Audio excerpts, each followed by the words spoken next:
コニッコニー。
So baby, you so musky.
So apparently we're excited about fucking Colonel Sanders. Bazinga. I have a Bazinga button. I found it when I was cleaning up my room. It's a button that goes... Bazinga. Bazinga. Bazinga. Bazinga. Bazinga. Bazinga. Bazinga.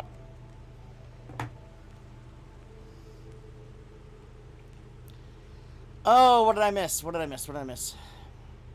Here to give some secret spice lovin'. Here to fuck Colonel and chew bubblegum, and I'm on my last stick of bubblegum. When his secret sauce? Hell yeah. And his oh yeah. We're gonna slather him. We're gonna butter his biscuit. Butter your biscuit. There we go. Dip him in the deep fryer. That's a little too kinky for me.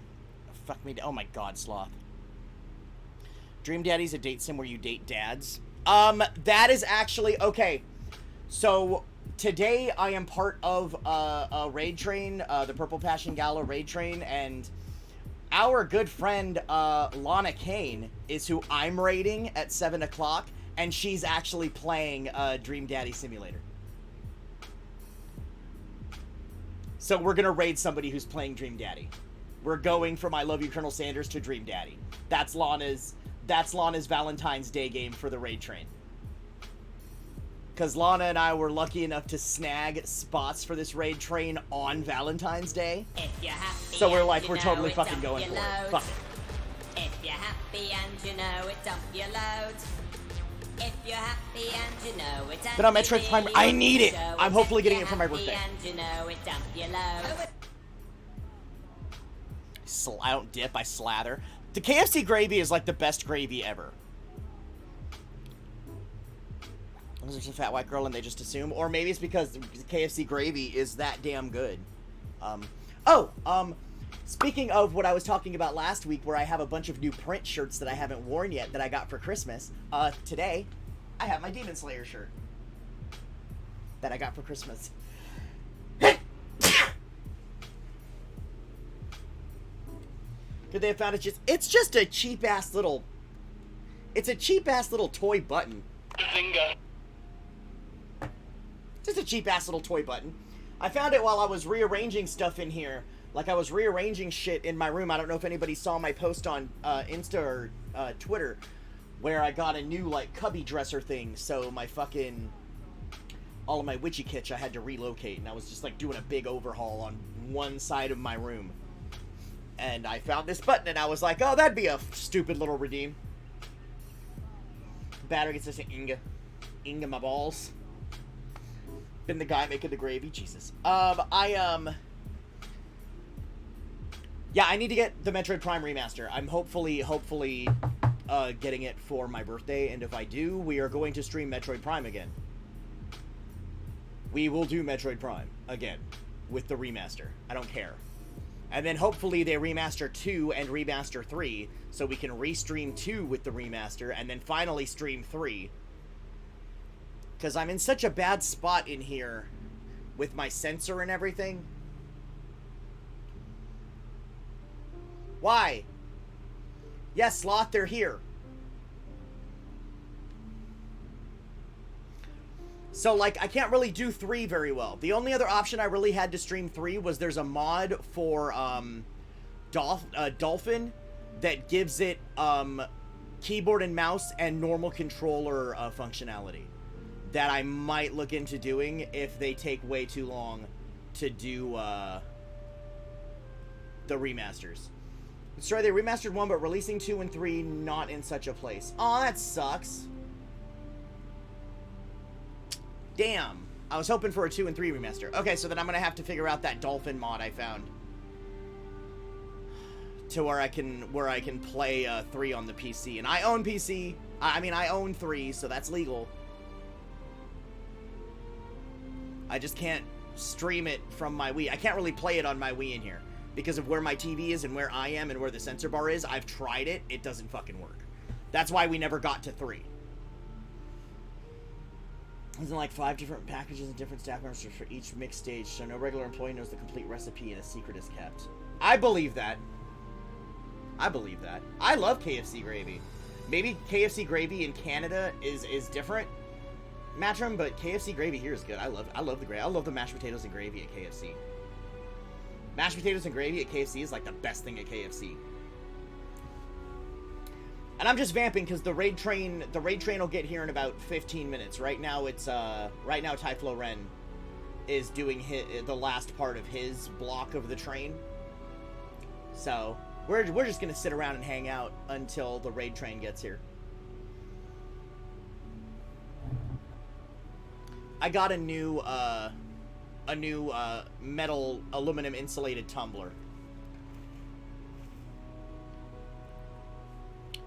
Because my blue one, at this point, whenever it's empty, no matter how much I wash it and clean it, the inside of it just smells like Angry Orchard at this point. So I figured that is now my Angry Orchard cup. The blue one is now my Angry Orchard cup. And this is my one now for non-alcoholic beverages.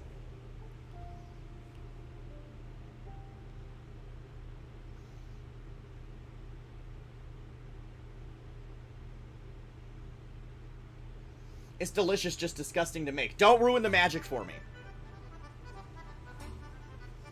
Don't ruin the magic for me. There are certain things I don't need to know how they're made.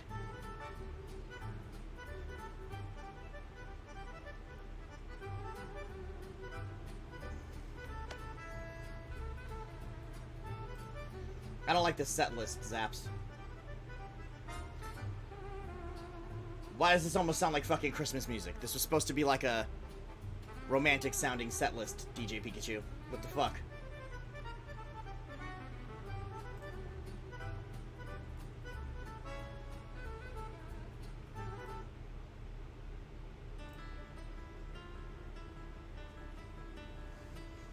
Build-A-Bear Workshop's Nightmare Fuel? Oh god. Yeah, don't remind me of Build-A-Bear. Oof.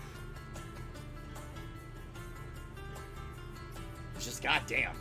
Now I'm going to insert your heart into you.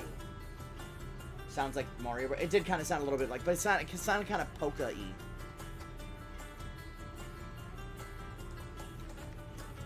Ah, my ears. My ears are all stuffed up. I think it's because my sinuses are stuffed up, so my ears are all stuffy. Oh, I should put... I don't have my plugs in. One of my ears, one of my holes... One of my holes. Oh, one of my holes. One of my piercings was really irritated over the weekend, so I took them out, and like I've been like swabbing my ear holes with peroxide and shit. Just felt really irritated and bad. I think maybe because I slept with them in, I might have like tugged something on my pillowcase or something. Like maybe one of it, like the back of it, like might have got caught on my pillowcase and tugged.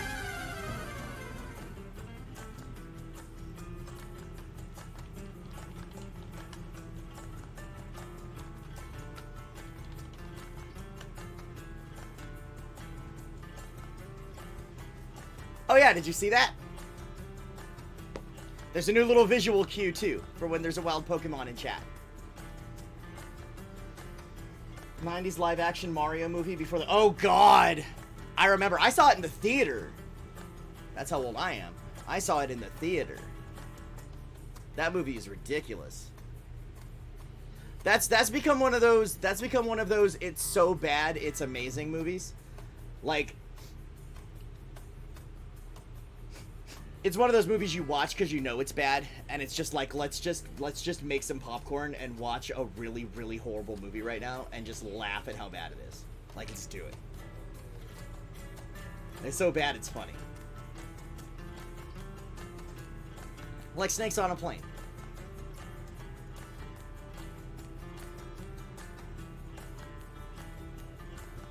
Hate the idea of working at a fast food place. I would get fired so fast because I wouldn't be able to deal with the pricks that go in there.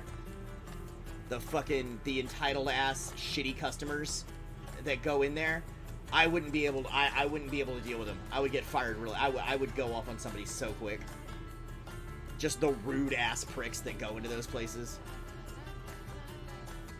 What's up, Crash? Yeah, I couldn't work fast food or retail. It's a good thing I never have.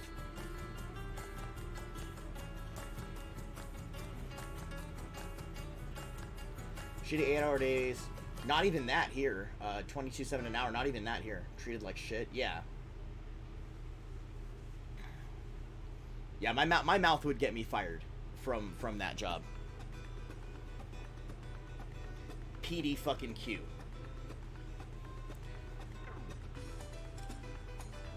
Years ago, dinos were around minding their own business. Then blam! Asteroid hits. Bye-bye dinosaurs. It's so funny.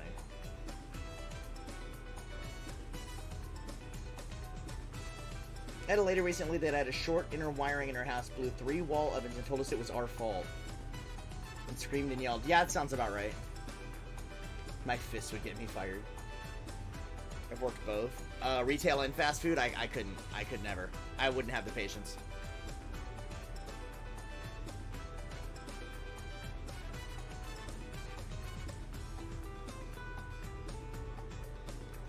People are so shitty. Like, I couldn't do it.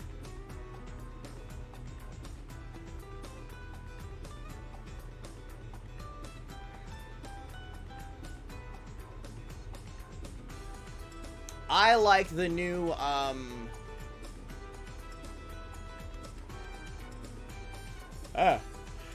the short they put out for the new Mario movie that uses the old Super Mario Brothers Super Show theme song. I was dying when I saw that. That was the greatest thing I'd seen. That was fucking amazing. I was like, it's the Super Mario Brothers Super Show theme song! That was the greatest thing to me. I was so happy.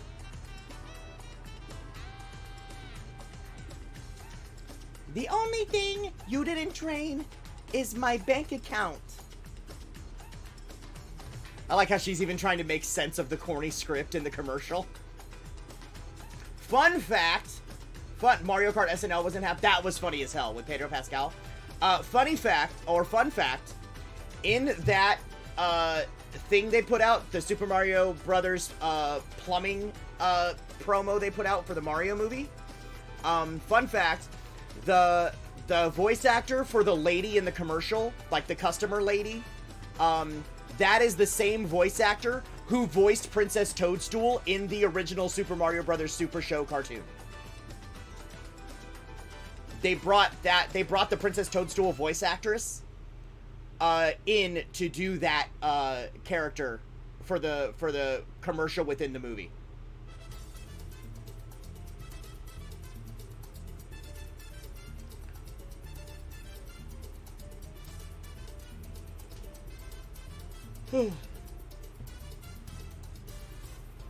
Which is really fucking cool.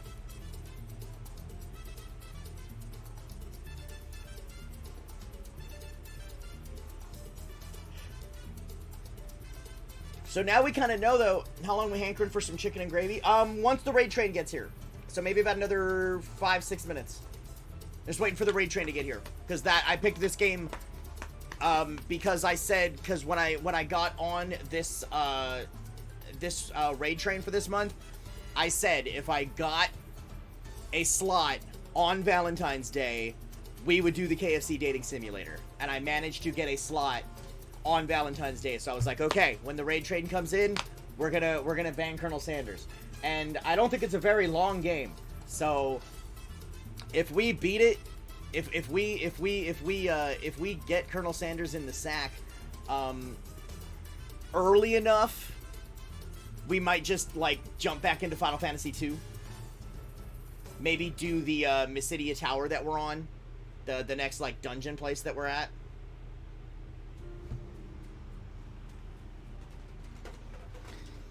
Speaking of which, let me be prepared and have my controller up here. Nope. Get it unstuck from under my fucking Boba Fett rifle. Oh, it's tangled in a bunch of shit. There we go. There we go.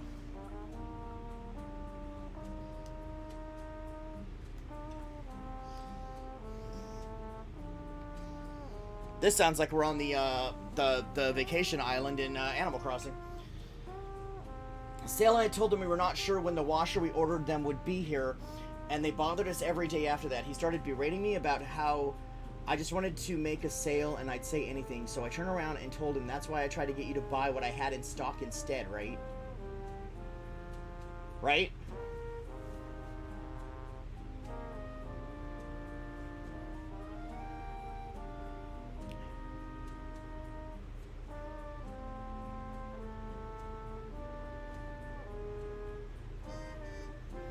Like, you'd already made the sale. You had already made the sale. You just had him get something that was in stock instead of him being an impatient prick every fucking day and bugging you about the thing he ordered. Like, you made the sale either way. It's like you didn't benefit from that. They just gotta be mad at somebody. Like, fucking, these people are so bad, and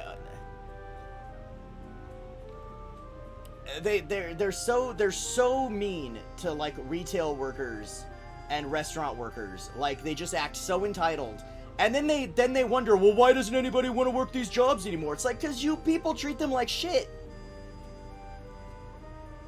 You fucking boomers and shit treat them like garbage. No wonder people don't want to do these jobs.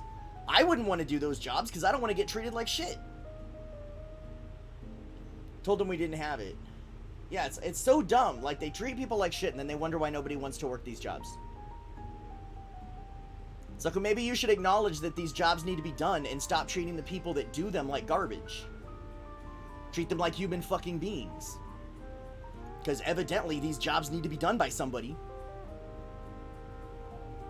Be nice to the people doing them. And then more people will want to do them. Maybe there'll be more people working there and you'll get faster service.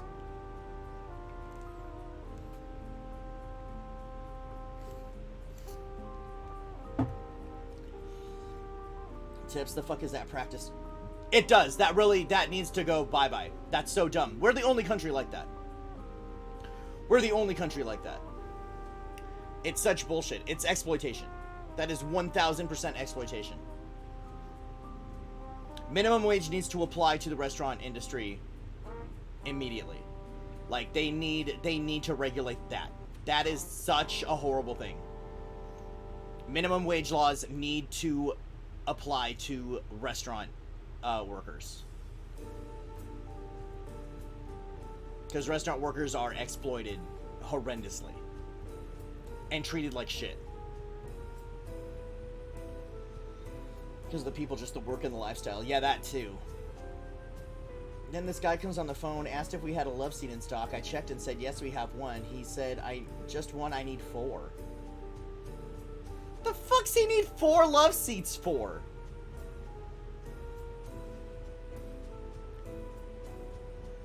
It's like, who cares what you need? We have 1.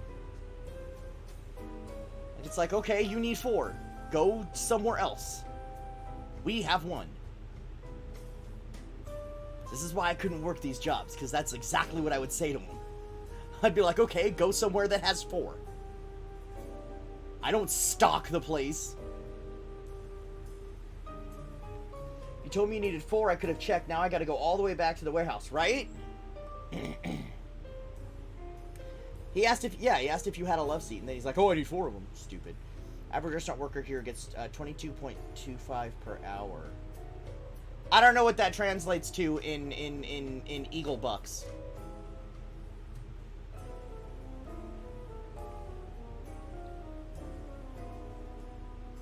But I guarantee it's way more than ours get.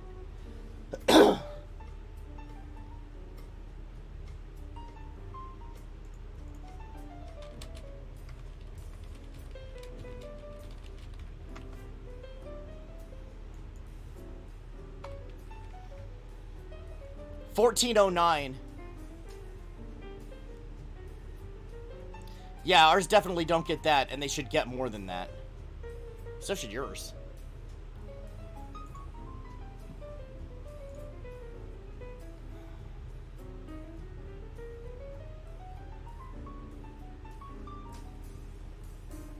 They don't even get that though. They get paid peanuts because restaurants can get away with it. We got the raid train. What's up, Typhlo? Welcome in, Raiders.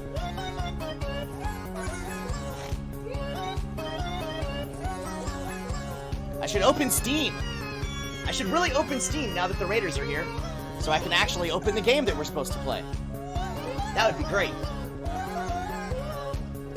Go beyond Pasudra. What is up? I love that show. I love that fucking show. Have you been watching the current season, Typhlo? By the way, have you been watching the current season? Yeah, we're gonna batter the kernel in our secret blend of 11 different herbs and spices. As soon as Steam opens, connecting account. No, retry connection. Connect me, ass.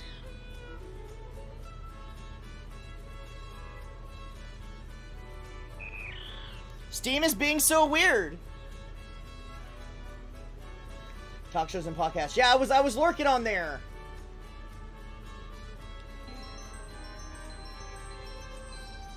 Oh, thank you for the gift sub, Tyflo.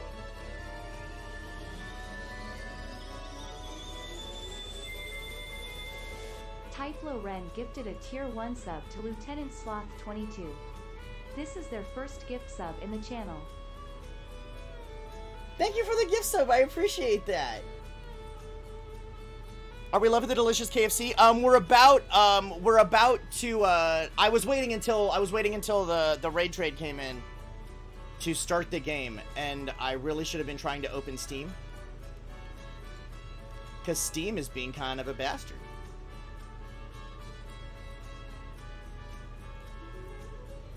Steam doesn't want to connect to the internet, and I don't know why. I don't think I need it to.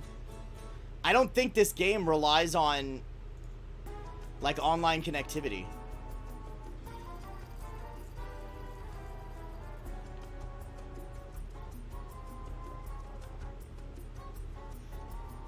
I found you through Divatron and really have been resonating with your messages on Twitter. Oh, thank you. I appreciate it. Diva's awesome.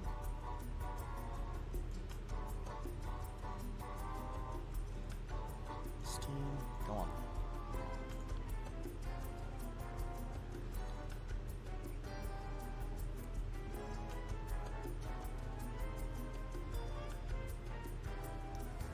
I am connected to the internet.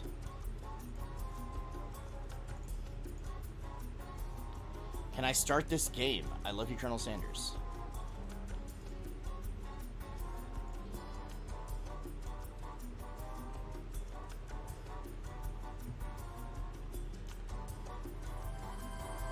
I'm glad I could support Mike. Thank you, Tyflo. I appreciate that. Restaurant workers here get 900 a week, 570 USD, and that's not bad money to work 8-hour shifts 5 days a week. That's not bad. Oh, it's Hunky Colonel Sanders. Our rivals. Our best friend, Professor Dog. Or no. Yeah, no, that is Professor Dog.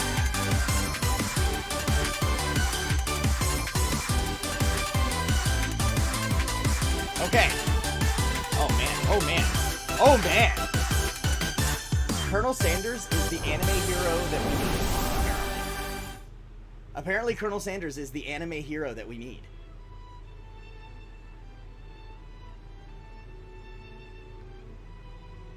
There's two Colonel Sanders. I love you, Colonel Sanders. A finger-licking good dating simulator. This is gonna be fucking amazing. Oh, it minimizes if I look at chat. Okay, that's fine. Who are your favorite characters from My Hero? I mean, Uraraka is best girl, easily.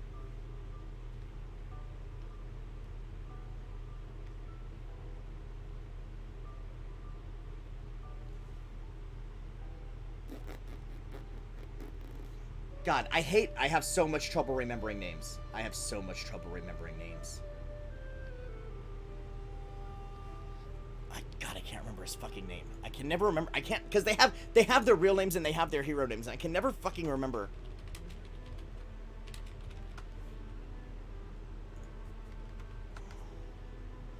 Kaminari. I was about to say that too. I thought that was his name. I like Kaminari. I just couldn't remember if that was the correct name or not.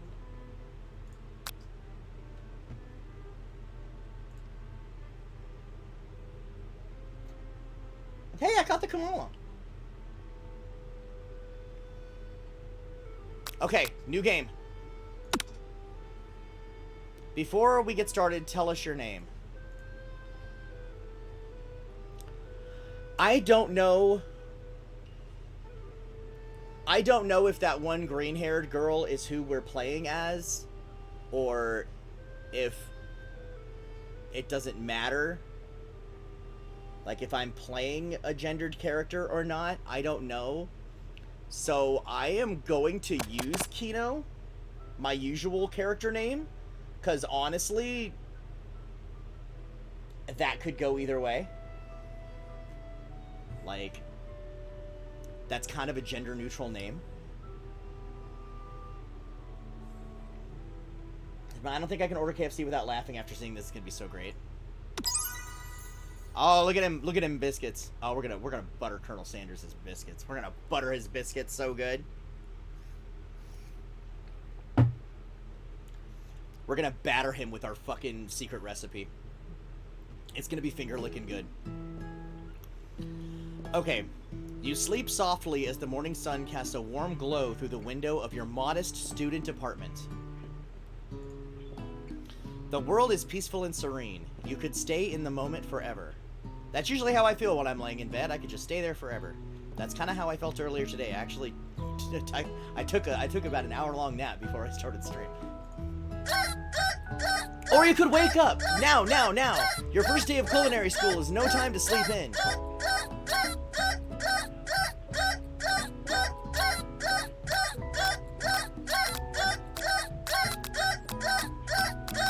I mean, I know what I would want to do. That is the worst sound ever. I like the pink girl. So much bubbly energy. Uraraka, yeah.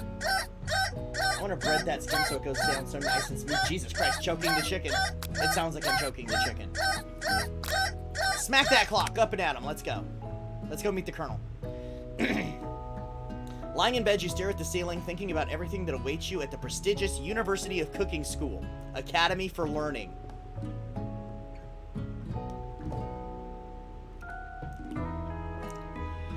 University of Cooking School, Academy for Learning. I guess that's what we're doing.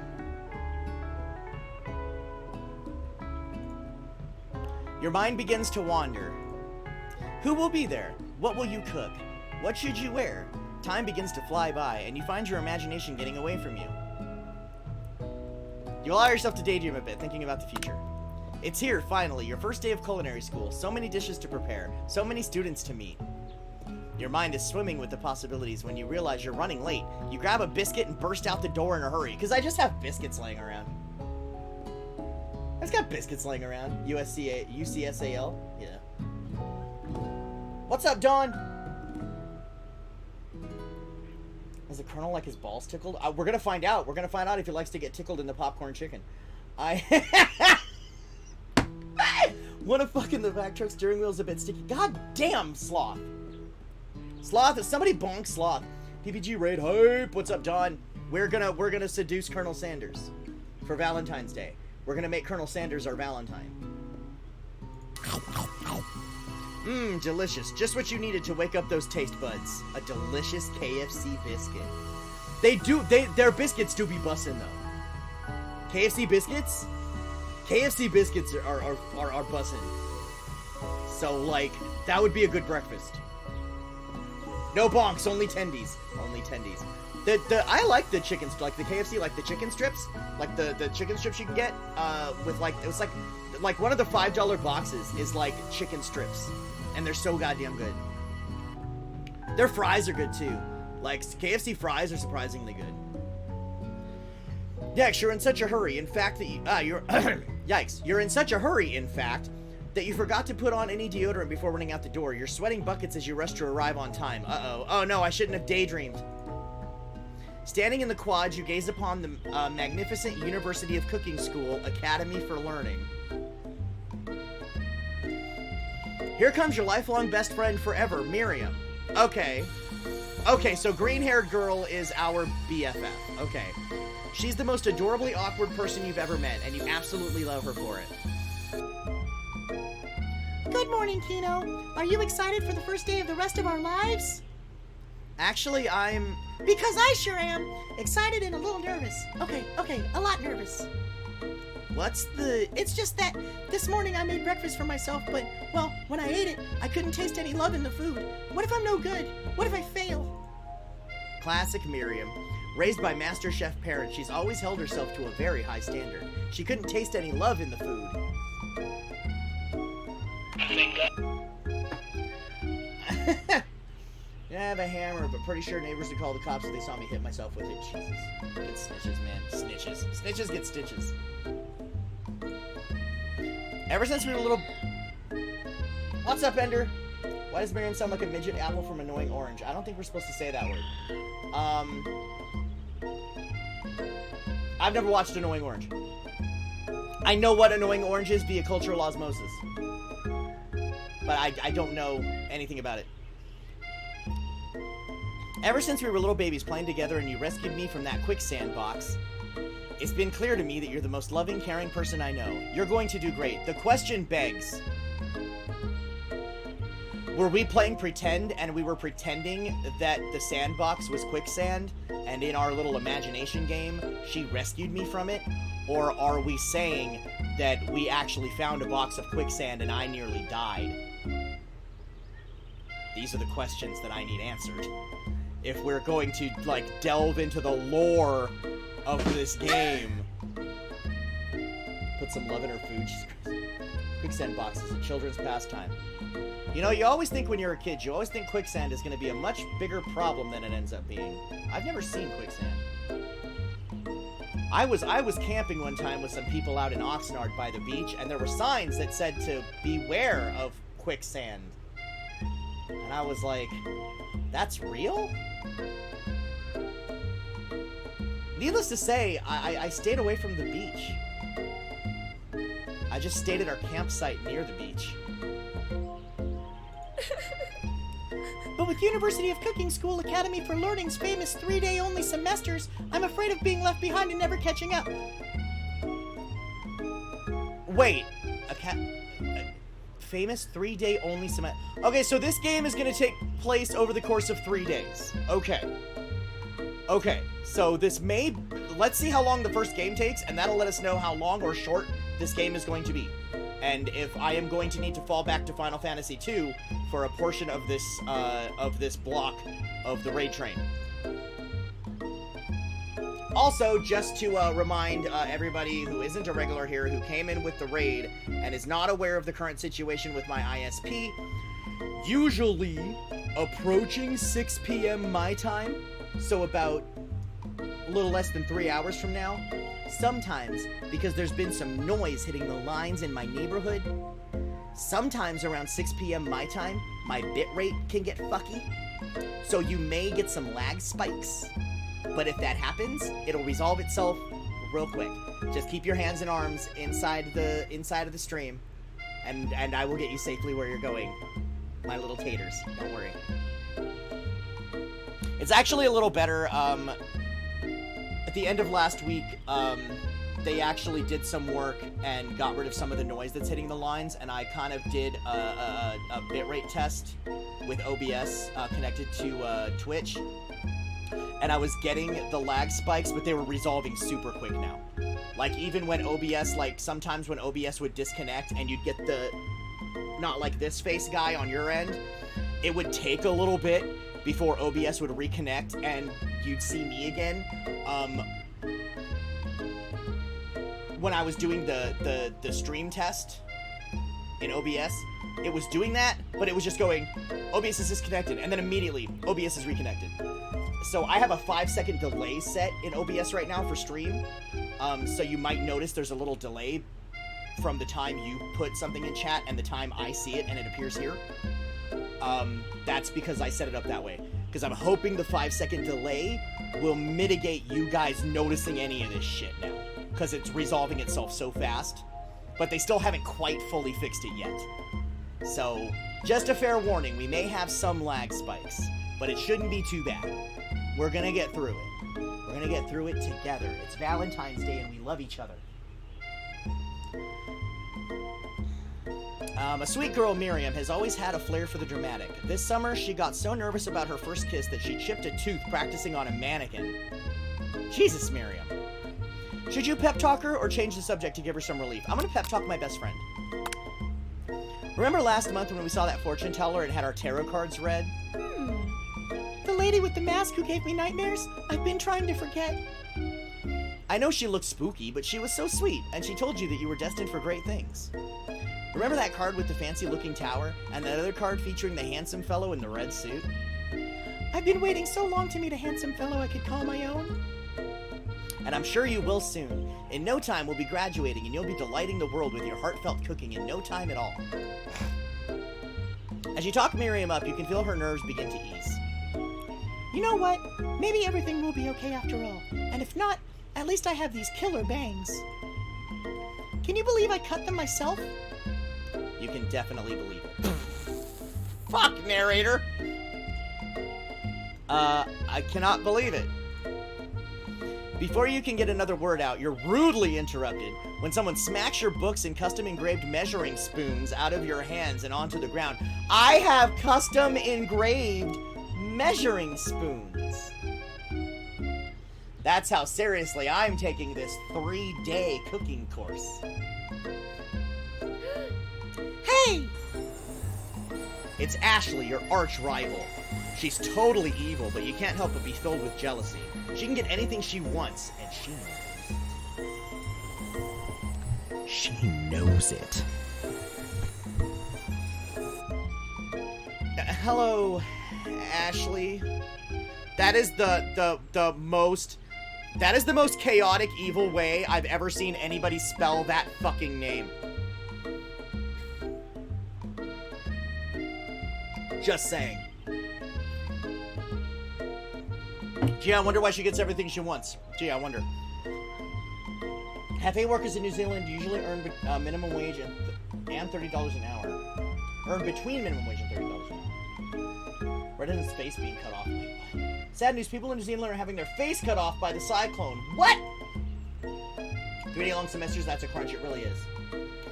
I don't even know what Dr. Pepper is. Have you never had Dr. Pepper? Do they not have Dr. Pepper in New Zealand? I figured they would have Dr. Pepper in New Zealand. Fancy. I know, fancy custom engraved measuring spoons. I'm really taking this shit seriously. Link to the Kingdom wooden panel pack in. I do need to get Tears of the Kingdom. I'm kind of jelly. Booba. We're fans of Booba though. We like Booba. Everybody likes Booba. Oh, I didn't see you there, chicken shins.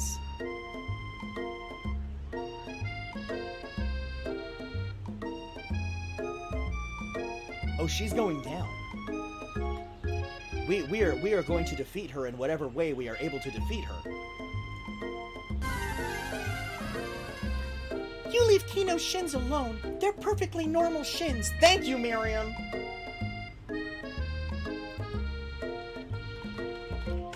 Miriam knows what's up. Miriam's a real one. She's got my fucking back. Who eats chicken shins? I think she was saying that my chins. I think she was saying that my shins resemble the shins of a chicken. She was calling me chicken legs. Which is definitely not true in real life. I mean, if in real life I have chicken legs, they are definitely enough to fill a bucket. I got some big old meaty calves. Maybe fuck her too. I mean, maybe we can get her and the colonel in the sack. Why do we eat beef tongue in some cuisine but not chicken tongue? Double chin, both of them. I don't know why. Fortunately, I don't really. Like, even if I didn't have my beard, like, I really don't have one. Like, even if I try to make myself have one, I'm not big enough here to have, like, the whole double chin thing. Like, it just kind of my one chin just kind of reels in. Ugh, you can't stand Ashley. Even her name is annoying. Thank you, narrator! You know for a fact that's actually Ashley, but she had to add extra letters to make herself feel better than everybody. Okay, I'm back on the narrator's side now. Okay, the narrator, okay, narrator's cool again. I like the narrator again. It's one giant Colonel Sanders sandwich. Yeah, what is it? What is that one? What is that one sandwich that you can get, instead of bread, it's just two, like, chicken breasts, and in between is, like, bacon and sauce and stuff? What's the name of that sandwich? The Double Down! That's the one. Yeah, we're gonna make a Double Down, and the Colonel's gonna be the bacon. You ever have days where you want to hop in your car, speed away for a few hours, and then you come home and smash into your house? Not that last part, but definitely that first part.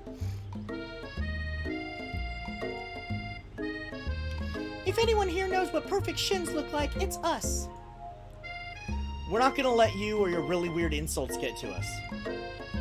Across the quad, you see Ashley's best friend, Van the Man. What?! We haven't even met the Colonel yet, and this game is about to fucking break me. How is it spelled? A-E-S-H-L-E-I-G-H.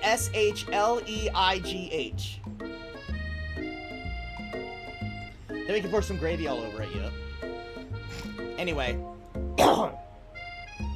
You see Ashley's best friend, Van the Man,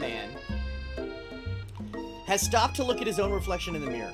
His pants are so tight you can see him casually working out his glutes while he styles his hair. No lie, they're rockin' glutes. So what we're saying is Van the Man has a fucking dumpy, is what we're saying.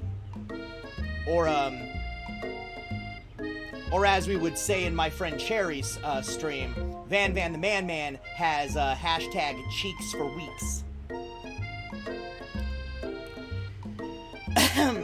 Van. You rang. You've never been sure what their arrangement is, but as long as you've known them, Ashley and Van have been just as close as you and Miriam, but substantially more devious.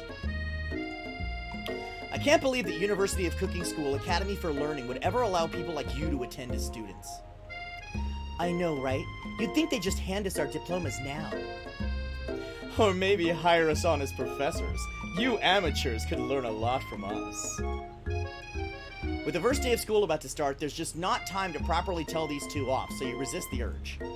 Let's go, Miriam. Psh, see you later, losers. As you approach the door, you see a goofy-looking kid pushing hard against the window directly next to it. My sibling's birth name is Bailey. They're going through a transition phase with an alternative name to try out, but I don't know any certainty yet. That's what? I know a woman whose name is Ashley, so one letter off. I know a woman there. I used to have a regular karaoke customer whose name is spelled that way, without the A-S-L-E-I-G-H. I used to have a karaoke regular at the bar I worked at, and I would roast her all the time over how her name was spelled. I would give her shit constantly about how her name was spelled.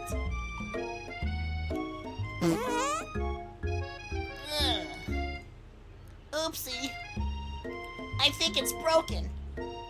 You reach forward and easily pull the door open. That should do the trick. I love you. I think you mean thank you? My name is Pop. I was named after my Pop. He's old. Could someone like this also be a student at the school? But he must be one heck of a chef, although his name tag clearly says Bob, but I guess he's reading it upside down.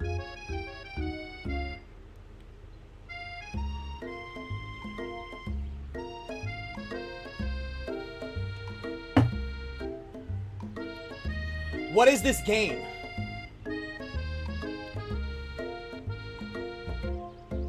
What are we doing?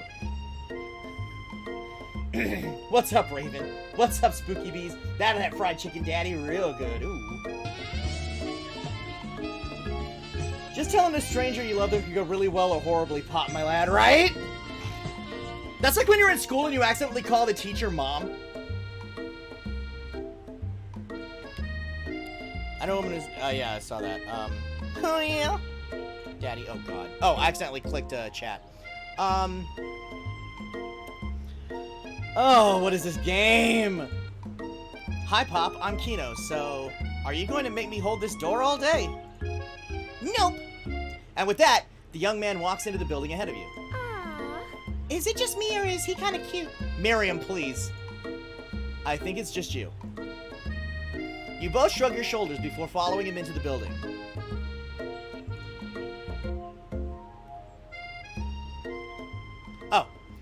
You stand at the edge of the room, unsure where to sit. Other students wander in and keep themselves busy chit-chatting. I think I accidentally skipped a box because it was lagging and I clicked twice. But whatever, we're in the classroom. Who the fuck is this guy?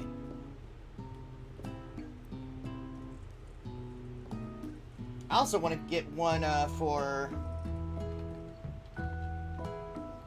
Wait, it might auto.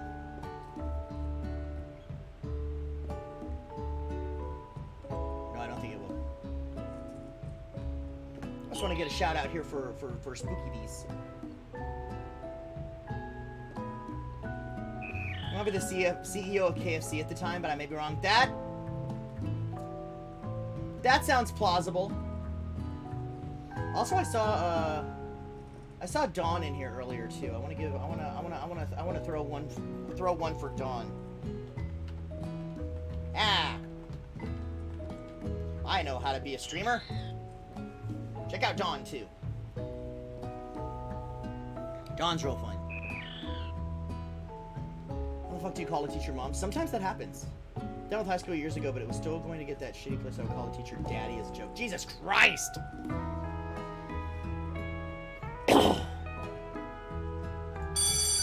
A scruffy-looking pooch takes his place at a podium at the front of class. Adorable!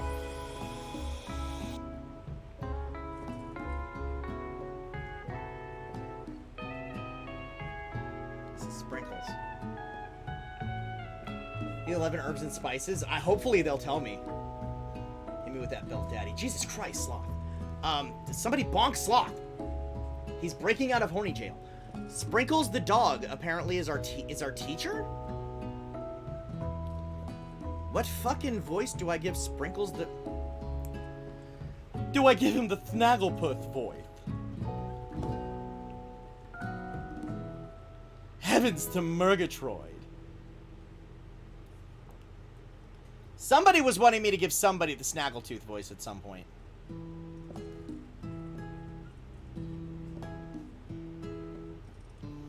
Or do I make him...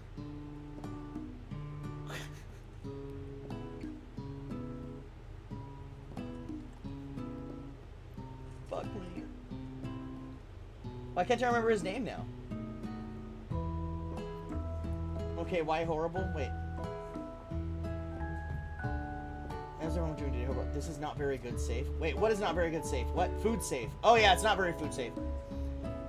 Single Wednesday here. Going to what they're called a speed mingler tonight at a local gaming bar. Oh, I've heard of like the speed dating things. I've never done it.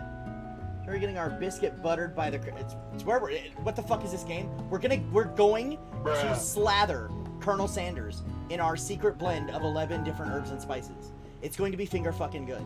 Okay. His tiny dog glasses are cute. This is sexy time with Colonel Sanders. Exactly. We haven't met Colonel Sanders yet.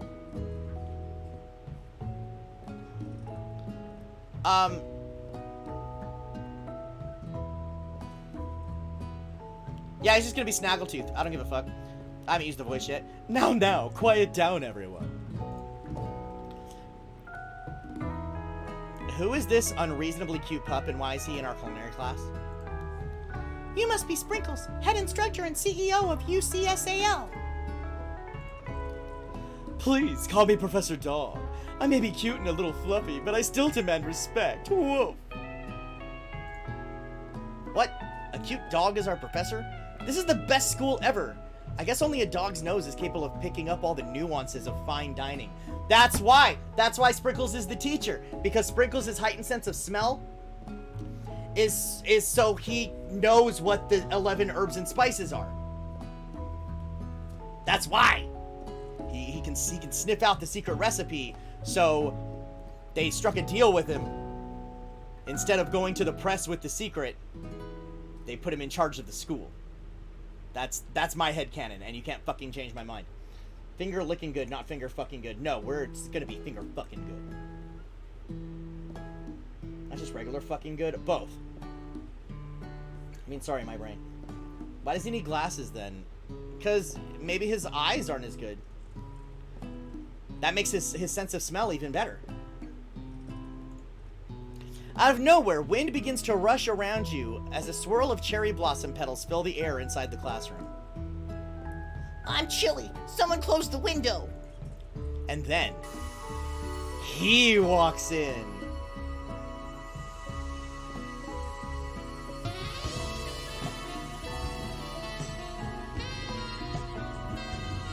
It's time! Lock and shocker, fucking finger banging good. Yeep. The man, the myth, the legend. Stop, he's so hot. You're immediately swept up in the aura of this new student and his remarkable goatee. Who knew anyone could be so handsome? Time stands still. It's him. It's... If it isn't my favorite student, Harland. Yes, that's right. His name is Harlan Sanders. Colonel Sanders interrupts Sprinkles. Sorry, Professor Dog. Before he can finish his sentence. Let's see. Says Kentucky Fried Chicken, so he's Southern, so it's Colonel Sanders. It's Colonel Sanders. Let's give him, he's kind of hunky. Let's give him a...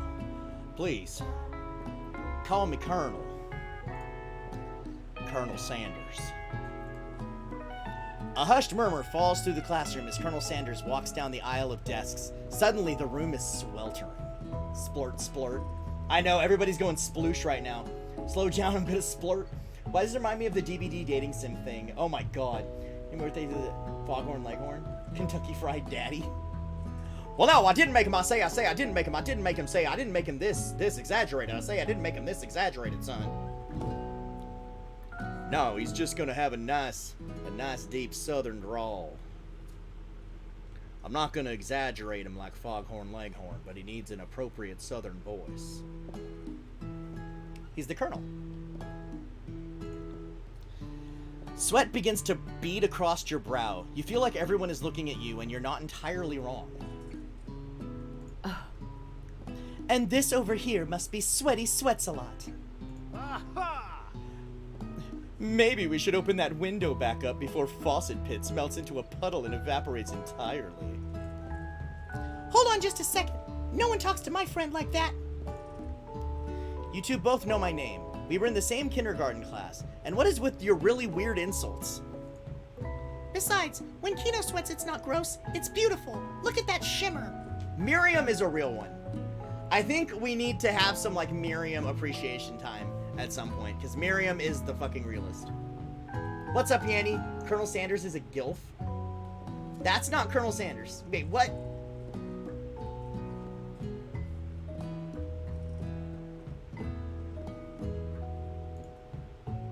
You turn to find Colonel Sanders standing right in front of you. She likes puddles of sweat. Also, what is up, Yanny?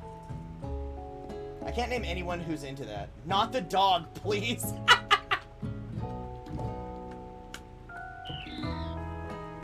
You guys gotta check out Yanny. Just a warning though. She's a simp for Seymour from Final Fantasy X. I have to let him know, Yanny. You turn to find Colonel Sanders standing right in front of you. Colonel Sanders, beautiful angel that he is, stands before you, smiling gently, his hand outstretched. Boy, howdy. This classroom gets hotter than a Kentucky fryer.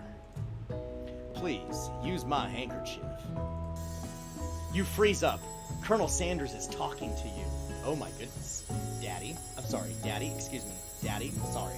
Daddy? Excuse me. Daddy? Sorry. Daddy? It was a mistake. It was a mistake. It was a mistake. It was an innocent mistake where, for some reason, Yanny had a stroke and thought Seymour was hot.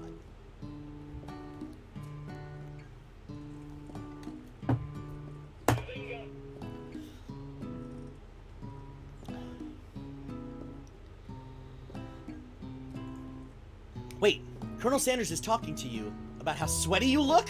You're completely mortified. This can't be your first interaction.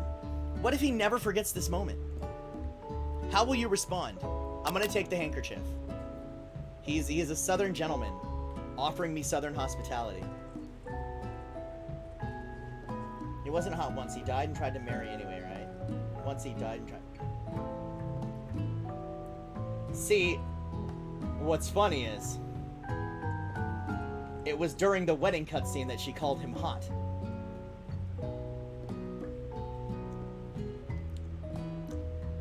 Funny you should mention that. Take the handkerchief. You stretch out your hand and Colonel Sanders places a fine silk handkerchief in it. It's so beautiful, you hesitate to press it to your face, but when you do, the feeling is transcendent. It has his natural scent on it. It smells of the most delicious chicken you've ever smelled.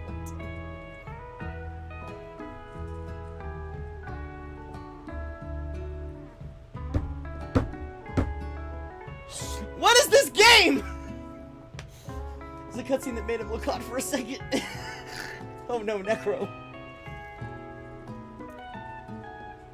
Listen to my face, Daddy. Oh god. What is this fucking game? Professor Dog steps in to settle the class down and get some ground rules. Welcome to University of Cooking School, Academy for Learning, the greatest culinary academy in the world.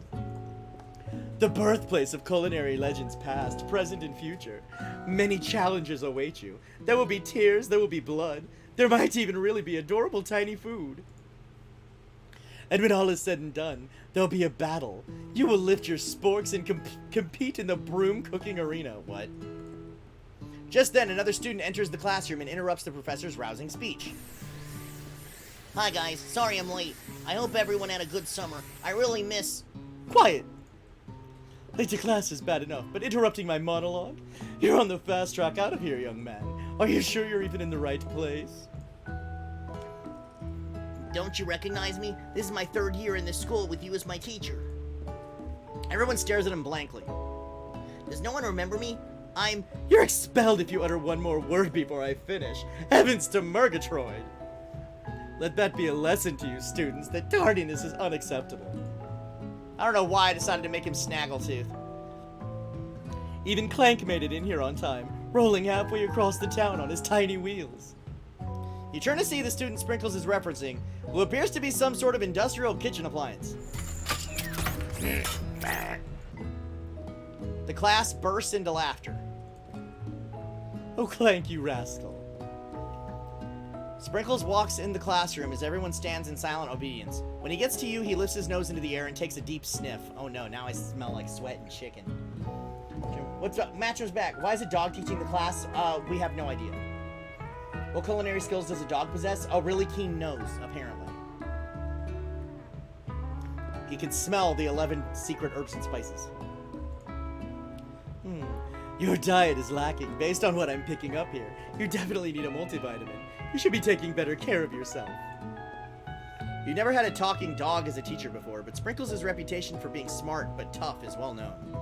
You decide to try and butter him up by giving him a treat from your pocket, but what kind? A chicken snack. You reach beneath your apron and return with a chicken snack in your hand. Sprinkles' eyes go wide as he locks onto it. His favorite! I had a funny feeling. Well. I think there might be some competition for a new star student. Oh great, I'm the class suck-up. The furry professor immediately devours the snack, leaving your hand slick with a coating of warm doggy drool. Oh, this is the sexiest dating sim I've ever played. This is only the second dating sim I've ever played. The first one was Doki Doki Literature Club. God, I hope this doesn't have the same plot twist. You see the other students eyeing you jealously, but pay no mind to them. If they wanted to succeed in life, they should have learned the importance of carrying a range of dog treat flavors on them at all times. Like you do! Who doesn't? Well played, Mike. Sound like this is... I wanna see your titty breasts. Can you please pull them out? And if you follow my request, I'll put them in my mouth. Titty man. Thank you for Titty Mom.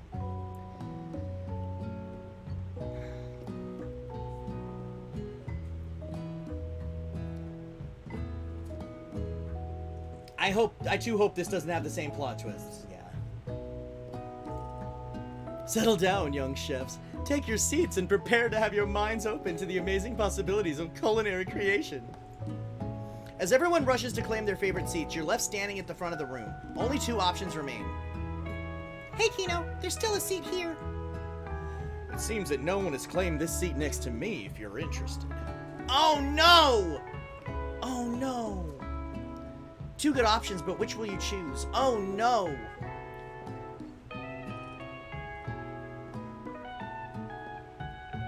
I think Miriam would understand the hustle.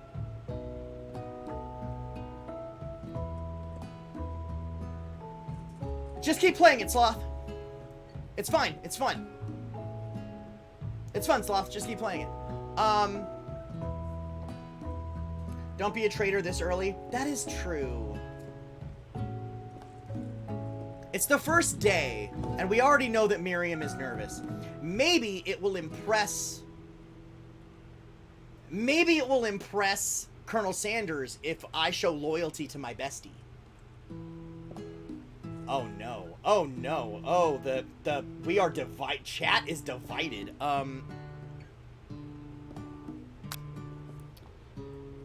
Hold on.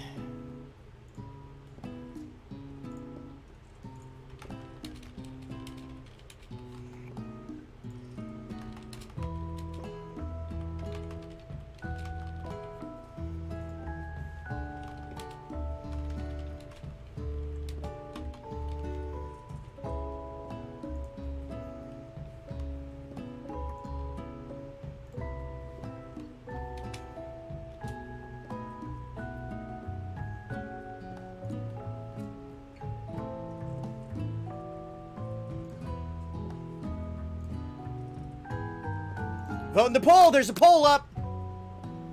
Vote in the poll! There's a poll. Vote in the poll. Vote in the poll. There's a poll.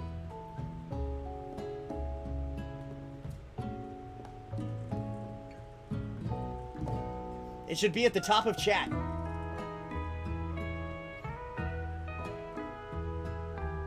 Do you actually not see the poll?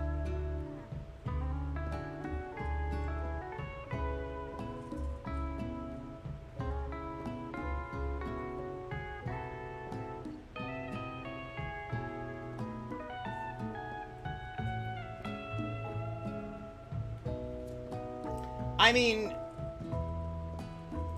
Chicken Daddy wins. We have 3 votes for Chicken Daddy.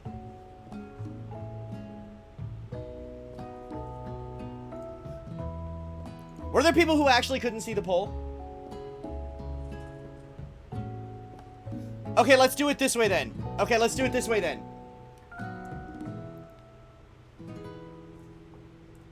Let's do it this way then. Give me an M in chat for Miriam. Give me an S in chat for Sanders. M for Miriam, S for Sanders in chat.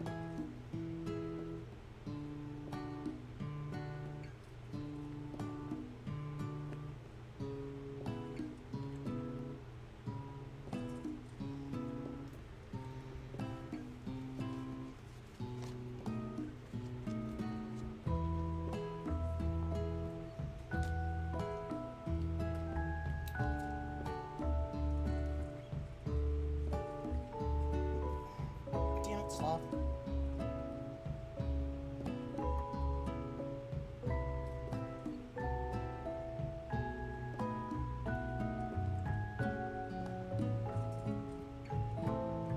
Sloth, do you actually mean Daddy Sanders?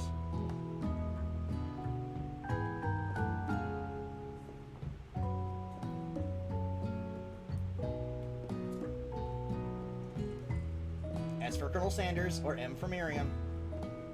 Nico, pick one.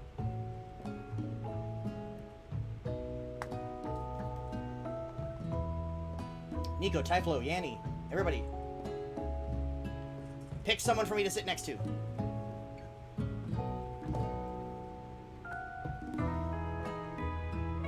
Or Sloth could just be trolling. Okay.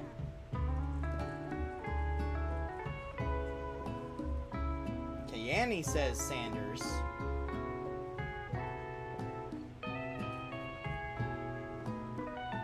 So now we have, this time, yeah, we have 3 for Sanders and 2 for Miriam.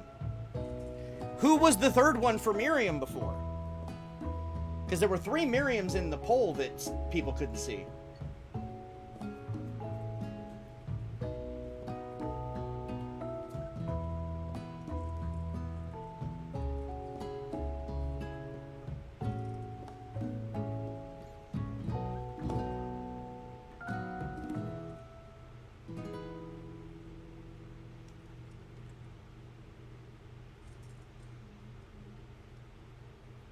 Nico? Nico?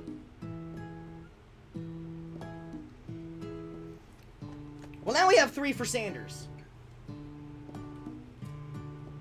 We're gonna sit next to Colonel Sanders. Miriam would understand.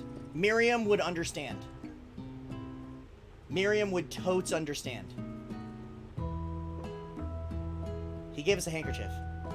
And our goal is to woo him. We're going to sit next to Colonel Sanders. You move to take your seat by Colonel Sanders. It appears he brought no books, pens, or pencils. However, his perfect upright posture shows off a seriousness that makes you confident in his desire to learn. Does Miriam know we're crushing on Sanders? I mean, she should. I think everyone probably is. Thanks for offering me the seat. I've only had 2 rules. Do all you can and do it the best you can. It's the only way you ever get that feeling of accomplishing something. That's so inspiring. We're so thirsty. A little off topic if you ask me, but okay. As soon as you've settled into your seat, the professor makes an announcement. Think fast, it's time for a pop quiz. Yay, a quiz about me. This is incredibly important and surprisingly short quiz will tell me if you're ready for life at culinary school. Keep your knives sharp and your focus sharper. Here comes question number 1. If train A is traveling to point B and train B is traveling to point A, how important is it to wash your hands before cooking? Extremely. Looking at you, Pop. That's right. Forest is to tree as chicken is to... feather? That's right. What is the most efficient eating utensil ever created? A spork, because this is KFC. Because it's fucking KFC, the answer is spork. That's right. I know my KFC.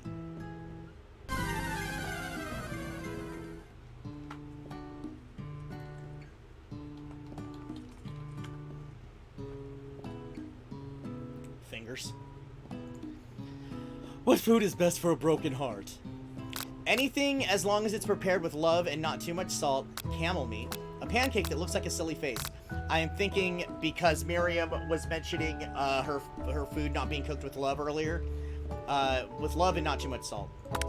That's right. Is Sprinkles a good boy? He's a talking dog that teaches at culinary school. He is the best boy. That's right.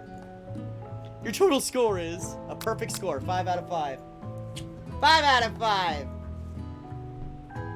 KFC invent the spork? No, but KFC uses it very prolifically. Little fingers, they feel so good as they go. God damn it, Sloth. I could not eat my KFC bowl with anything beside a spork, friend. Glad we see eye to eye on that. It has to be a spork. Wow, be honest, did you cheat?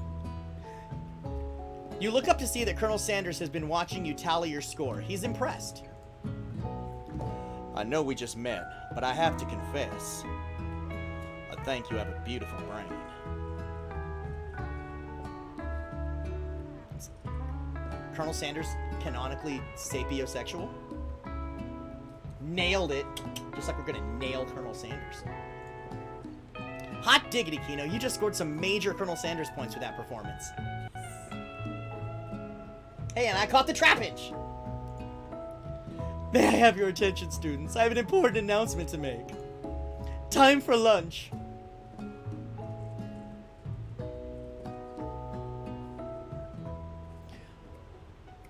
The Stewart Cafeteria. Wow, the cafeteria is as nice as any restaurant you've ever eaten at. It makes sense that a school dedicated to cooking would also be serious about eating. A delicious fragrance wafts through the room and tickles the end of your nose. Your mouth waters. Do you smell that? That must be our lunch. It smells crazy good. Everyone, can I have your attention? Is it about lunch? No, I just wanted to apologize for my tardiness. You see, I was... Howdy, folks. I'd like to make an announcement. Hey, I was... It's about lunch. Everyone cheers. Yay!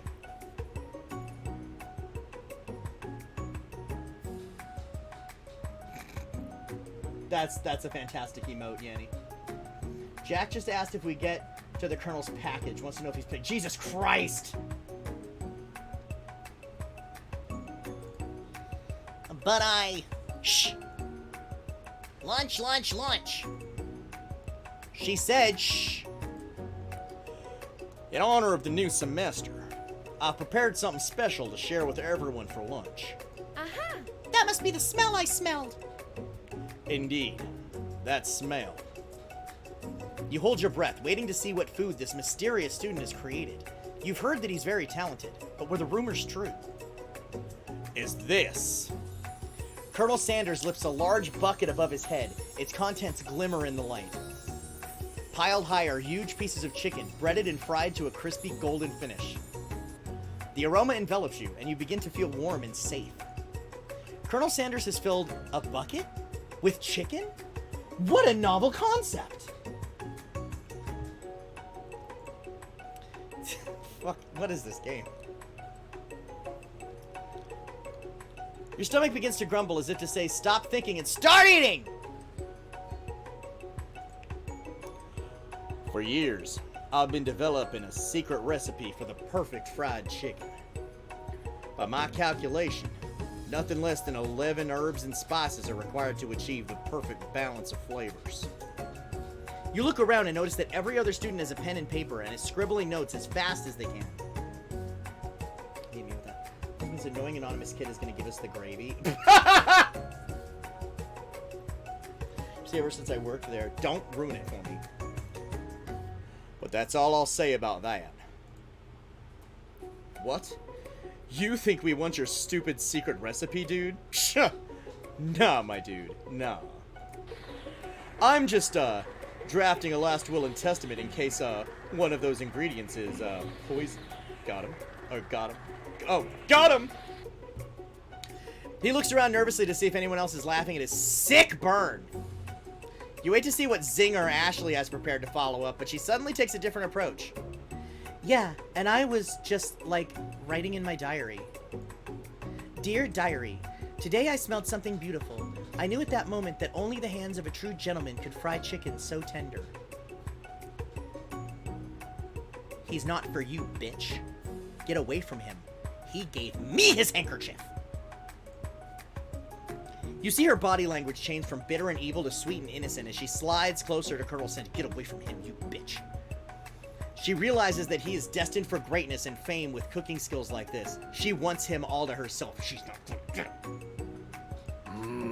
Oh, please. Well, Van the Man, if you don't want any, I'll take his. Whoa, hold on. I guess I'll try it.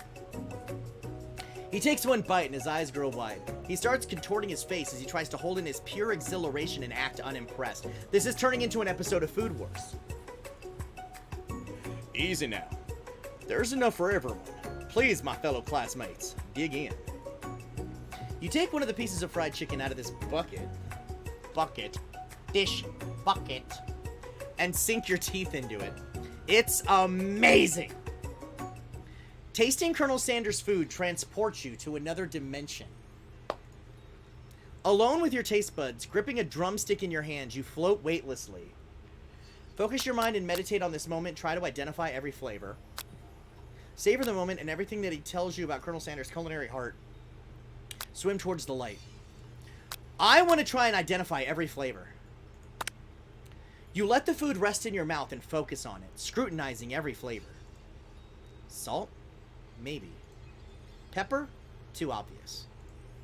Oregano? Basil? Maybe. But there's something else. Something dark. Something spicy. You dig deeper. Deeper. Yes, even deeper still, until you find it. Could it be... Beep! He really did it. How bold, how adventurous to use beep! You try to go even deeper into the sea of flavors, but this revelation alone is more than you can handle. Those fingers are poised perfectly, Jesus Christ. Has some big titties. She does.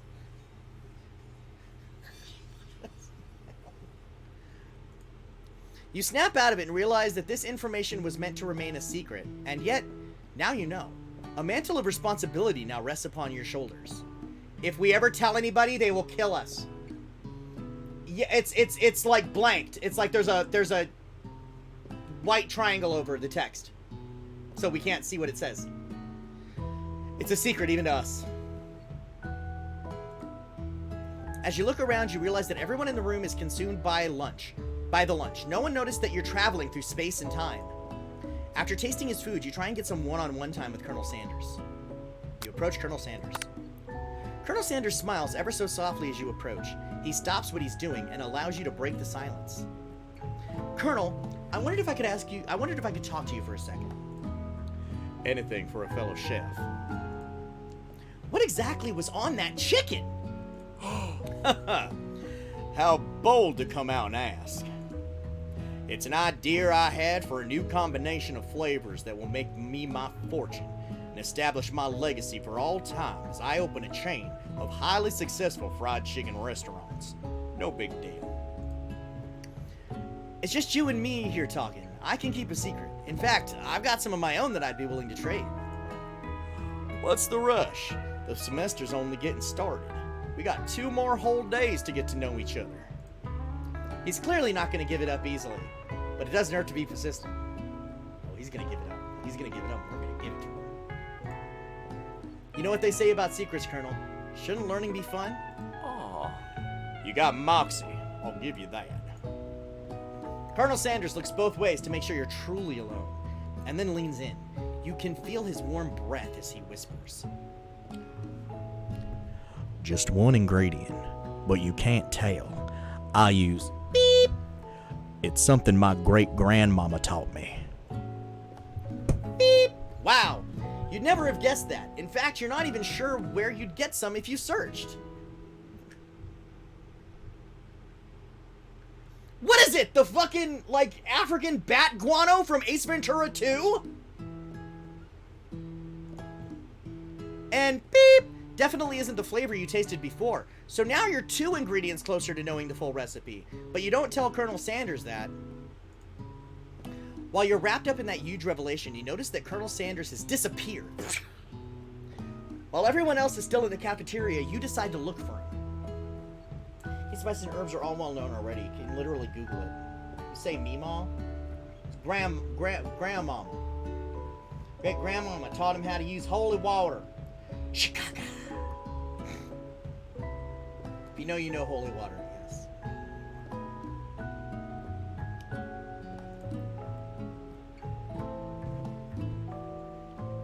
It's Peepaw's favorite water. You find Colonel Sanders outside, standing in the quad. Oh, it's you again. Howdy. Sometimes I like to come outside and look at the school buildings. I think about how my story will continue on after I've graduated. Sounds like you have big plans. I dare say the biggest. I will leave my mark on this world. You can bet on that. Alone together for the first time, you figure now is the perfect moment to show your personality to him. Nag him to show your own strength. I am personally against nagging. It's stupid. Wow him with a big idea. To add an additional ingredient to really spice things up. I don't want to tell him how to make his chicken. Be modest but thoughtful. Well, I just wanted to tell you that I really enjoyed your food.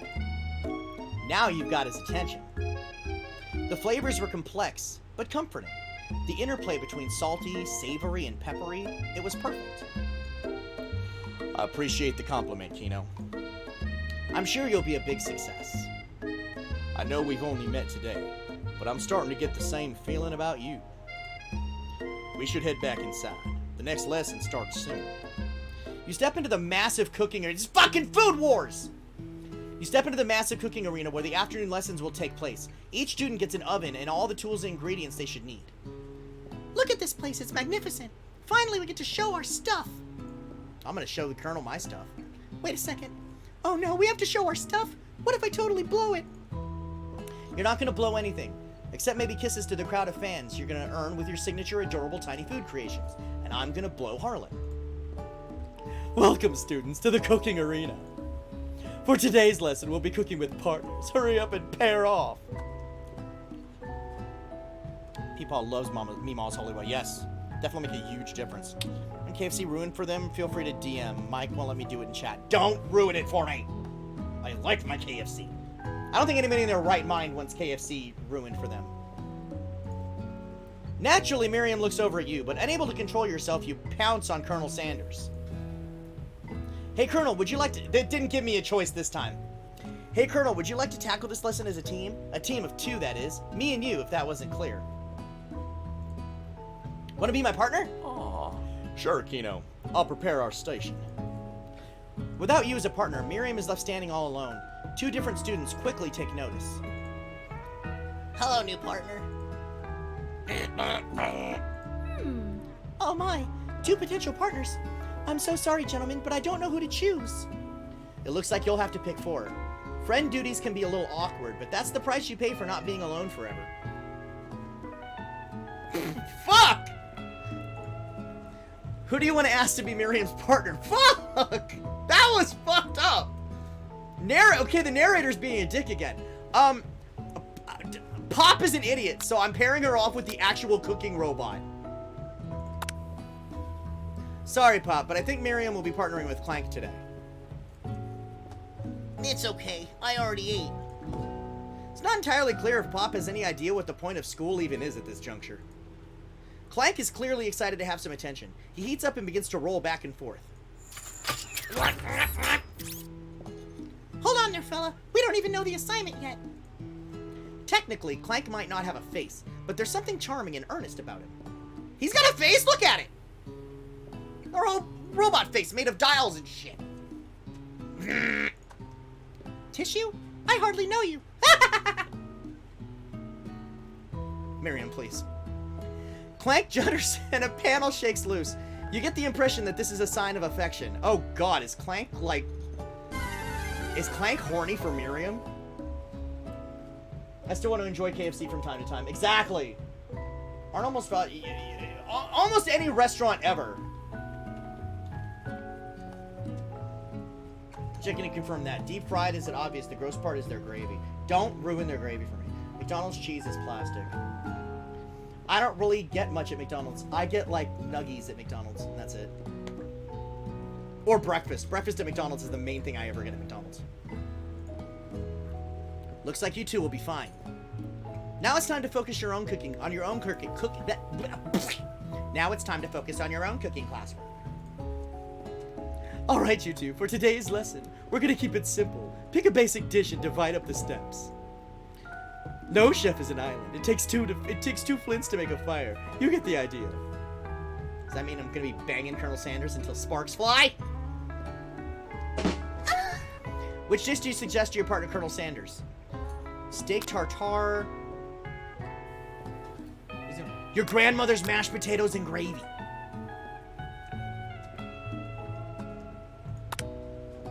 I've always been something of a down-home chef. I was thinking we could make something warm, inviting, comforting. Maybe mashed potatoes and gravy. I couldn't imagine one without the other. Colonel Sanders casts a coy look at you, causing your whole face to go beet red. Embarrassed, you quickly turn away. I'll go get the potatoes. No, please, let me. Picking perfect produce is a passion of mine. Uh-huh. Looks like things are getting pretty fresh around here. Does someone have a crush on Colonel Sanders? We're just cooking partners. Mind your fucking business. Sanders' heart is my business, and you better keep your fingers off my man. Bitch, we will go into the quad and throw down right now. I will take my fucking earrings out. I will fuck you up. Did someone call for me? No, jeez, Van Van. While I'm over here crushing Kino's dreams, you're supposed to be taking care of our classroom. That was the deal, remember? At least I'm finally giving Ashley and Van Van some personality in their VA. I couldn't quite nail them down at first. I'm actually kind of starting to organically get Ashley and Van Van figured out. Colonel Sanders returns, arms full of peeled potatoes. He tosses them into boiling water and turns his attention to you and your old friend. Love, death, and robots. Takes 1 flint and iron out for 2 flints worth. Let me talk about banging Colonel Sanders. Passionately picking perfect Kobe's production music. It's coming from the game, I think. I'm pretty sure. Yeah, it's coming from the game. I was wondering at first, too. I was like, DJ Pikachu, did you get bored over there? Oh, howdy there, Ashley. Van Van. Are we working a quartet instead of a duet now? Actually, no. It looked like Kino was struggling, so we offered to give him a hand. You know how it is. These young amateur chefs need a lot of mentoring. I was gonna say, Colonel Sanders, maybe I could also teach you a thing or two about fancy food. Maybe one day you might be able to get up to my level. Ha! Doubt it. Don't be rude, Van Van. Personally, I have no doubts whatsoever about Colonel Sanders' ability to concoct creations worthy of admiration. After all, your fried chicken was quite spectacular. Do you see the drumsticks on Ashley's leggings, by the way, or her stockings? There are chicken drumsticks emblazoned upon Ashley's stockings, by the way. But Colonel, if you ask me, I might make a better partner for you than this thing that has positioned itself at your station. Don't you feel deep down that we cast complementary shadows? We fit together like a thigh and a drumstick. It just makes sense. Nothing about this makes any sense, but one thing is clear: she's coming for Colonel if you don't watch out. We're gonna watch out. We're gonna take this. We're gonna take. We're gonna yank her fucking ponytail. Get her fucking out to the quad. Leave her there. Throw down! Jesus, stay away from our man. Ashley's really going at you hard. You need to ask for some backup here before things get ugly. I'm about to take my earrings off. Turn to Colonel Sanders, hunk of hunks in your time of need. I shouldn't drag Harlan into this. This is something that I should be tagging in Miriam for. This, I should be tagging in Miriam. I shouldn't drag the Colonel into my rivalry with these two dumbasses. Right? So her legs are drumsticks. Got it, yeah. This game is something else. It really is. She got the breast and 2 drumstick combo. Clearly, she means that as a compliment, Ashley, and wants the Kino, I guess. Yeah, I'm going to go with Miriam to help back me up. Because that's more Miriam's position. That's not something I want to put Colonel Sanders in the middle of. So, Miriam. You turn to Miriam, and as soon as you find her, she senses it and looks back. This girl's friend in need radar is second to none. She immediately comes running over. Is somebody threatening my friend? I will destroy them. I actually think that Ashley and Van Van were just leaving. Leaving you in the dust, vis-a-vis my skills as a chef, perhaps. But stepping away from this competition, you are sorely mistaken. Miriam, you're a loyal friend, but Kino is my partner for today's activity. You look for Sprinkles in hopes that he might step in, but he's nowhere to be found. Darn those cute corgis and their short but sturdy stature. You look down at your station and realize that in the tension of the moment, your hands have been cooking on autopilot. It's fucking Food Wars! Distracted by the drama, you've already crushed the boiled potatoes into a perfectly creamy mass texture, with plenty of butter and cream for flavor. It's as if your natural passion guided you through the steps you know so well, while your attention was elsewhere. I know just what to do. Colonel Sanders extends his hand. He's holding a beautiful white porcelain gravy bowl, out of which pours a smooth brown gravy, smothering your nearly finished potato dish. Gravy flows down the mound of mashed potatoes. The results look spectacular. Granny would be very proud. Oh, Mima would be proud! Mima would be proud! Colonel Sanders holds a spork out to you. You reach out and grab a hold of it, but he doesn't immediately let go.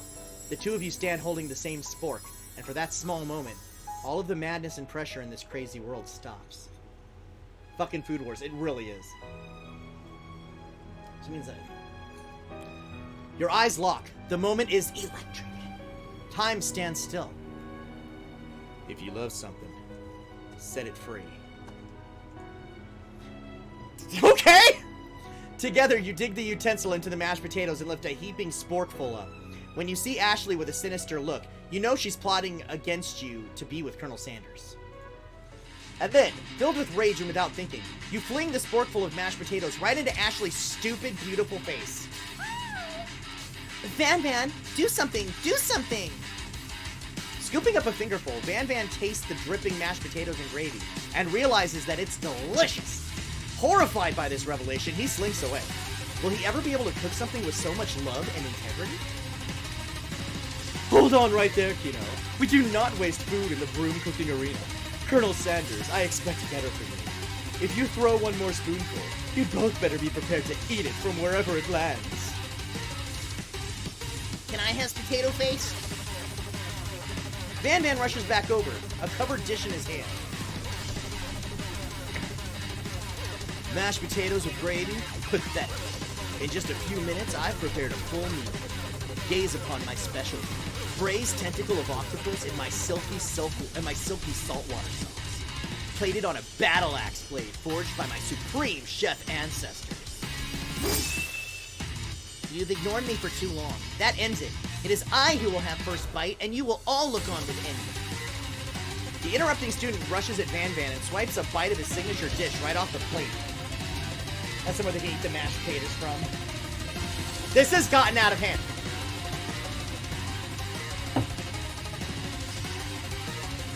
No, don't!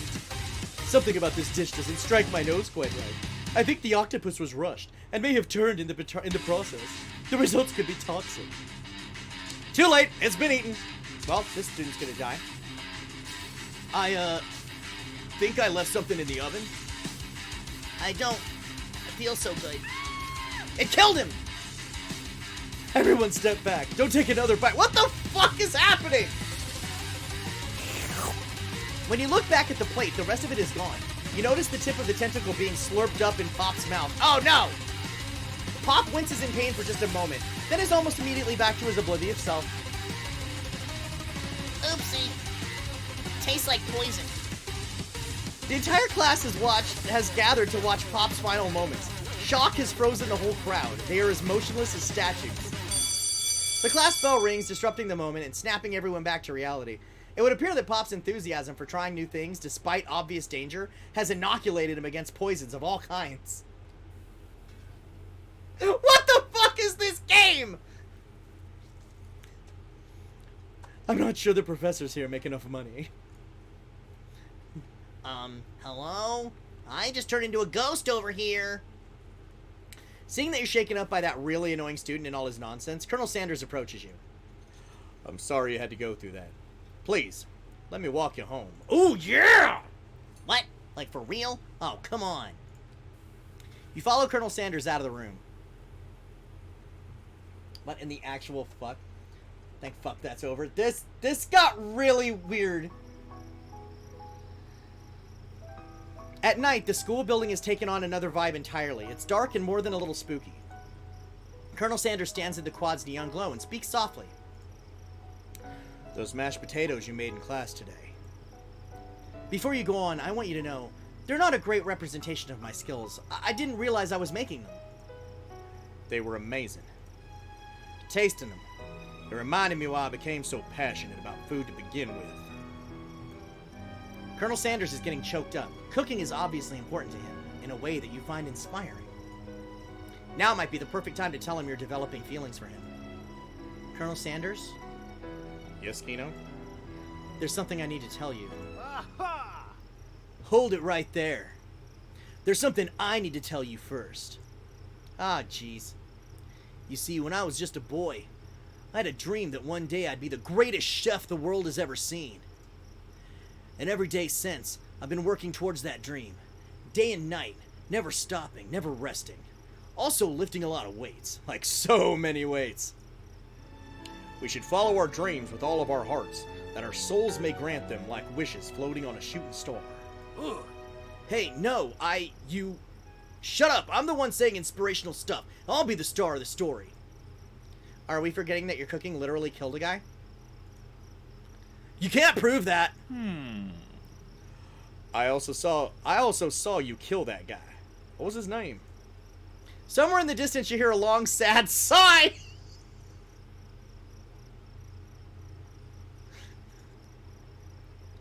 Forget him. We're talking about me. Me. I'm the hero. The Spark Monster is here to fight a hero. What? Bazinga! What? The Spork Monster?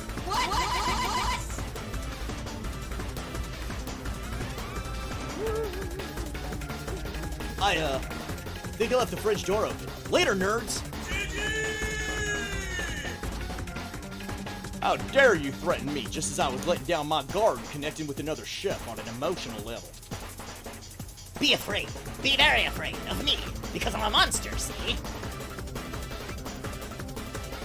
Is he rhyming on purpose, or is that just a coincidence? But before you can discuss syntax any further, it's a turn-based fight sequence. What? What will you do? What? What? Oh shit! Attack! You decide to go on the attack. Which attack will you use? Cook with Love. Cook with Love does 1 damage. It's just got real. That attack really upset Spork Monster, KFFC. What the shit? Spork Monster goes on the attack. They spit hot gravy at you. You take 1 damage. Attack. Decide to go on the attack. It worked last time, right? Cook with Love. Cook with Love does 1 damage. Spork Monster won't forget this. Spork Monster is really feeling threatened by your attack. Spork Monster focuses their mashed mind and draws in energy from Mother Earth itself. They grow larger and more intimidating. How will you respond? Attack. You decide to go on the attack. Which attack will you use? The one I have. Cook with Love does 1 damage. At this rate, the semester will probably be over before this fight is. Spork Monster is no quitter. Buffed up and ready to rumble. They go on the attack once again. Spork Monster uses Ulti Tensile. You take 2 damage from the attack. If you take much more damage, you're not going to survive the battle. I'm going to defend. You decide to defend. Which defense will you use? Trepidation. Apparently. You curl into a ball! I'm not cut out for this. Feeling vulnerable, Spork Monster prepares for its ultimate attack, Rounded Edge. Vile villain, your reign of terror stops here. Colonel Sanders summons the energy of 1,000 chickens! What the fuck is happening? What the fuck is this game?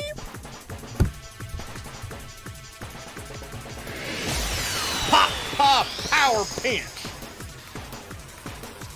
What?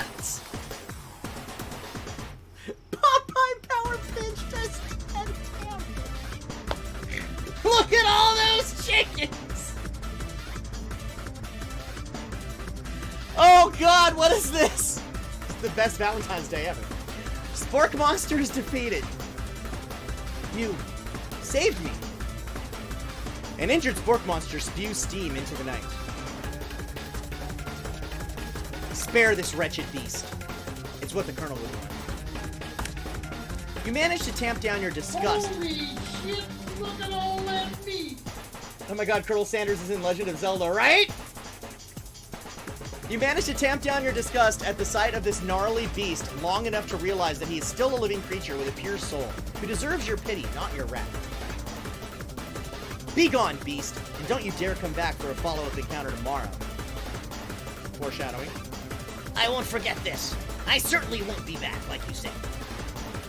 The Spork Monster scuttles off into the night. The defeated monster left behind a special item. It appears at first to be a cookbook, but upon closer inspection, it's so much more.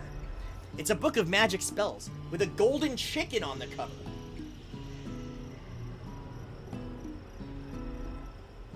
The Necronomicon? Holy shit, look at that eggplant! I think it's the Necronomicon! You open the cover and find a library card tucked inside. That was a funny fucking joke, by the way. The last name to have signed it out is Borko. Borko. That name sounds strangely familiar. Your blood is pumping as you stand in the quiet of the night, holding the mysterious book in your hands. As you come down from your battle buzz, you realize that your final attack has left you completely depleted. The world around you begins to fade away. Without any energy to keep your eyes open, darkness overtakes you. The image of Colonel Sanders flashes before your eyes as you fall asleep. He must have helped you get home. In your tired state, you don't know if you could have made it without him. What a guy. If you want to thank him, but you don't have the strength to utter a single word. You feel your covers being pulled up over you as you're tucked in tightly. Good night, my Colonel. Fuck. In your dream, you're together with Colonel Sanders. For some reason, Sprinkles is also there, instructing your love. Dreams are weird. What's up, Captain? That joke is fucking hilarious. Thank you.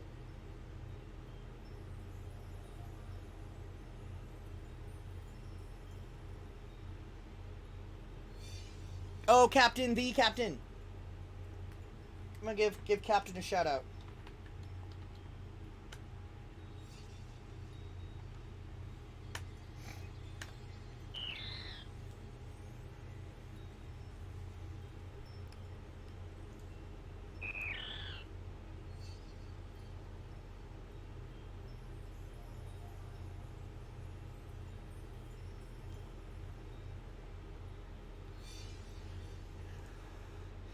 You awake on day 2 and attempt to process the wild visions you had. Were they memories or premonitions? You lie on the bed and stare at the ceiling, thinking about the secret you discovered while tasting Colonel Sanders' cooking yesterday. You can't believe he really used beep!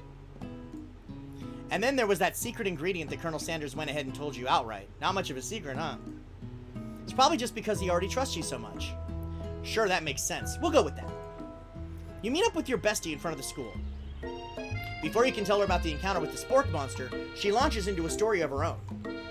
Okay, I know this might sound a little strange, but I think I might be, I think I might like Clank.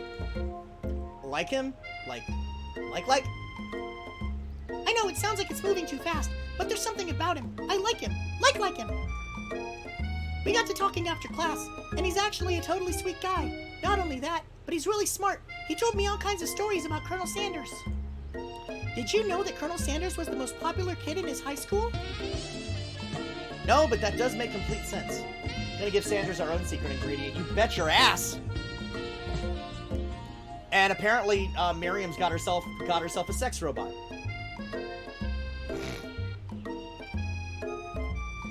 Yeah, but he was so popular that he was voted prom king in school he didn't even go to, and was also the convertible that he himself rode in at the front of the homecoming parade.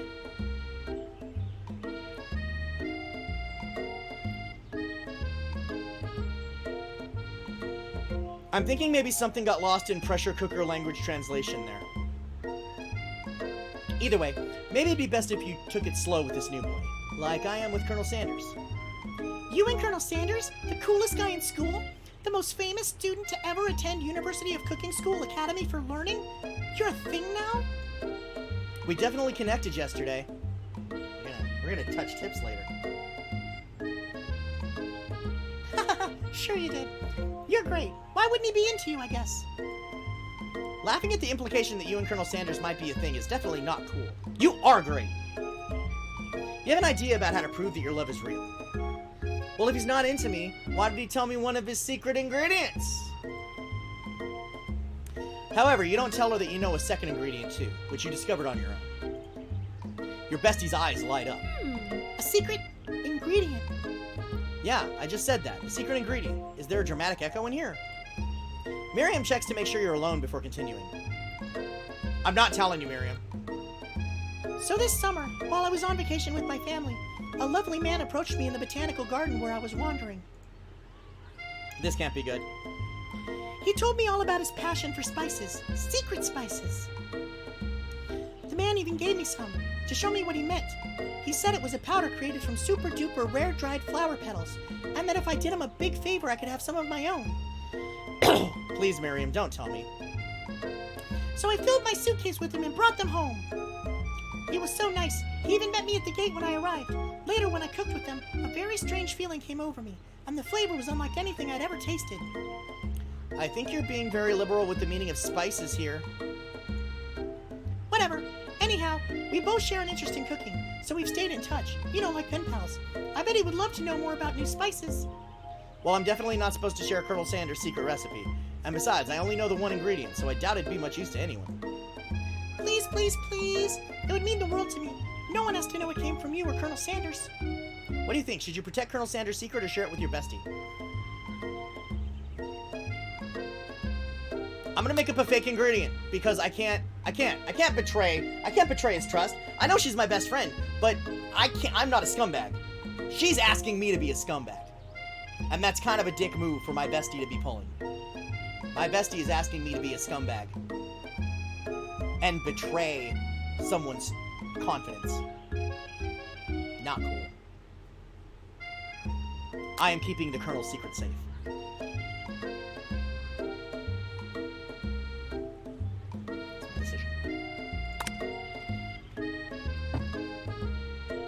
You quickly think of a fake ingredient name. I don't know, how about...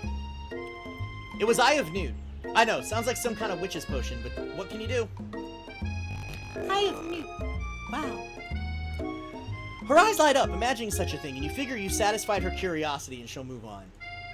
However, she immediately turns around and does some thumb typing on her phone that you can't quite see. That's probably not good.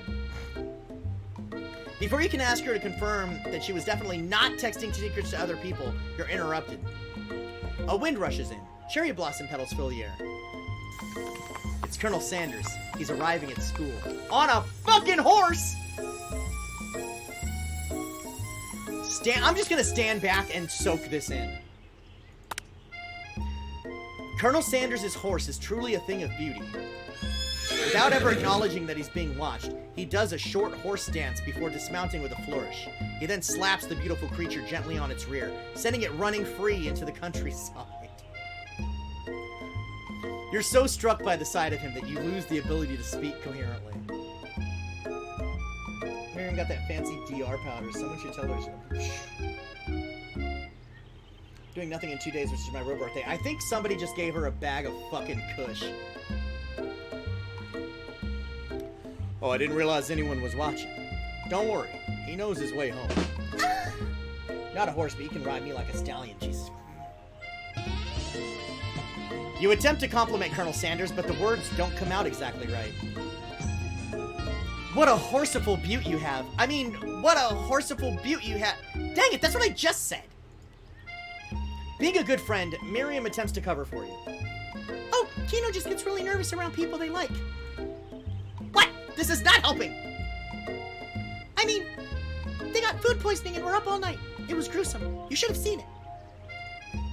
She gives you a wink and a smile as if to say situation handled. Can't blame a girl for trying. And with that, Colonel Sanders disappears into the school, leaving you and Miriam to follow. When you enter the classroom, you can see your two rivals, Ashley and Van Van, are doing something bad. By the way, they're hiding. You know it must be really, really bad. Old Spice commercial, right? Colonel Sanders on a horse. I'm on a horse. It's 2 tickets to that thing you love. Just drink on my birthday, but I can't. Save a horse, ride a colonel. I like it. Like counterfeiting recipes bad. Experimenting with restricted ingredients bad. Summoning a demon bad? You try and get a peek over Van Van's hulking shoulder, but he sees you coming. Whoa there, little one. I'm not sure you're ready to handle this. Why don't you make like a bee and mind your own wax, honey? Tell them to stop acting immature. You immediately dress the rivals down for their immature behavior. Culinary school is to be respected. This kind of nonsense is a waste of everyone's time. Now you've upset them. Oh, and you're the emperor of cooking, are you? You make the rules? I'm not sure you'd know a good meal if it ate you. Being the best chef in the world takes more than just culinary skills. It takes creativity. It takes panache. And it doesn't hurt to use a little evil. I just realized he's fucking...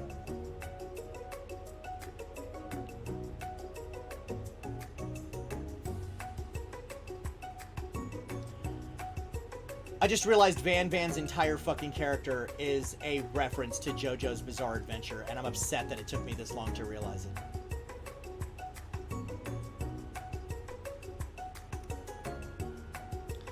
You finally get a look at what they were hiding, and you instantly recognize it. It's a book, just like the one you found after your encounter with the Spork Monster. That's the same book I found last night in the quad. Ashley immediately elbows Van Van, who hides the book behind his back. This is my horse. My horse isn't... Give it a lick. It tastes just like raisins. I don't know what you're talking about. That book is a family heirloom, and its contents are secret. Everything is a JoJo's reference. That's true. You notice that they haven't been studying the book. They've got Pop pinned to the wall, and they're tossing potato skins at him as he tries to catch them in his mouth. We're playing. Before you can dig any further, you're interrupted by the arrival of more students. It's almost time for class. It's almost time for class. Clank must be running late. He's in such a hurry that he rolls right over Van Van's meaty foot. Hey! Watch it, you bucket of bolts. You watch how you talk to him. He didn't do anything.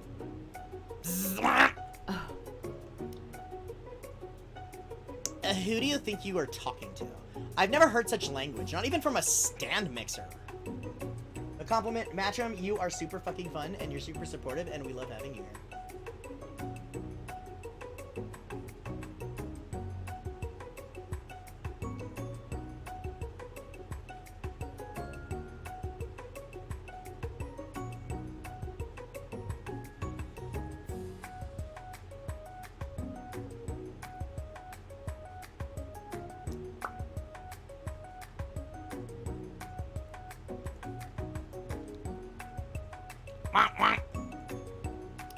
No, your mother was a stand mixer.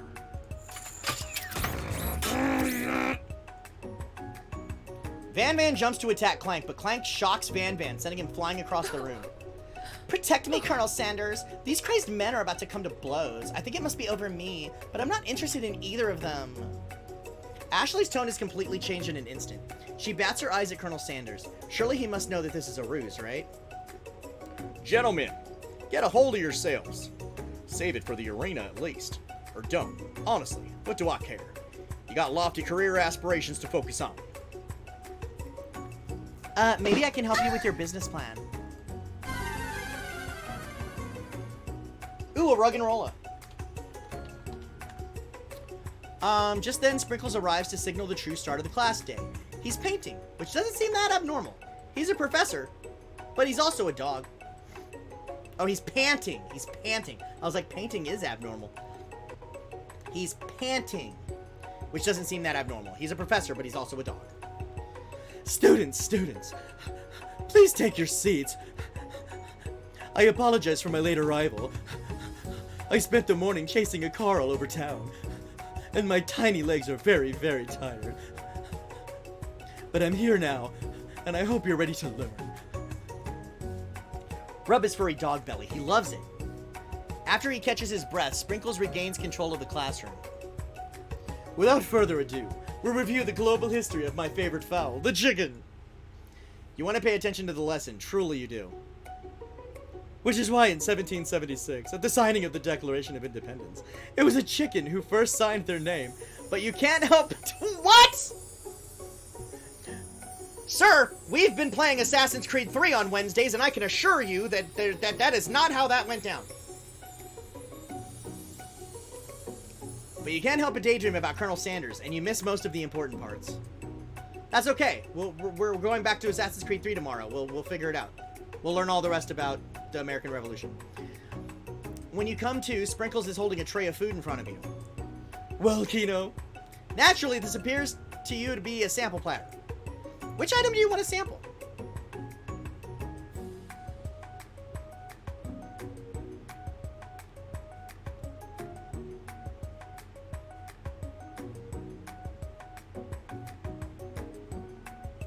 Pepper? You could put a pepper in the chicken? Hey, I caught the Roggenrola.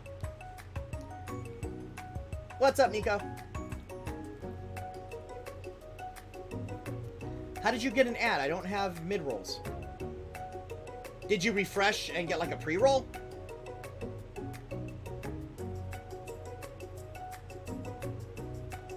History is written by the victor. That's true.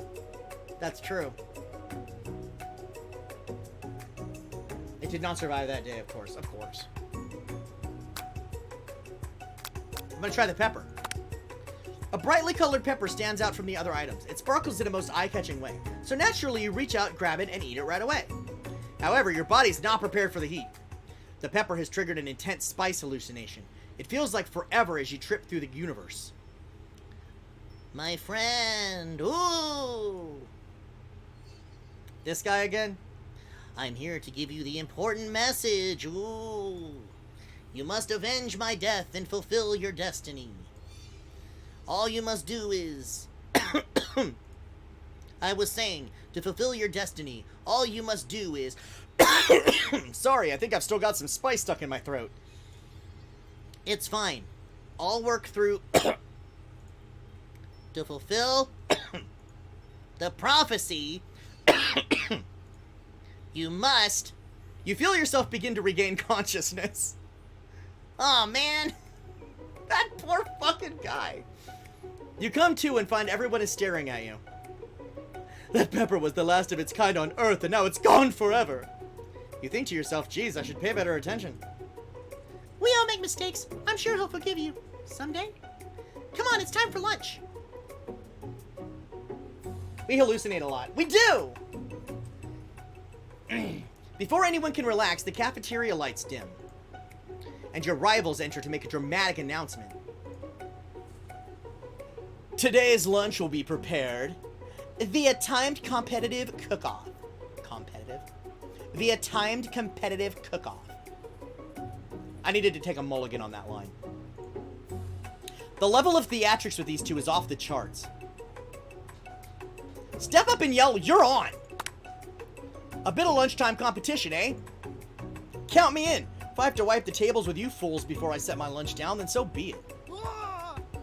I'm not the fool. You're the fool, fool.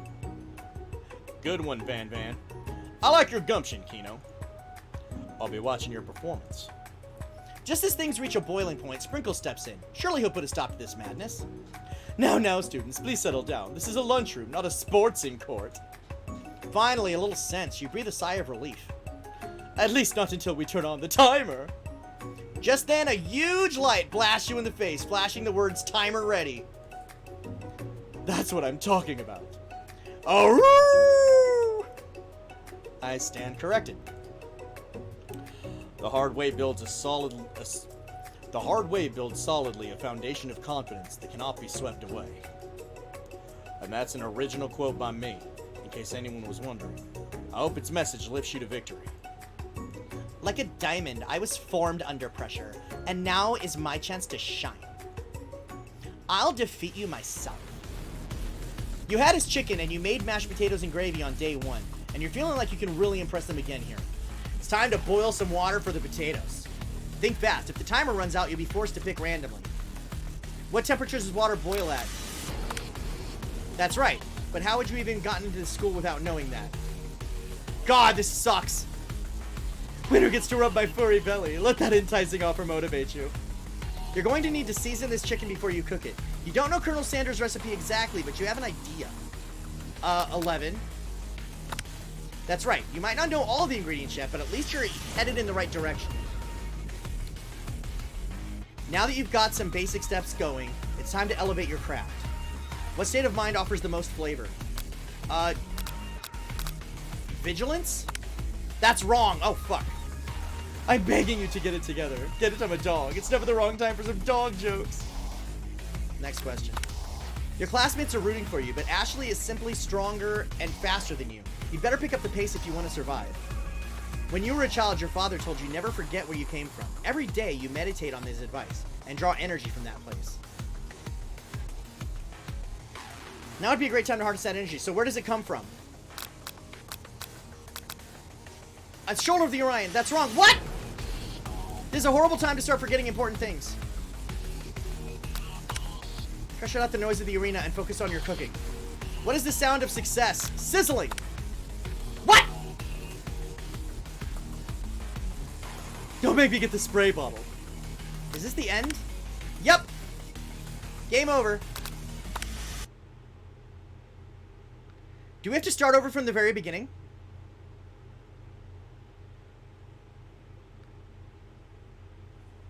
Okay, thank goodness. Okay.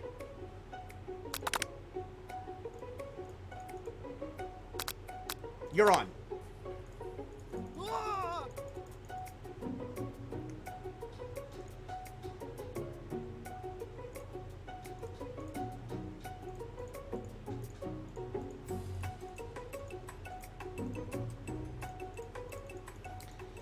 Oh, just get it. Just skip it straight to the fight. That sucks.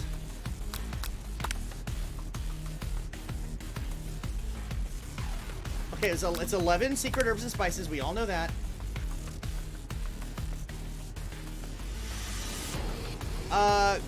Trust?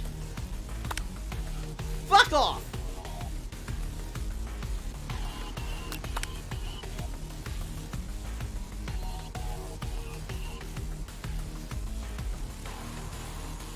A small town where big dreams are born.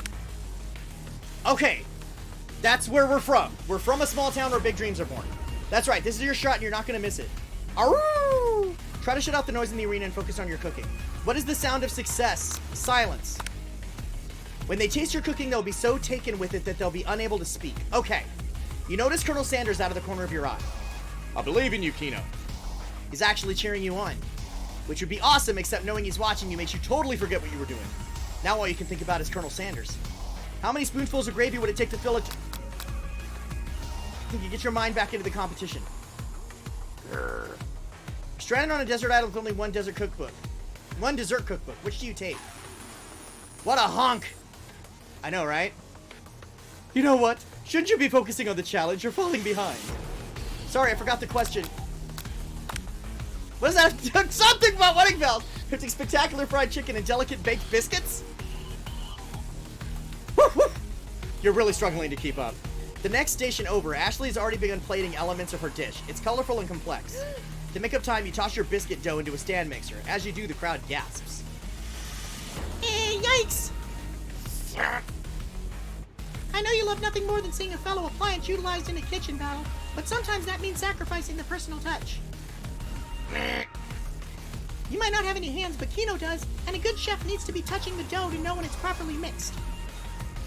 There's an easy way and a hard way. You don't get far by going the easy way. When you hear everyone talking, you realize how serious your error was. You immediately shove your hand into the mixer to rescue your dough before it's overmixed. Kino, no! But you're not fast enough, your hand gets stuck. It's immediately crushed by the quickly spinning beaters. There's no way you'll be able to use that hand for the rest of the match. Colonel Sanders shakes his head in shame. What you often find is that the easy way can turn out much, much more difficult. Everyone stop what you're doing right now. This battle is over. It can't be. I was so close to finishing my dish. Sweetheart, look at your hand. You simply can't go on. Ah, that's too bad. And here I am with a completed dish ready to serve. Surely that makes me the winner by default. No, it wouldn't be fair to compare the two on account of Kino's injury. You see Sprinkles begin to lick his doggy chops as he locks onto the dish. But I suppose you should at least tell us what you prepared. Well, because I'm the sweetest, I skip straight to dessert. Under this white chocolate dome, you'll find a wide array of delights, taking you on a journey of flavor that tastes good and tells a story of excellence. That looks like a chocolate sperm.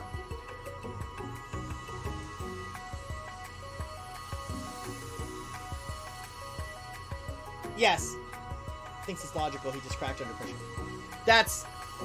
I don't think that last part, I think, like, once it started getting into the ones where the answers were just me fantasizing about Colonel Sanders, I think the rest of that was scripted. I was going to ask Kino to do the honor, but since you're injured, I'm afraid that pouring this creamer of delicate hot chocolate sauce might be too difficult. Colonel Sanders, if you wouldn't mind lending me your strong, steady hand. Colonel Sanders pours the hot chocolate sauce on top of the dome, causing it to melt away, revealing the ingredients hidden within. Inside, you'll find a delicate fried cheese croquet atop a slice of honeycomb, ice cream 2 ways, tender nougat, and pearls of blueberry gelée. Colonel Sanders seems intrigued, but perhaps not impressed as he dips his finger into the chocolate sauce. Simplicity isn't your strong suit, is it, Ashley? Oh, you. As he places a soft covered finger into his lips, Ashley leans over and whispers something into his ear. A dab of sauce sticks to his mustache. Internalize the rage you feel. Your rage burns so intensely within your eyes that they burst into flames. The flames cause your eyebrows to catch fire and turn to ash, and they fall off your face, which means people will have a hard time understanding your emotions for the rest of the semester, perhaps forever. Embarrassed and ashamed by your poor performance, not to mention your crispy, fried brow, you run for the quad to be like, Jesus Christ! The beautiful weather feels like an insult. Inside of you, a storm rages. It's Colonel Sanders. He's probably here to tell you that he and Ashley are in love and have decided to get married. And he won't even ask you to cater his wedding because you're a terrible chef and an awful person. You try to hide from him, but he approaches you directly. I know you're hurting right now. Not just from the devastating loss, but from that run-in with the mixer and that small fire. We should get that checked out. I'm fine. Can't you just leave me alone? I'm a loser. I'm not fit to fill your fryer. I'll never be a master chef. Failure's a part of life. Not just for you, but for all of us. You think I've never failed at anything before? It's exactly what I think. Well, then think again. I wasn't always the man you see before you. Enrolled in culinary school, incredibly handsome, successful, motivated. Well, handsome, sure. I was born that way. We can tell. But I've walked other paths and arrived at dead ends. I was passionate about life, but I failed as an obstetrician. Give me 1 second. I actually just got the notification that I have food, and we're about...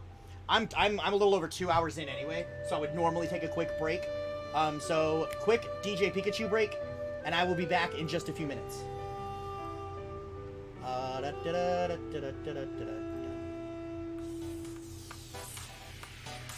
Yes.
DJ Pikachu.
I have returned. I have a breaded pork loin and some fries. Anyway.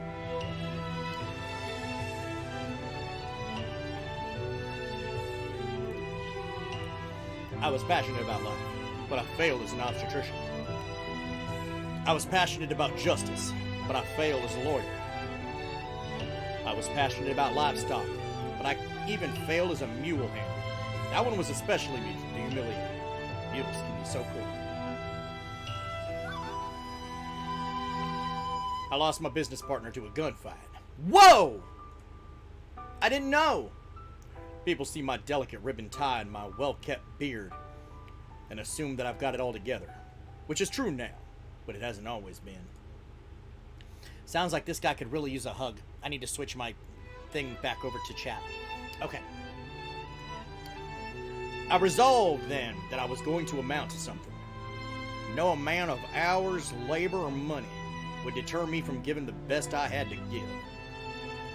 As Colonel Sanders changes focus, you can see something ignite inside of him, burning passion. One has to remember that every failure can be a stepping stone to something better. My new dream is pure. It's honest. It's something that a humble man in a crisp white suit can be proud of. I will create a new chain of chicken restaurants that will bring joy to the entire world and make up for my past misdeeds. Yay! Just as your moment grows intimate, you're interrupted by a threatening, shadowy presence. Battle-scarred from the night before, you prepare for the worst. It's the Spark Monster! Borko? It is I. I know I said I wouldn't be back, and after the whole fight to the death thing, maybe you don't really want to see me anymore, but I just wanted to say that I was wrong to attack you, and I apologize. I know what it's like to have always looked over your shoulder. Monster problems, am I right? Aw, thanks, Borko. I'm glad there are no hard feelings. Getting jumped by a giant creature in the dark of night can really rile a person up. I also want to apologize for the way I switched right into attack mode. I know that you're strong, and cooking school can put a person under a lot of stress. I actually used to go to this school. I wasn't always a spork monster, you see. I don't believe it. You were human once? Well, no, I was a golden retriever. But I was still a student. Until one day some mean kids with a magic spellbook cast a dark enchantment on me. I was forever transformed. A magic spellbook? Precisely. I'd procured a copy for myself, but somewhere along the way I've lost it. If you find such a book, I beg you, respect it. You're a powerful chef, and you shouldn't rely on dark and evil magic. No, you should be protecting the innocent from those who would cheat them through sorcery and guile. If you need me, don't fear. I will be there. Sounds like there are some bad cooks in the kitchen of life. Kino, together I'm sure we can defeat them. Come back to my hideaway and we can discuss. A personal invite? You can't imagine what Colonel Sanders' home must be like, but it sounds like you're about to find out. Okay. He's got like a fucking lakeside cabin.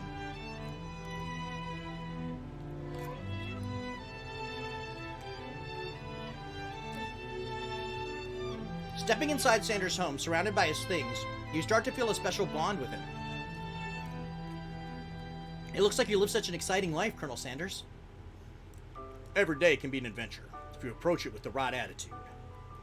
Long ago, I made the decision to never stop searching, never stop working, never stop imagining. Have you ever been working on any new recipes of your own lately? I'm always excited to talk about food with another ambitious chef. Well, there is something. It's just a side dish I've been tinkering with, trying to find the right balance of flavors and textures. I'm not sure I've nailed it yet, but I'm close. Colonel Sanders' eyes perk up as he starts to wonder what dish you might be describing. It's meant to pair with something spicy or something crispy. Both, perhaps? Now you've got him right where you want him. Shouldn't you reveal your new creation to him or keep it a secret just for you? Reveal it! You decide that you're as ready as you'll ever be to share your original cooking with Colonel Sanders. Before you can talk yourself out of it, you decide to dive in head first. You reach into your lunch bag for a special dish that you've been keeping on ice all day. I present to you my original coleslaw.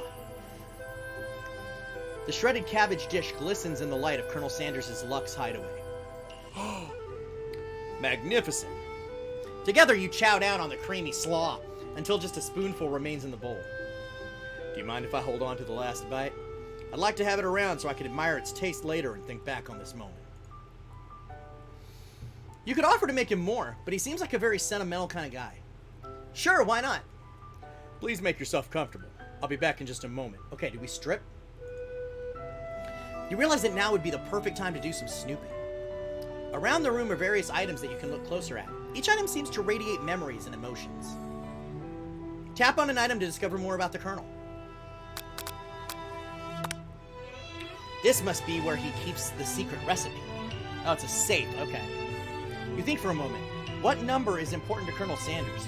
Then it dawns on you. I'm not going to break into his safe. As soon as you turn a dial to 111111, the safe opens. Apparently, I'm opening the safe.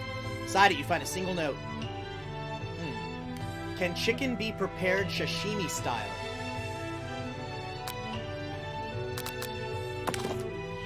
An adorable little baby boy crawls across the floor. From the goatee and mustache combo he sports, you figure this must be Colonel Sanders himself.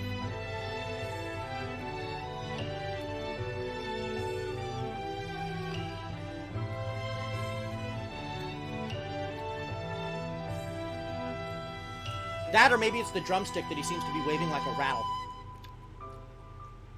Who frames a baby picture of just themselves? Probably the same type of person who would make their own face the logo of the company they founded. Am I right? Oh, shit!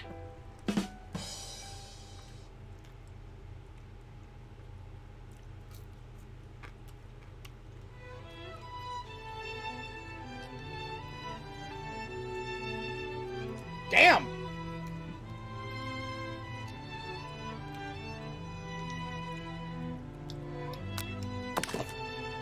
This photo appears to be Colonel Sanders, except he's an old man visiting the pyramids of Egypt? Maybe this is where he discovered one of his secret herbs and spices?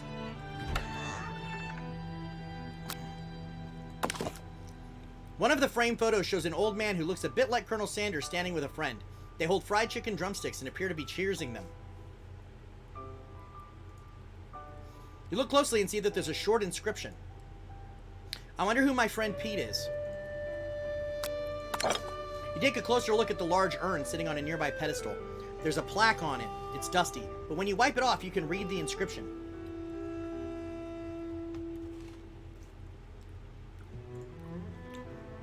It says, "Here lie the ashes of all my past careers and business failures." Poor guy. You gaze out the window across the vast lake and mountain range beyond. Just then, the ghost of the student pops up. Are you thinking about heading out into the world on a quest to avenge my death? Wait, what? I never even learned your name. Why would I avenge you? I could just tell you my name right now. Can't you see I'm in the middle of something? You open the window a crack and the ghost is swept off with a breeze. A scented candle. You pick it up and try to identify the smell. Power tool? Freshly starched collar? Piece of wood floating in a lake? Summer of '69? No, it's one of the secret recipe ingredients. It's beep!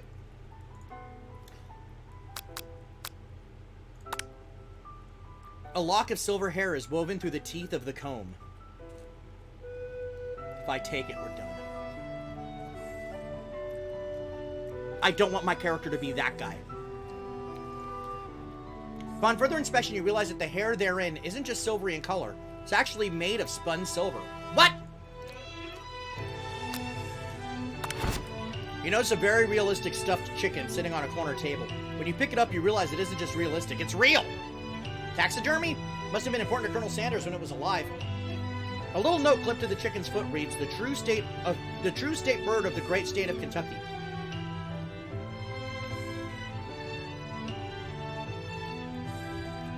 Going to cut myself a little piece of my pork tenderloin here.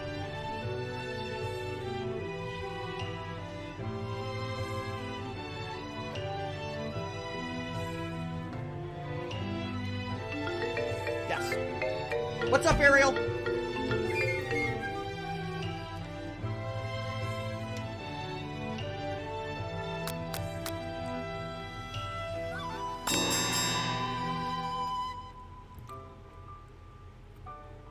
You open the door to Colonel Sanders' closet and find a row of his signature white suits hanging within. You take one off its hanger and try it on. The jacket is a bit big for you, but it's soft and comfortable. You give yourself a deep hug, breathing in his scent. They say that home is where the heart is. Is this what they mean?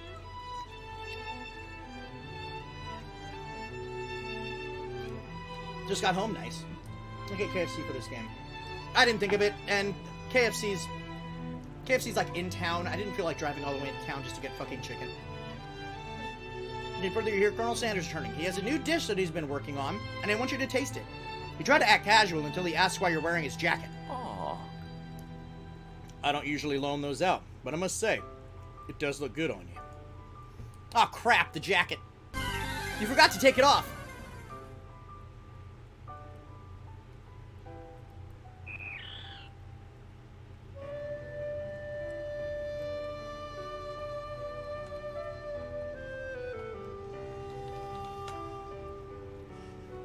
Size down, don't we make a big...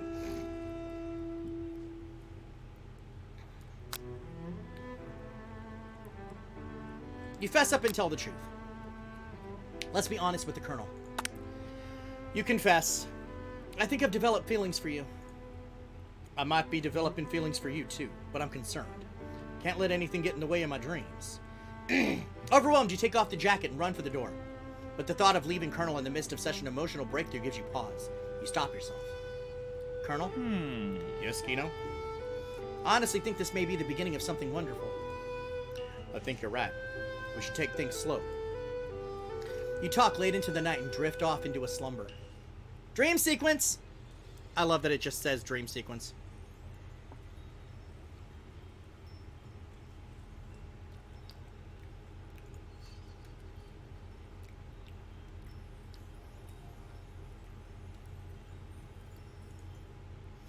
You awake to a beautiful morning in Colonel Sanders' hideaway. Did you make the right decision on how to respond to Colonel Sanders? Only time will truly tell. Today is a day that could change the rest of your life. You think about the new secret ingredient you just learned about. Beep! In some jurisdictions, beep isn't even legal. But if the recipe is secret, how will they know?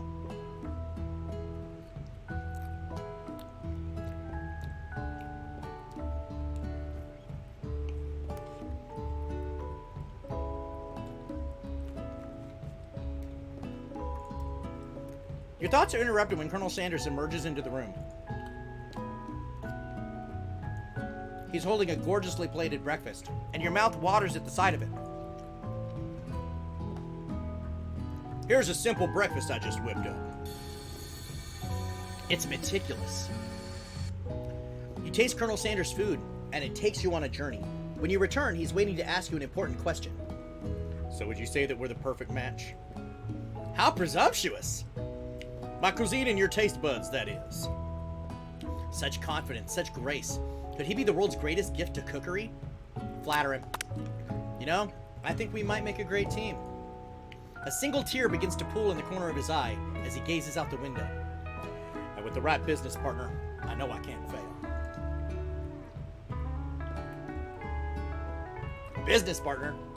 Could he be talking to you? It's all happening so quickly. Overcome with emotion and confused by your feelings, you're on the verge of tears. Unable to speak, the only answer you can find is to run out the door and get home. There's still one more day of school after all. The University of Cooking School Academy for Learning waits for no one. You get home to find something very surprising. Your best friend is there waiting for you. Where have you been? Because I had one heck of a night. I've been desperate to talk to you about it, but I couldn't find you. I got worried that something had happened to you. It's okay, I was just... But now it turns out you're fine. I can finally get you up to speed on the saga of Miriam. Sure, but... You will not believe what happened to me after school yesterday. I went on a date. I think I can believe that. Since I'd been partnered up with Clank, he asked me to go out with him. Of course I told him, you better keep your dials turned to polite and respectful. I'm not that kind of girl. But he was just interested in spending some one-on-one time together and getting to know me. So I said, yeah, sure, you can get to know a little I can get to know a little metallic guy. Long story short, he took me skydiving with his friends, but things quickly spiraled out of control. Did she just say skydiving as if that's a typical first date to go on with a talking pressure cooker?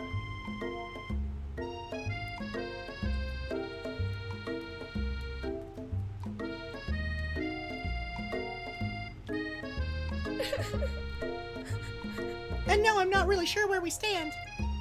You don't give Miriam time to tell her the whole story, however. Bottling up the details of your own night is just too much to bear. And I went on a date too, back to Colonel Sanders' house, where I spent the night with him. You what? Nothing happened, but the emotional connection, wowzers. Miriam offers to support you no matter what you do. Together with your bestie, you feel like you can do anything. Oh no, when you arrive at school, you encounter your rivals in the quad. You can tell from a distance that they've been picking on Pop, though he himself might not grasp that fact.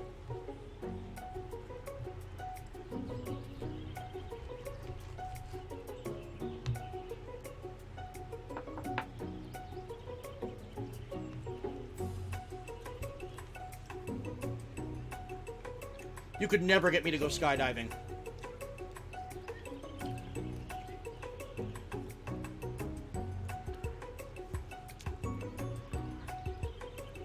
Because you know he's Pop.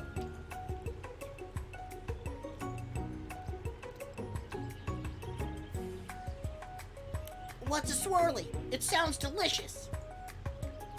Oh, it's great. I'll order you up one right away. I'll have my swirly with sprinkles, please. Sprinkles is a dog and a treat. You can get your swirly dipped, too. Why don't you pick on someone your own size? Because I'm literally the biggest person at this school? There's that horse that Colonel Sanders rides to school, but who would dare pick on such a such a gentle and beautiful creature? How do we bang him yet? Not yet! We're on day 3 of the culinary school, though, so fingers crossed, Lana.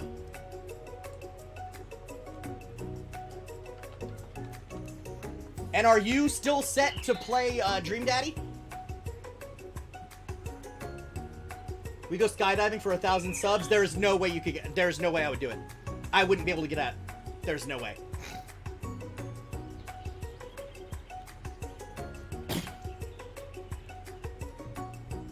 You're still doing Dream Daddy? Nice. That's what I told everybody. Because it got brought up in chat that there's also that one, and I was like, yeah, I'm playing this one, and then Lana, who I'm raiding, is going to be playing that one. Ugh. You've got some nerve, Kino, suggesting I pick on a defenseless horse. Now you're twisting my words, and I won't have it. You clench your fist, but the injury from yesterday's mixer accident makes you wince with pain. Doesn't look like you can go on cooking like that. Might as well just give up. I'll never give up, ever. Colonel Sanders arrives just as it appears things are close to boiling over. A naturally intuitive person, he senses that something's been going on. Is everyone excited for the final day of school? Kino, how's that hand feeling? I'm sure you'll be back in fighting form by this afternoon. Aren't you concerned about my hands, Colonel? Yesterday I almost broke a nail winning so hard. Technically, I don't believe a winner was decided, but your presentation was quite impressive. What's it doing complimenting her? But what about the flavor of my delicate, warm, gooey chocolate sauce?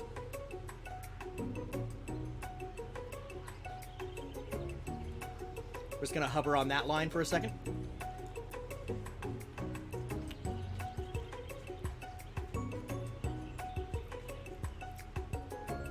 We're just gonna hang on that line for a second.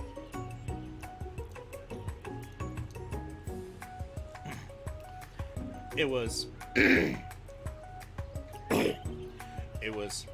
clear that you're passionate about how your food is received.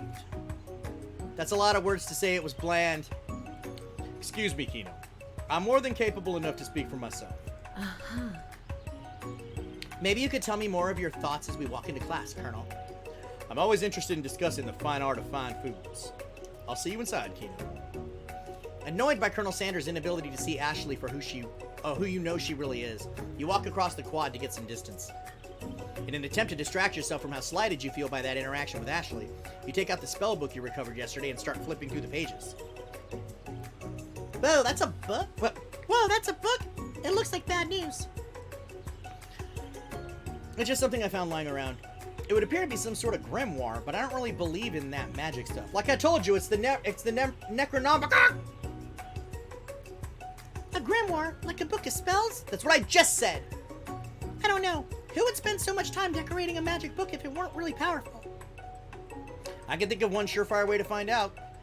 You open to a page covered with arcane warnings. Cast only in case of extreme emergency, it says around the edges of the page. I could use this spell here that says it will erase anyone I choose from all of my memories. If I scrub out Colonel Sanders, it would probably help me focus better on the upcoming final exam. That's way drastic. Couldn't you do something else, like anything else? Not rooted in dark magic? Maybe tie a string around your finger? Okay, fine, it is drastic, but drastic times call for desperate measures. You got a memory erasing spell sitting right in front of you and a pretty good excuse to try it out. Don't do it. I don't want to forget the Colonel. You take your friend's advice and put the book away. It's almost time for class. Sprinkles is already in the room, waiting for the students to arrive. He clears his voice to make a quick announcement. Perfect creamy topping for them to... What's up, Sherry? How are you, Sherry? How is your Valentine's Day going? Do you have any special plans with your partner?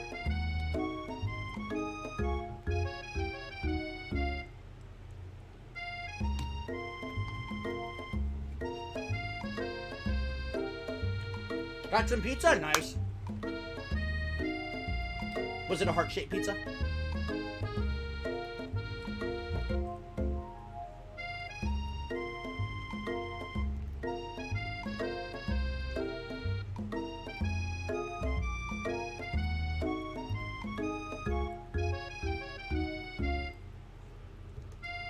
Okay. I want you all to know I feel something of a dog moment coming on, but I assure you it's nothing to be afraid of. His cute little nose scrunches up and he begins to breathe quickly.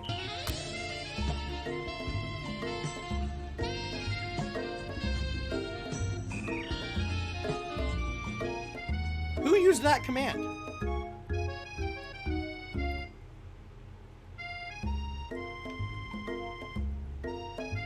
Mom got me that same shirt you're wearing last year. Oh, the, yeah, the Demon Slayer shirt.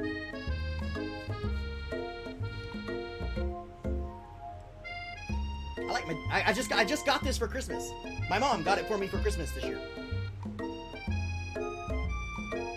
Slept most of my V-Day, then went to work. No, Demon Slayer is so goddamn good. It is amazing.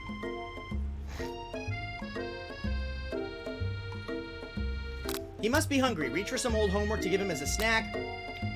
Dogs can be rather unpredictable, especially Sprinkles. Wait to see what happens. Let's wait. Let's wait this out. Let's see how this goes.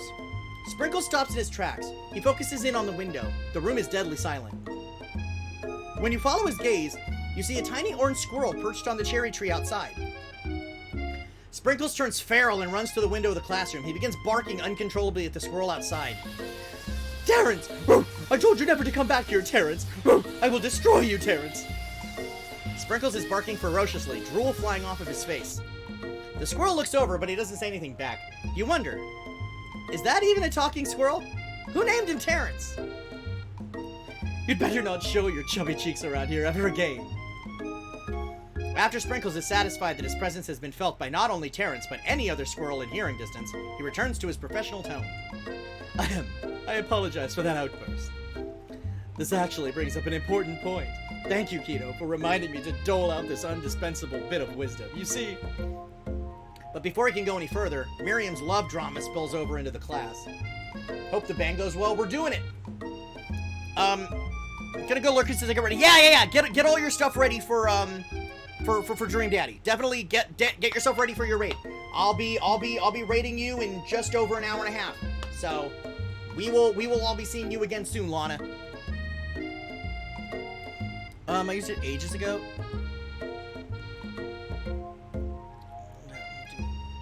Yeah, it's weird. I don't know why it took so long to play. Never celebrate Valentine's Day even on the right. It's just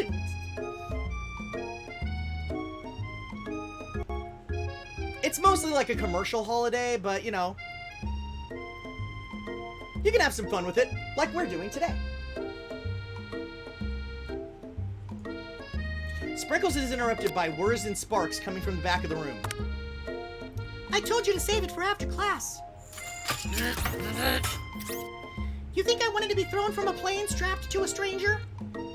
Miriam and Clank seem to be arguing, but you still haven't learned to speak Clank's language of mechanical noises. But no, had to show off to your cool kid friends, Jeff and Joan. J and J forever. Watch us form a triangle in midair as we descend. Triangles are the strongest shape, don't you know? Yeah, well, that doesn't make it a great date. Then take Jeff and Joan with you. You can all hold hands as you pedal down the mountain, or off a cliff for all I care. Clank begins to shudder. Steam pours out of the gaps in his panels, and then a loud ding stops him in his tracks. No amount of seasoning is gonna make me want to eat that, Clank. Clank bursts out a completely deep-fried sneaker. Considering that he himself has wheels, not feet, it's not entirely clear where it came from.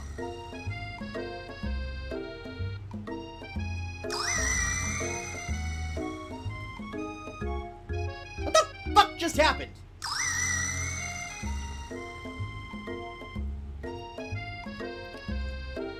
In terms of deep-fried footwear, I guess it looks okay. Clank slowly rolls out of the room to be alone with his shoe. Everyone tries to pretend like they didn't see that entire thing go down.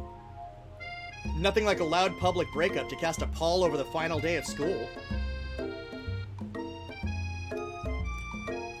Well, that was unfortunate. But we mustn't be distracted from what lies ahead. The final competition showdown challenge exam! I'm still working on the title, but I think you get it. Test time approaches. See you all in the arena. But before you can think about your upcoming competition, there's a very beautiful soul nearby in need of a pep talk. Hey, Miriam, are you okay? Okay, I'm so mad I could smash a tiny mug, spilling several droplets of hot cocoa all over the floor. How could he embarrass me in class like that, in front of everyone? Her tiny cocoa is a delicious treasure, so you know that this breakup is no joke, even if the source of her frustration is such a silly boy. I know that you know this, but I'm gonna say it out loud. You don't need anyone. Me and you, we're gonna cruise through this final test and hit the carpool lane to Success City. Miriam brightens up, imagining the wind rushing through her short bangs, but she hesitates to embrace the feeling all the way. You're not gonna saddle up on Colonel Sanders' stallion and ride off into the sunset without me. Of course not.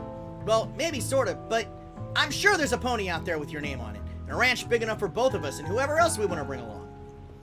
If it's not Pop or Clank or anyone else you meet today, tomorrow, or this whole year, so what? You're a special person who shouldn't settle for the first someone to show a little interest anyhow. Miriam gives you a big hug and wipes the tears from her cheeks. I should really review my menu for today. I'm gonna make a very special soup. And I bet that Professor Dog is gonna love it up. While you were pep-talking Miriam, you completely missed lunch. But that's okay, because you had a better idea how to spend the time before your exam. Take it. The penultimate bite of my pork loin. Damn, this whole time wondering where Ratchet is. Wait, what? Did we romance Daddy Sanders? We're working on it, Nico. We are working on it. He does have feelings for us. It's just things are complicated, you know? Wondering where Ratchet is. Oh, because of Clank. Pardon and enjoy Valentine's Day. So you can fuck me. Jesus Christ! Yeah, bonk the shit out of Sloth.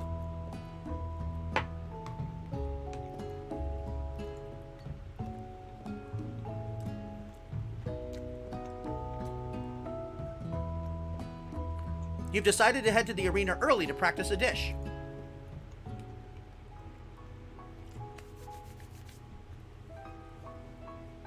This is it, the location of your final challenge. A test of will, a test of courage, a test of talent. And a chance to beat the pants off of Van, the supposed Man, and his eviler counterpart, Ashley.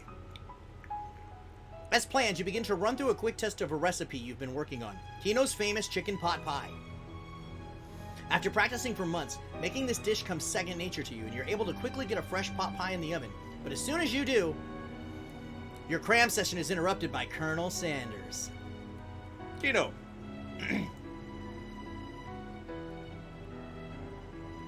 That's not the voice I use for him! Kino, what are you doing here? There's still time before the final exam.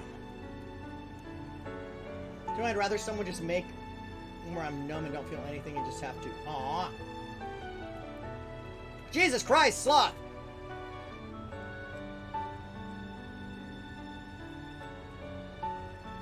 Okay, Sloth, you need to calm it down like I am about to time you out. Like, honestly, it's getting a little out of hand, and I am, like, this close to timing you out. Because, like, it is actually, at this point, starting to make me uncomfortable.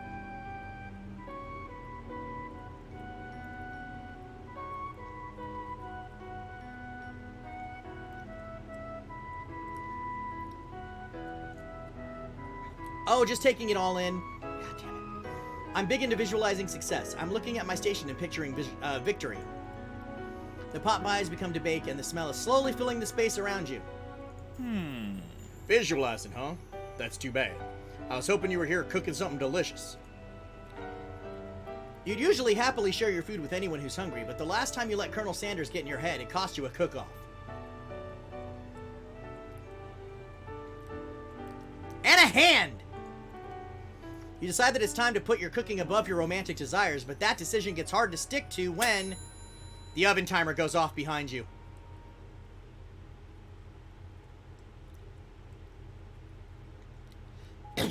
Fess up about your practice dish. Okay, you got me. I'm doing a little bit more than visualizing. I know. My nose can smell a pot pie from 400 yards. That's an oddly specific distance, but you'd expect nothing less from such an oddly specific man. You knew it was a pot pie just from the smell? Not just a pot pie, but a chicken pot pie. With an all butter crust. And my nose is telling me something else. Oh no, is it burning? No. I can smell that it was made with a heaping helping of TLC. But it'll probably start burning any second if you don't pull it out. The moment of truth. Wow. Oh no, this is him. I mean, not no more, but you take it kind of far. Like, you get really far with it. And it's like, okay, we get it. We get the bit.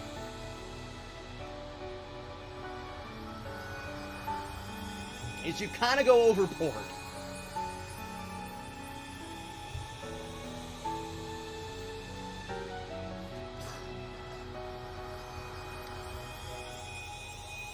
It's the best pot pie I've ever tasted.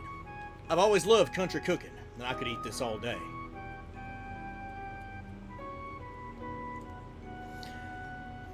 There's no time left. The final showdown is about to begin. Overboard or overporn? Both.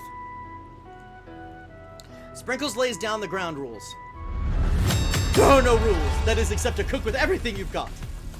You step up for the cook-off of a lifetime. Okay, I'm gonna take the last bite of my pork loin here, so I can get it.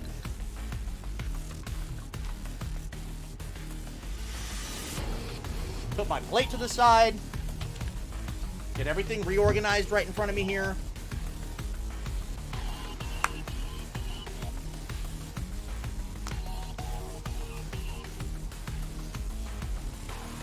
So I can concentrate on whatever the hell they're about to throw at me right now.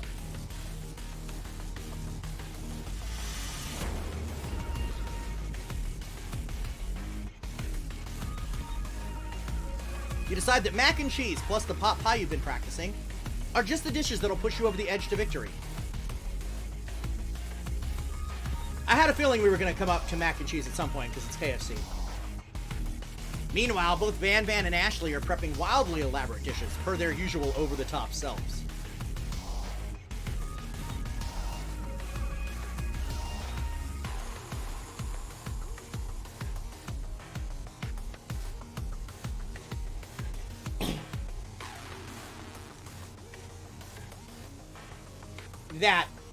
That. Miriam has her giant magnifying glass and several sets of tweezers. She's definitely prepared to go big going small. Colonel Sanders seems to be harnessing his 11 herbs and spices, but he's trying to find a way to improve on something perfect. His original recipe fried chicken. The intensity in the room starts at a full 10 out of 10, with a frenzy of action. Everyone is calling out really cool special cooking moves as they prepare their food. Wow, this is getting serious. It's like an episode of Food Wars. Colonel Sanders batters his chicken as he levitates it through the air. Egg wash! Wow, it's the first time they actually typed his dialogue with a southern accent.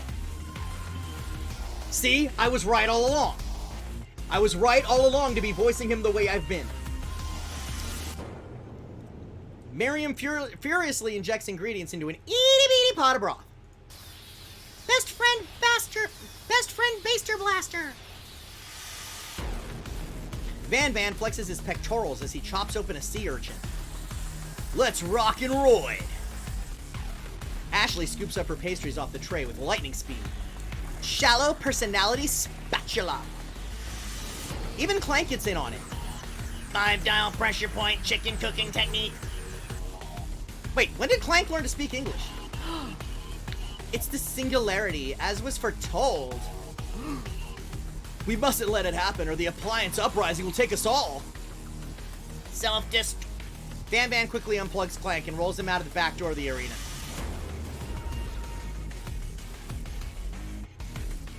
It's happy you're streaming, Mike, because this is cheering me up. I'm glad I can be cheering you up, Ariel. You know I love you.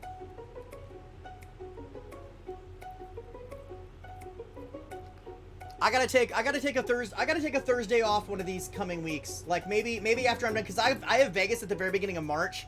So like I'm trying to save whatever cash I can for my Vegas trip. But maybe sometime after my Vegas trip, I can take a Thursday off and come hang out with you while you do your bowling, and I can like sing some karaoke and shit. We can sing some songs together while you're there for your bowling.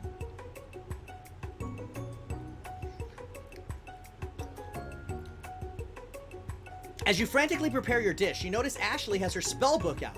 Is she going to use some dark magic to turn the tide? You got a book of your own, and you're desperate not to see her win another battle. Should you take this opportunity to fight magic with magic, even if it's almost certainly evil magic? Do it the hard way. Because remember what the Colonel said. Remember what the Colonel said during the lunchtime cook-off of day 2. You don't want to take the easy way. The easy way is not the best way. We gotta do it the hard way. Who needs magic when you've got passion? Exactly! That shit March 20th, I can't wait. Nice. Need therapy. Addicted to flirting with people I'm not attracted to. I'm gonna do it the hard way. Colonel Sanders sees that you've chosen to win on your own terms, and he gives you a subtle wink from across the room. I believe in you, Kino. Miriam notices too. And I've always believed in you, Kino, since we were little kids, because I'm your best friend forever. You turn to notice that Miriam is at your station, cheering for you. Miriam, what about your dish? If you're here cheering, who's cooking? Tiny food, short cook time. I'm actually already done, so I thought I'd help you. Oh, that's sweet, but Miriam tosses a handful of spices directly into your boiling noodles. It's the secret ingredient. However, she doesn't know that you lied and the ingredient was made up. And where in the world did she get Eye of Newt from? The boiling pot explodes, sending Miriam flying backwards. The watery noodles begin to swirl in the air, bubbling up into a dark cloud that thickens and congeals before your very eyes. Fuck, we should have told her the truth!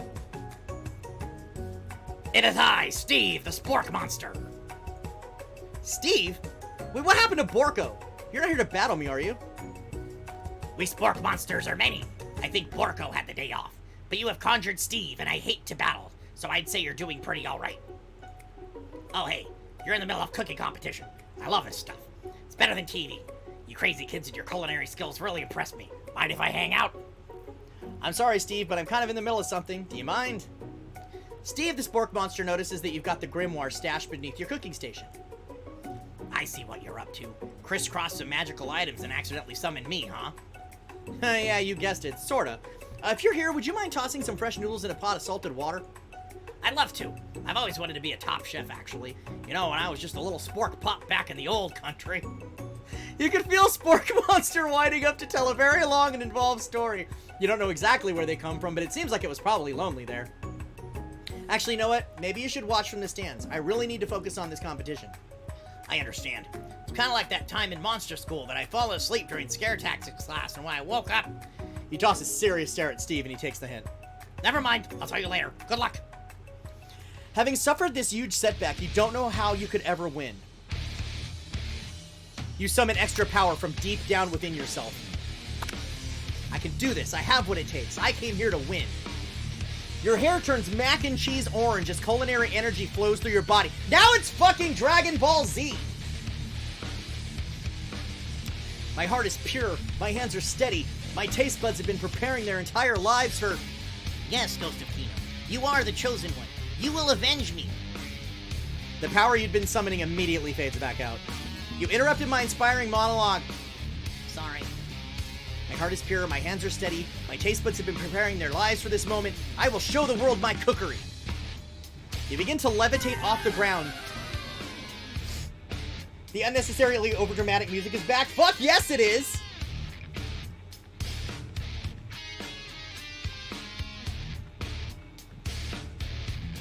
You begin to levitate off the ground. Energy courses through your body. You know that with this power, you can do anything. Except turn back time, which would be super useful, because while you were powering up, your chicken pot pie overcooked in the oven and can't be served. But don't worry, dear Kino. You may have suffered some setbacks, but all is not lost. Impressed with your fortitude, Colonel Sanders decides that you have earned his support. I've been watching you today, and I must say I'm truly impressed. You've been thinking on your feet, rolling with the punches. He steps up to your station and stands right beside you. I'm here to help.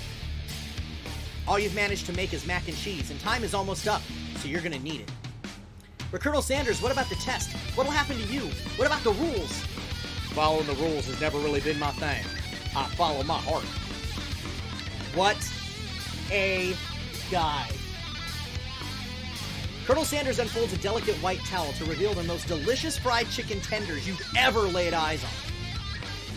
And besides, sometimes unexpected combinations can have surprising effects that surpass their individual efforts. Oh, we're making a mac and cheese chicken bowl. Are you suggesting? If we combine forces, we can form the perfect food union. Time's up, students. With time expired, it's the moment everyone's been waiting for. You must now prepare to present your dishes.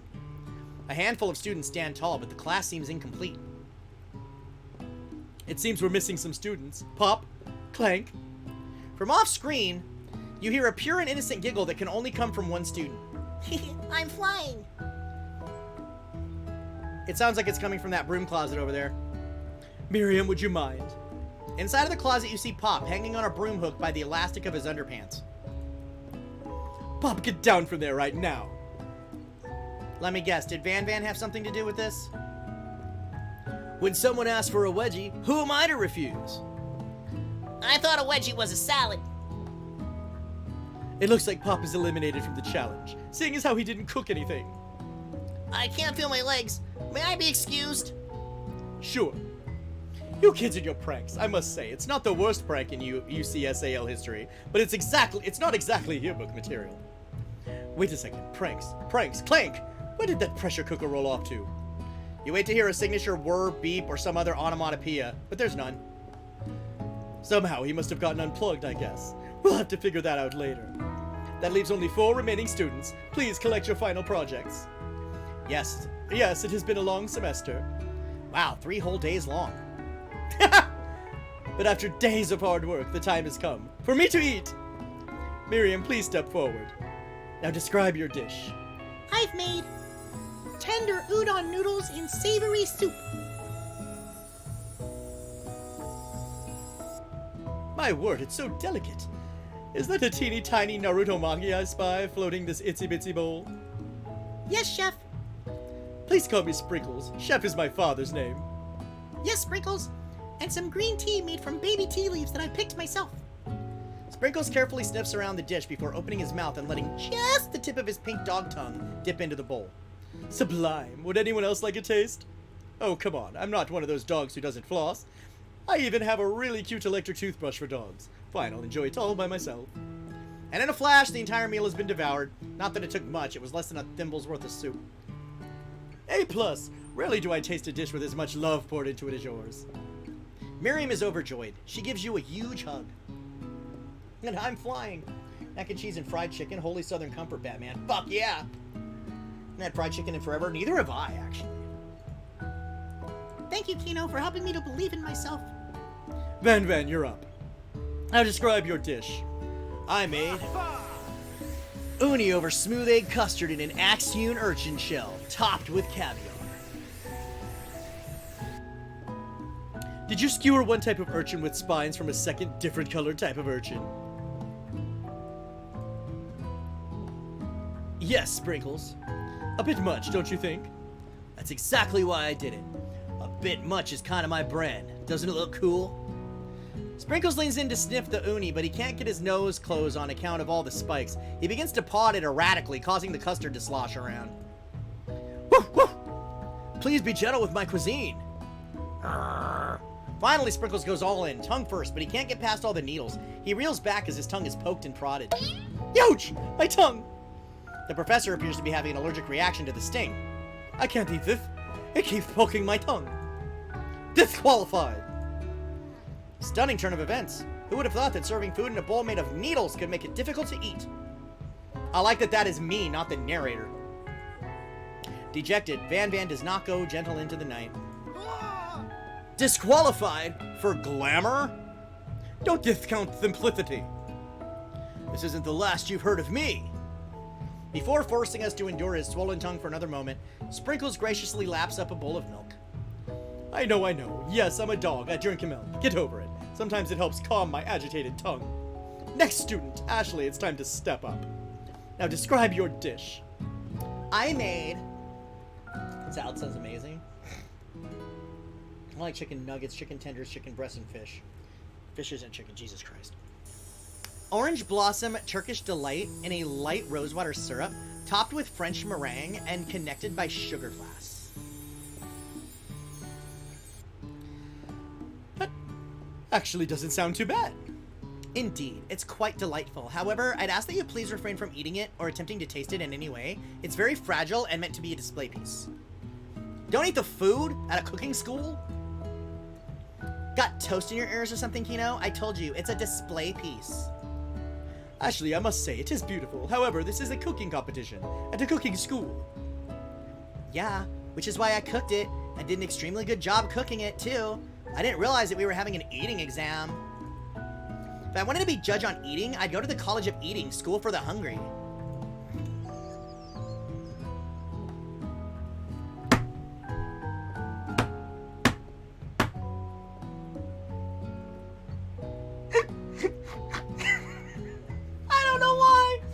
I don't know why that line was so funny to me.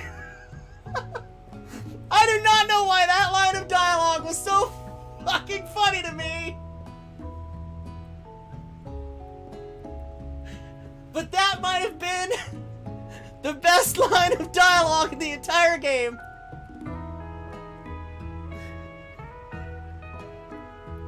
Oh yeah, she's awful. She's an absolutely awful character, and bad things should happen to her.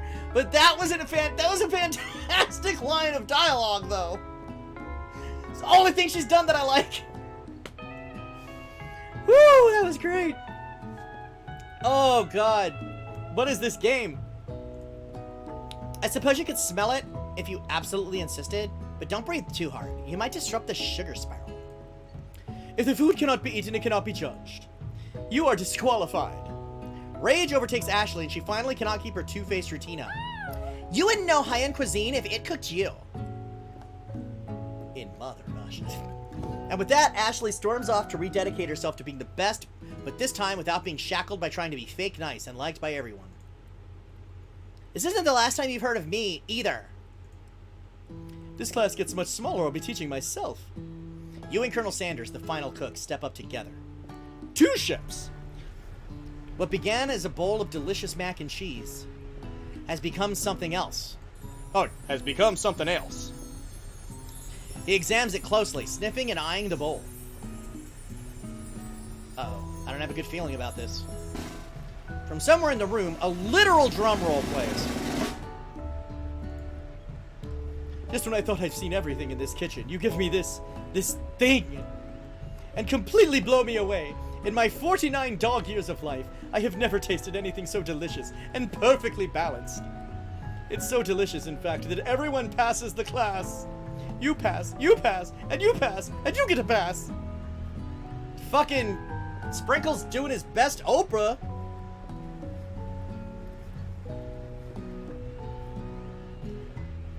Everyone gathers around and partakes of the mac and cheese bowl. They all seem to transcend this reality into another dimension. You win! Together, you and Colonel Sanders have made a new menu item. The new menu item is so impressive, even the Van and Ashley are drawn back by its magnetic fragrance.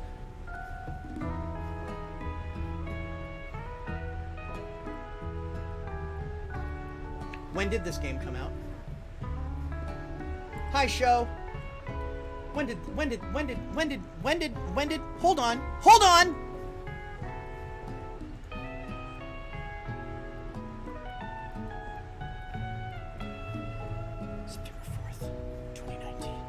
September 24th, 2019.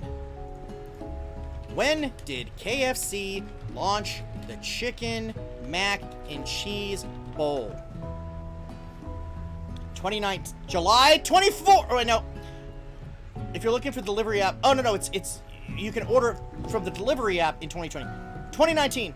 Both bowls were first introduced in 2019. This game was not just like a commercial for KFC in general.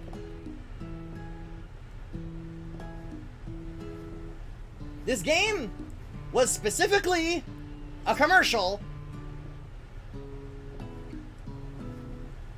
for the mac and cheese chicken bowls.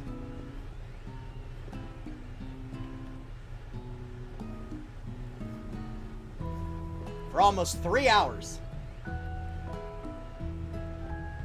I knew it was a KFC tie-in. I knew we were playing a joke game that KFC made, but I thought that was the joke. I thought it was just a joke thing. KFC made a dating sim, and just to advertise KFC, just to kind of like play with like different KFC menu items. Like you got the fried chicken, you got the mac and cheese, you got the mashed potatoes, you got the coleslaw. Ah ha ha ha! KFC, funny in the gamer space because didn't they make a console too? Because they made a console too. Wasn't that a thing? Where they made a console that you could like keep your chicken heated in? But no, this was not just...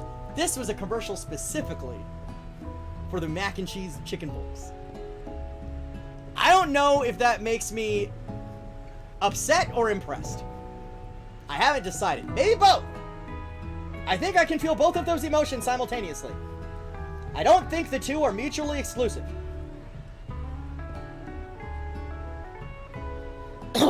By the way, it is 5:46 my time. Has anybody noticed any lag spikes at all? Because I haven't been looking at my bitrate. Either I haven't been looking at my bitrate meter, or when I've looked over at chat, I haven't noticed it being red.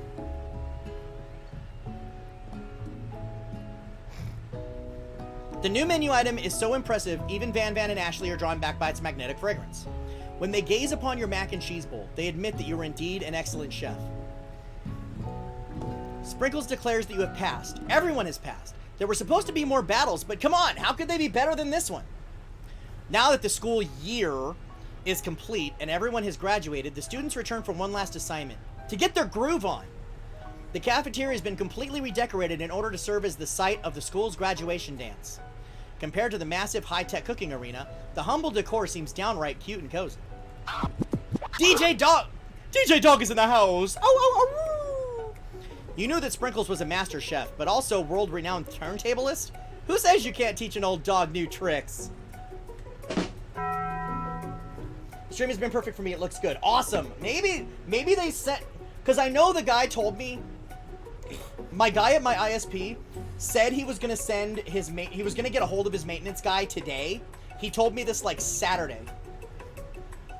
He told me, like, Saturday that he was going to send his maintenance guy on Tuesday. So maybe the maintenance guy came out and found whatever else was causing noise on the line already, and I just didn't know. Maybe he just never... Has he tried to call me? I don't have any missed calls. Maybe the maintenance guy already came out and got rid of what the other source of the noise that was hitting the lines already, and I just wasn't aware of it. I'll give the guy a call tomorrow and see if he has any updates if he doesn't call me tonight. But normally by now, I would at least be seeing some lag spikes happening. I mean, I'm not gonna fucking knock it. If it's good, it's good. I'm happy. Van and Ashley tell everyone that they've committed themselves to righting the wrongs they did while they were the villains. Also, I'm not sure if anybody has noticed, having it wired also helps us having everything wired. Oh, well, no, I've always had the broadcast computer wired. What's been going on is my ISP, I've been dealing with my ISP because in my neighborhood, in the lines out in my neighborhood for our internet, there's been noise hitting the lines from certain addresses out here that they've been having to resolve. That's what's been causing my connection issues lately. It's just a bunch of noise hitting the lines in the neighborhood.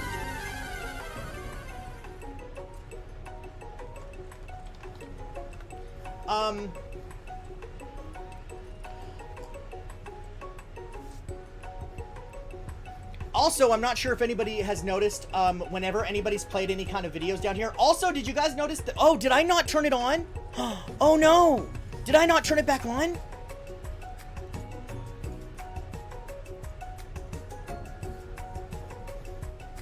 There is now a 1 channel point, redemption that allows you guys to say hi to me when you're here. I forgot to turn it back on after I fixed some issues I was having with it. Look, I'm Woody. Howdy, howdy,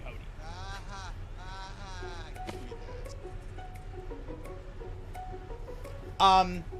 But also, if anybody's noticed that the videos haven't been, lagging or, like, choking, I think I figured out what it was one setting in OBS that was causing it.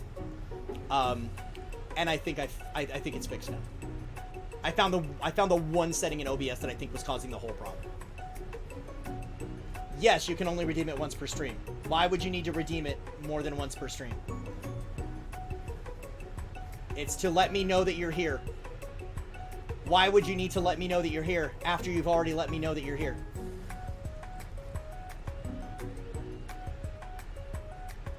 Van and Ashley tell everyone that they've committed themselves to righting the wrongs they did while they were the villains. For a moment, you actually believe them. Not another haunting. No ghosts allowed at graduation. It's clearly written in the school's bylaws. Because you want to spam me, and that's exactly why you can only do it once. I was never actually a ghost. It was all a trick to get you to finally notice me. Oh, amusing. And now that everyone is together, it's the Spork Monster. He's totally mellowed out. Everyone, the Spork Monster is... Refreshing. Thank you. I would never spam. I should add a rule about lying to me in the chat rules. Everyone, the Spork Monster is no more. From here out, I'll prefer that everyone refer to me by my new name, Party Monster. Sloth, you are actually also 100% the reason my redeems have a timer.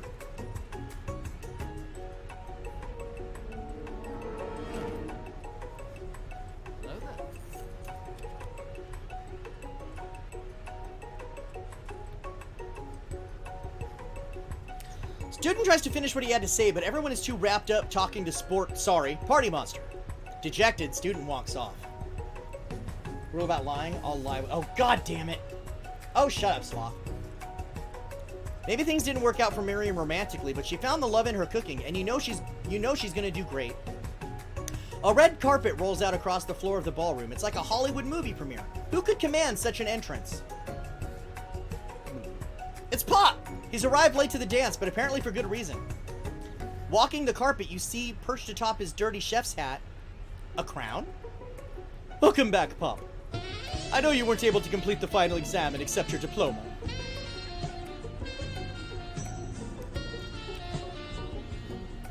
So we had it mailed directly to your father. We figured it was the least we could do for the school's dean. Oh, now I get it. And we get a new wing on the school, not to mention the honor of educating the son of the chancellor of students of such and such. The music at the dance is interrupted by the sound of sparking and electrical hissing. It's Clank, who's arrived late to the dance. Now that I have graduated, I can reveal my truth. Oh, we still doing the talking thing. I am Clank, and I am not of this earth. I am actually from a faraway planet in another dimension. What? What? I actually feel like I knew it this whole time. Now that I have learned the ways of your kind, I must return. Miriam, will you come with me? I don't know what to say. Besides, no, obviously. I've just begun to learn who I really am. This isn't the time for me to devote my life to figuring out who you are, Clank. You're blown away by Miriam's maturity. It's pretty clear she's managed to surprise you in that, to surpass you in that regard. Fuck you, narrator! Hey! Hey! Fuck the narrator! I mean, I know, but damn! It's like I know narrator, but hey! I understand. Kind of. Humans are weird. A portal opens up and Clank disappears through it. Finally, Colonel Sanders arrives. Howdy, classmates. Just like the first day you met him, he's come prepared to feed the entire class. However, it's not enough to just give them a bucket of chicken. This time, it's a full meal. I didn't get to be the most famous chicken man in the history of chicken. And man, by not reminding people to go out and buy my chicken. It's like the $20 family feast. Damn narrator calling people who would play a game made by KF. Right? It's like, what the fuck? The end?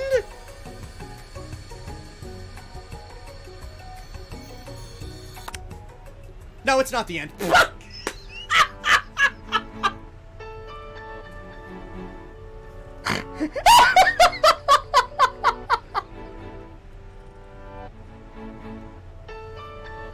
Of course.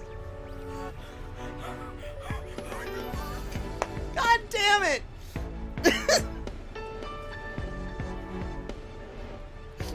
This fucking game, man.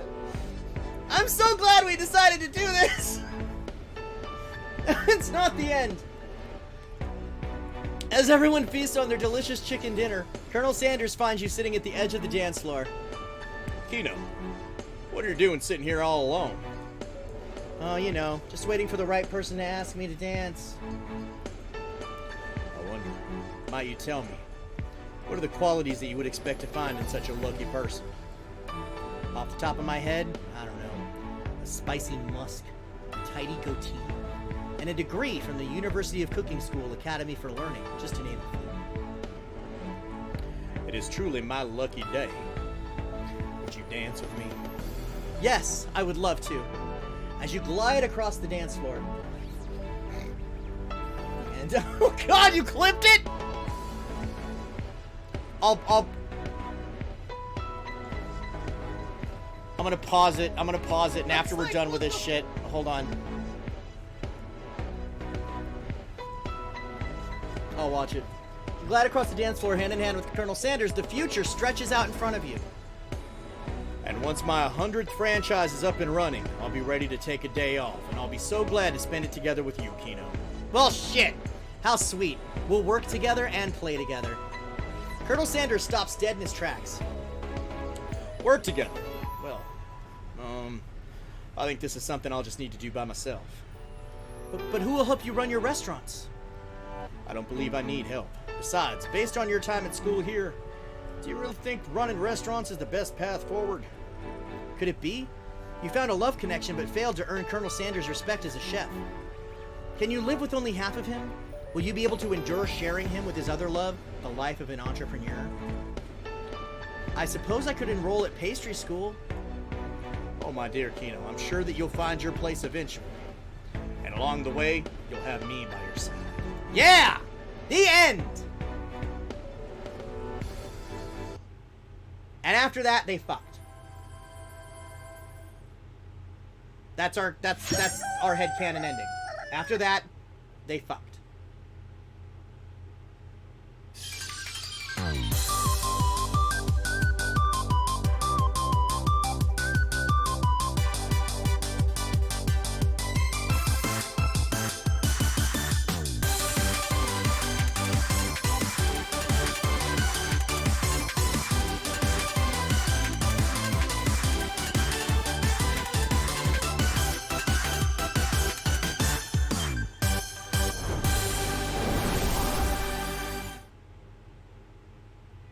Sir, this is an Arby's, and you need to leave. This is a KFC, not an Arby's. Well,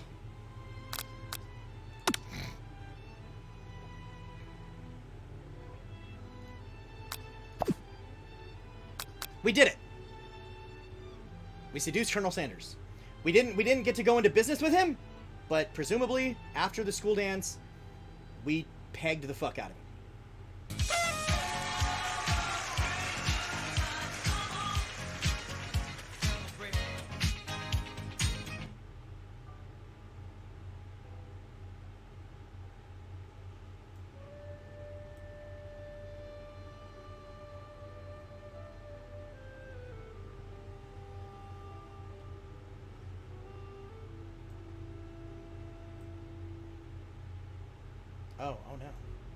Oh no. Oh no. Okay. No penis. Well, obviously they weren't gonna show penis. Nico. Okay, what's this clip? What's this clip you made? What had this? Fuck. The end?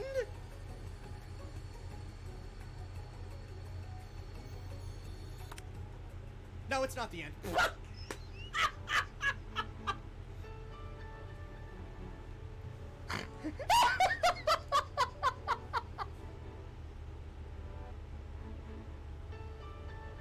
Of course. It's like, what the fuck? That's a great clip. I enjoyed that. Jesus. We gave him our secret blend of herbs and spices. We really did. We've got an hour before we raid Lana. So...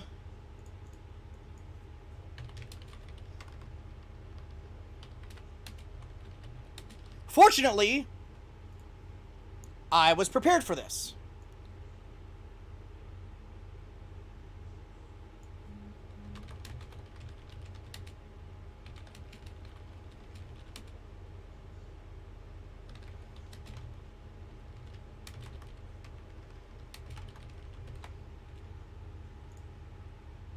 I was prepared for that game not taking the full length of the stream. Just chatting for an hour? I believe you, Mike. You can do it. Yeah, right. No, we've got a dungeon we can do in Final Fantasy II. It's Tuesday. This is the game we normally play. This is the day we normally play Final Fantasy II. So let's do the tower that we left off on. Let me just actually turn the volume back up, because I tend to turn the volume down when I'm grinding off stream.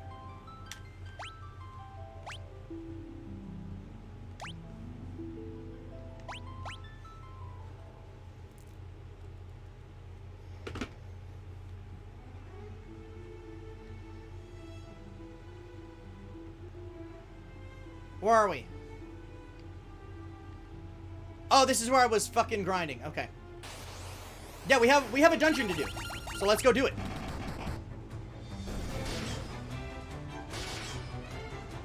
Make zero progress on a game and just talk to us for an hour before. I mean, sometimes. Oh, what is everyone right now? Is everyone, like, properly equipped with what they should be? Okay.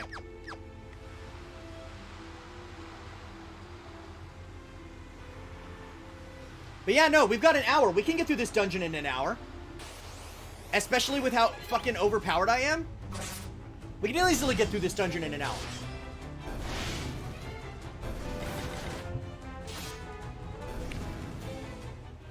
Bingo. Not a dungeon you can dive into, Daddy. Ah!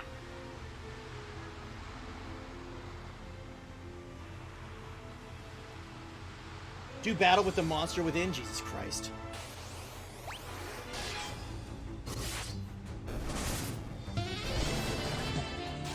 I managed to get Leela kind of caught up off stream last Tuesday.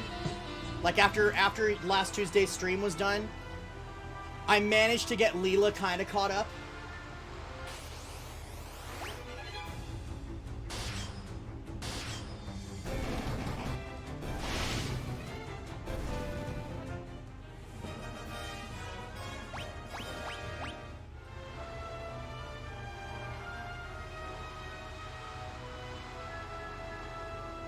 Not as much as Gordon was,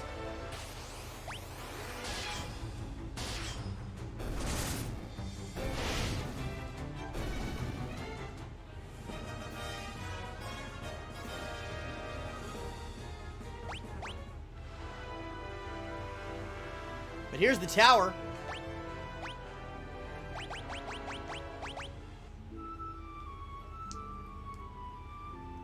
Let's get everybody fully healed up and ready to go.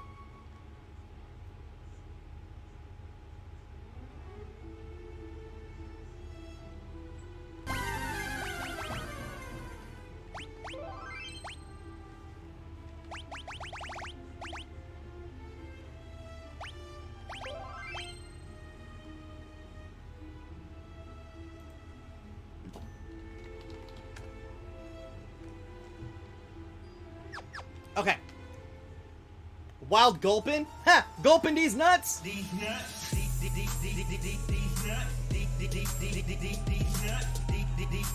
Nothing happens.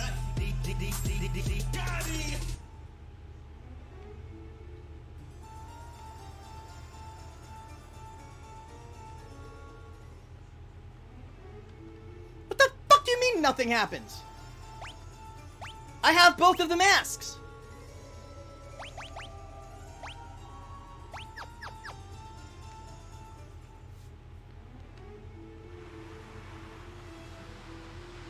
Should I go talk to Princess, fucking Hilda?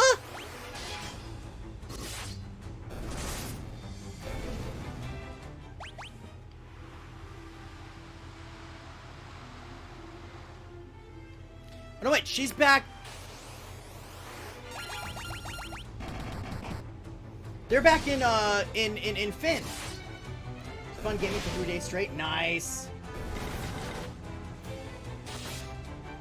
When does that start? I forget.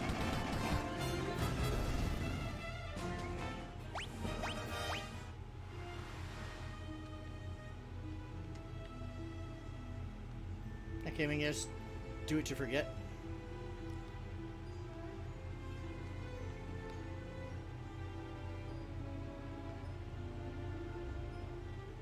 Your name used to be Sloth Gamer.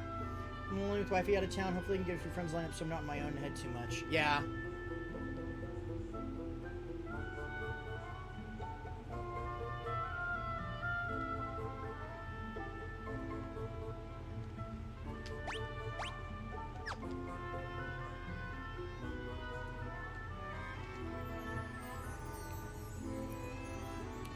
Take the white mask with you to Mysidia. The mages there should know more about its purpose. The Empire's been silent of late, but I've no doubt the Emperor's hatching his next plot even as we speak. You must find the Ultima Tome as soon as possible. We're counting on you. Okay, we went...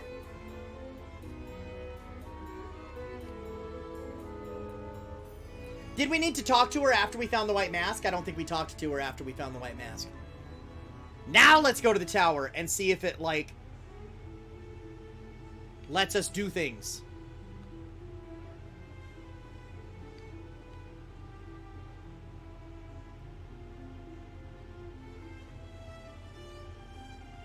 Damn it! 23rd to the 26th, 23 will be Dennis and family time, 24th is 24 hours straight. Yeah, 25th and 26th is wide open. Nice.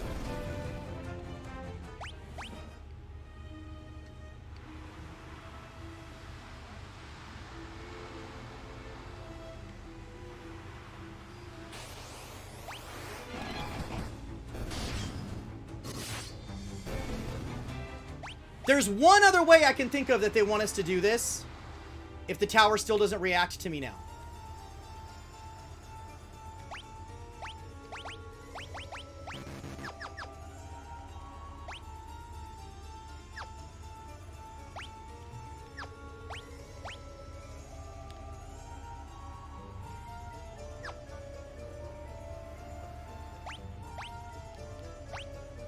And that's to go down there to the Cave of Mysidia. So let's do that.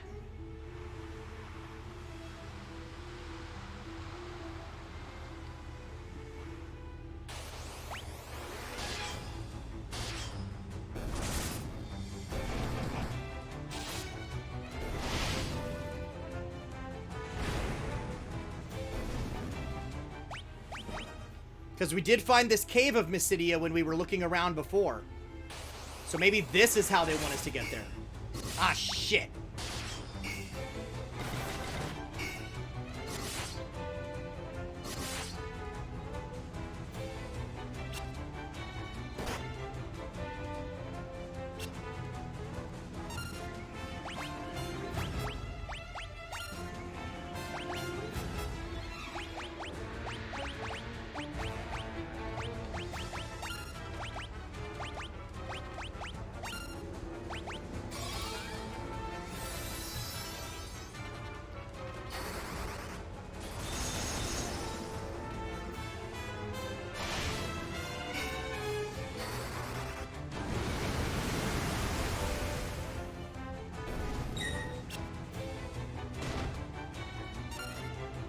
Okay, so you use fire on him. You cure everybody. You use thunder on him, and you attack.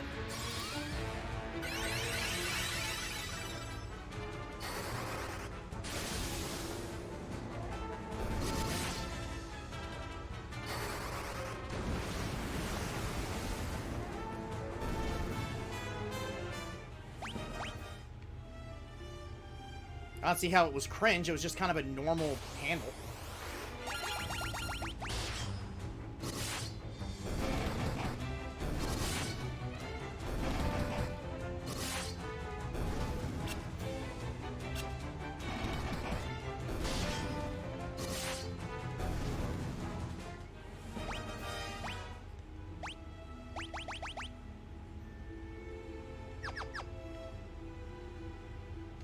You know what?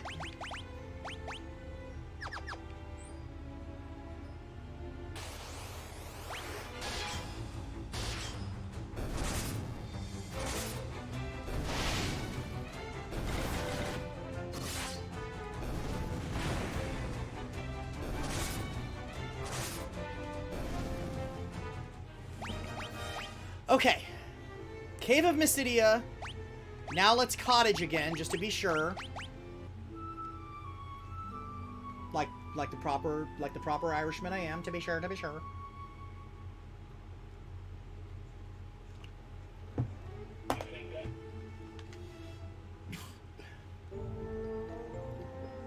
Okay.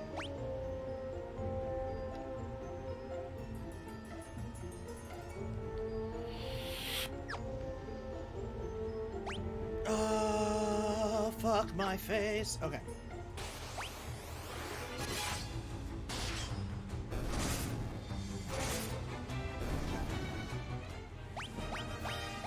Yeah, we can figure whatever this is out in an hour. Not even an hour now, 50 minutes, but fuck, whatever.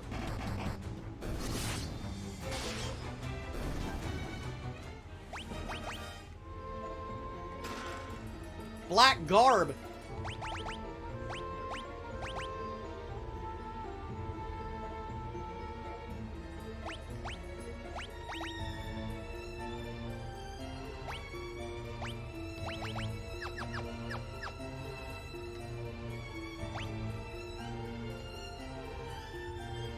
I don't see any more loose chests here. Oh, I do.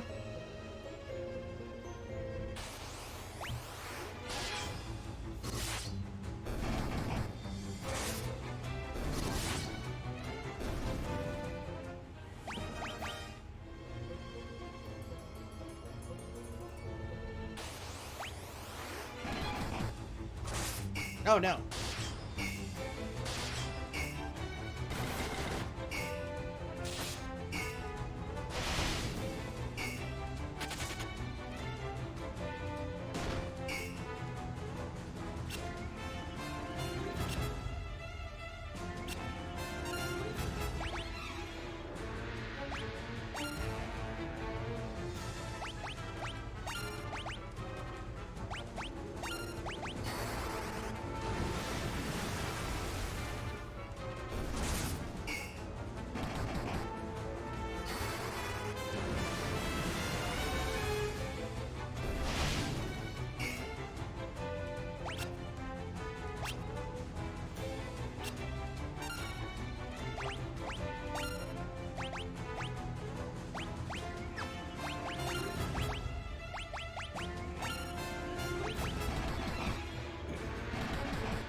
Gold hairpin.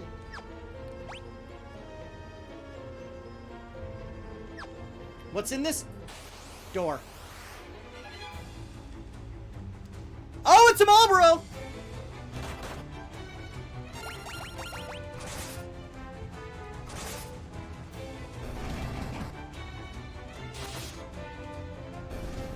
Okay, that's not that bad. It just stunned Guy for the battle. Well, we know that door's fucking worthless. Well,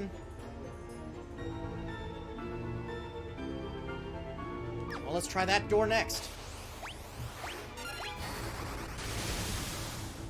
Oops.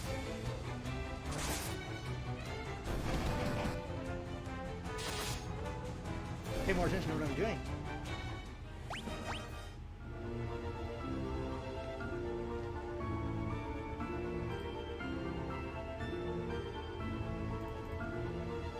Okay. Damn it!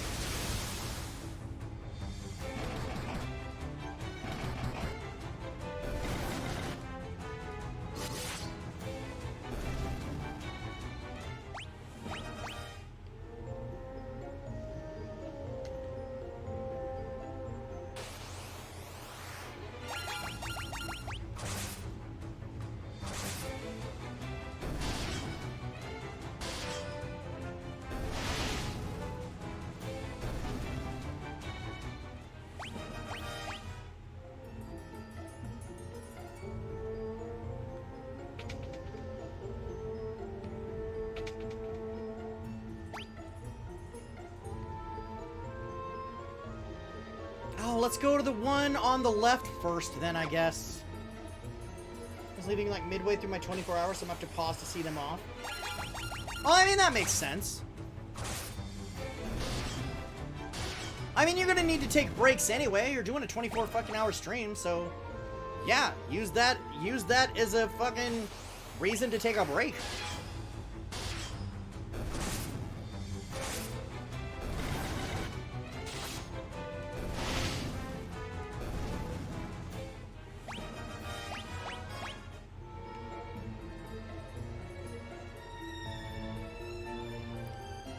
That looks like me. I'm not gonna go that way first. I'm gonna go the other door.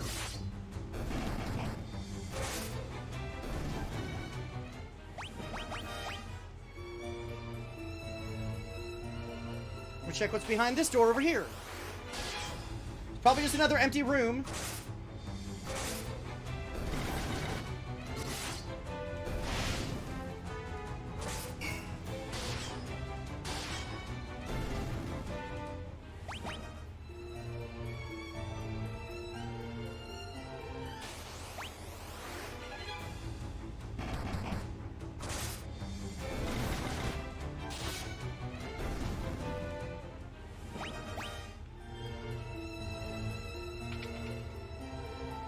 There's another empty fucking room.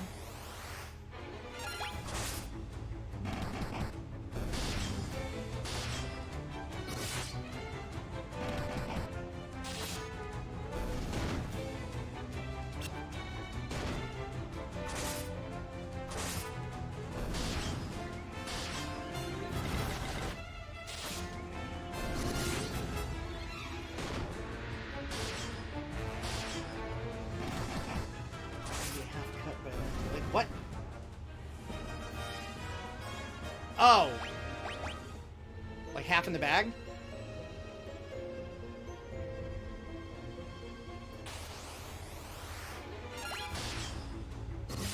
That'll be fun.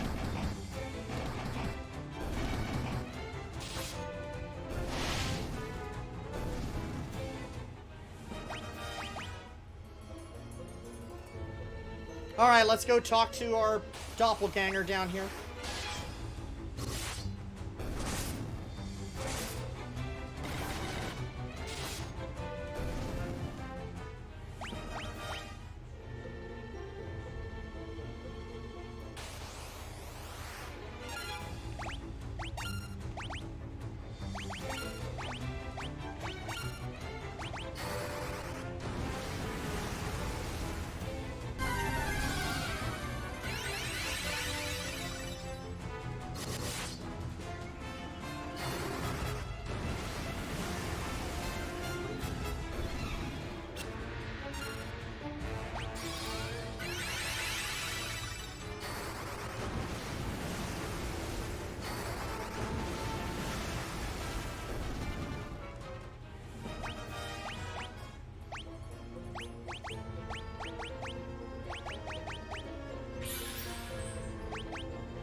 Out of our way.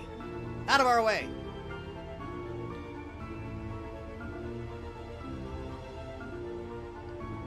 Out of our way.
I'm not exactly sure.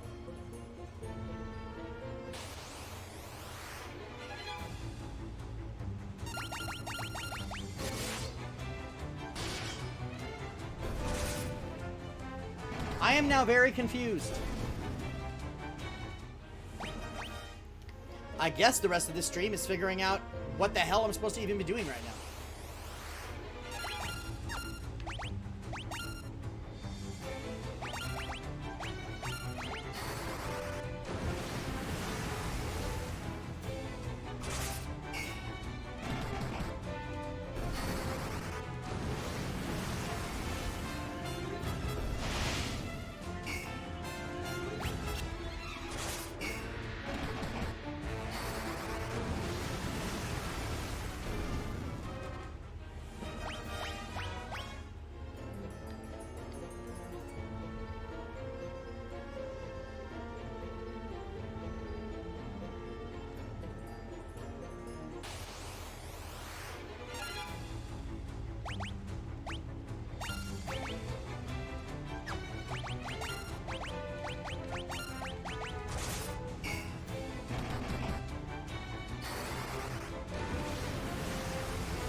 Maybe?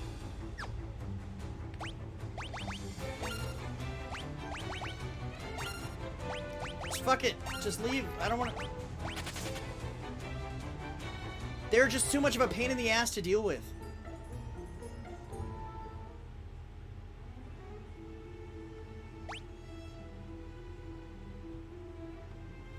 Then where? What do they want me to do? Let's go try talking to Princess Hilda again. Maybe now we can tell her, yo, there's a weird guy.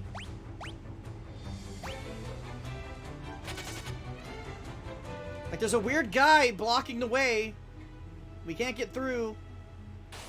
What we do? No, fuck the flans. They're such a pain in the ass. Word of the day, fuck? That's usually the word of the day.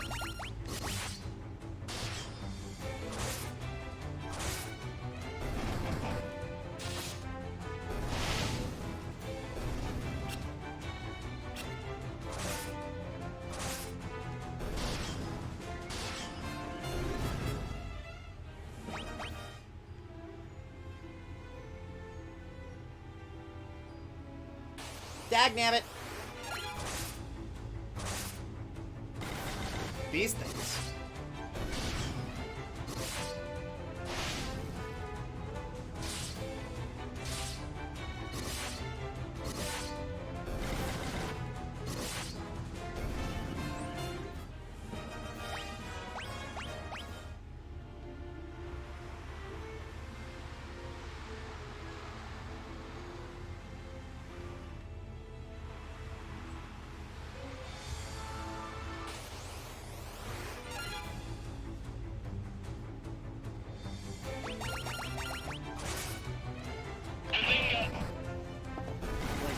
Spread the word. Jesus Christ!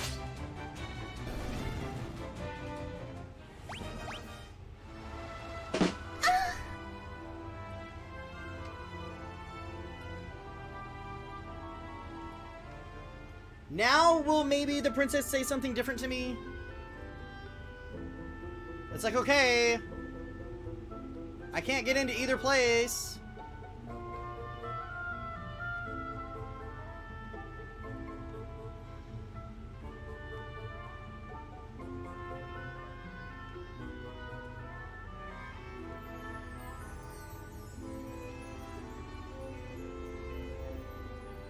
No! So now I'm completely at a loss.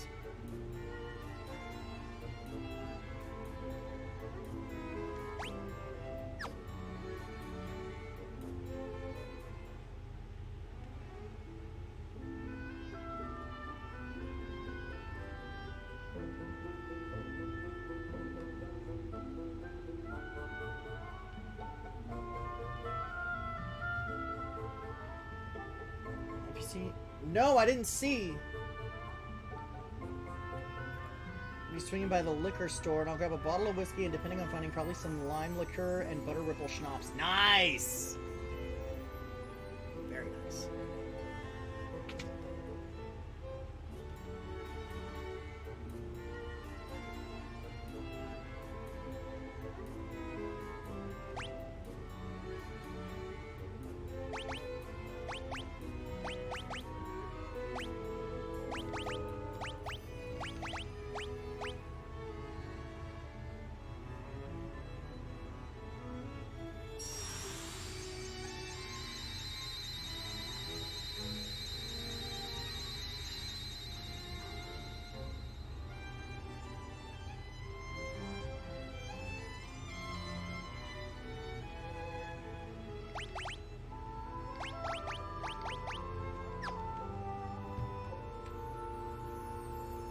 I don't know.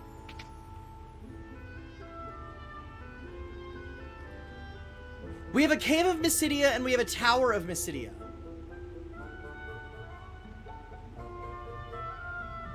On the world map.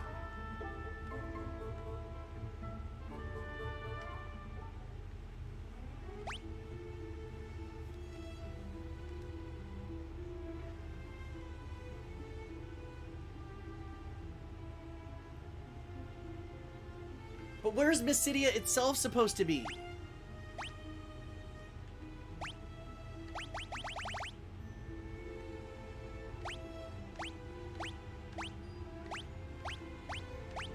Somewhere in between?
This is Final Fantasy.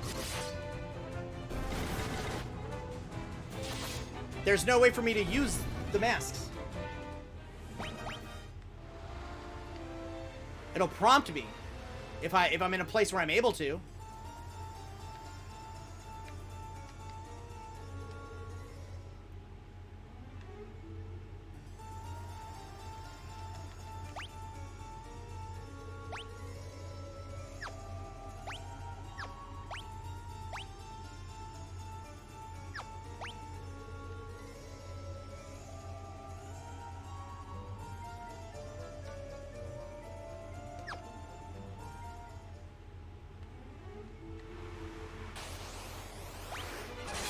It's a key item. It's not an item that I have an option to use. I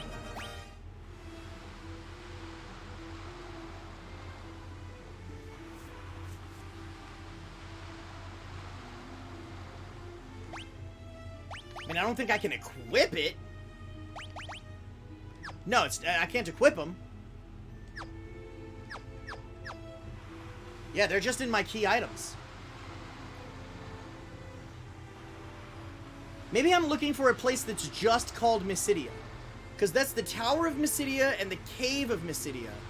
Maybe there's a town that I'm looking for that's just called Mysidia.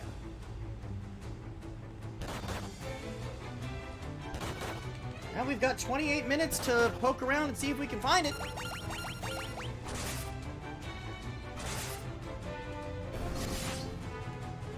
You're right, wrong series. Yeah, wrong series. Let's see.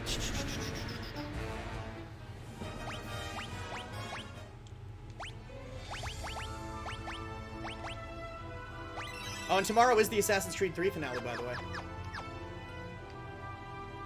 And for sure, we can actually, like, fucking do it, because my internet seems to be doing okay.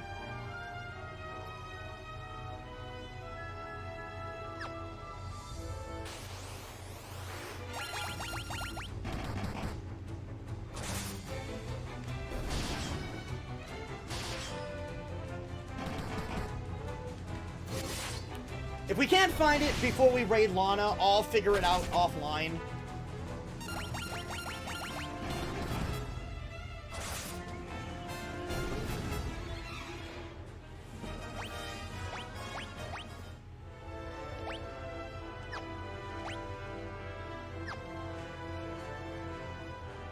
Is it here?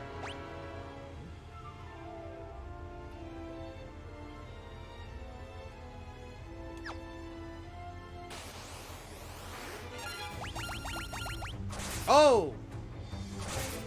Booba ladies.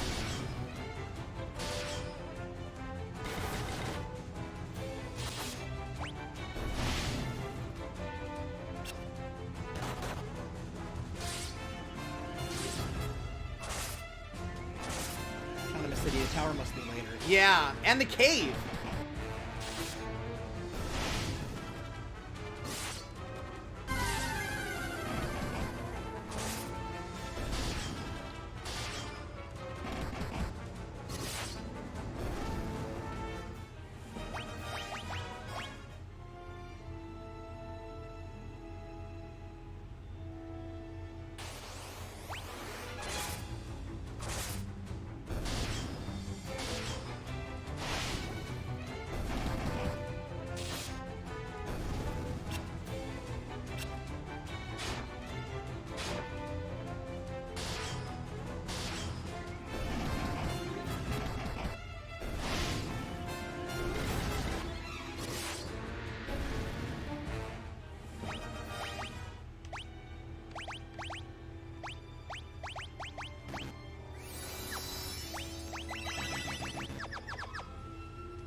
No!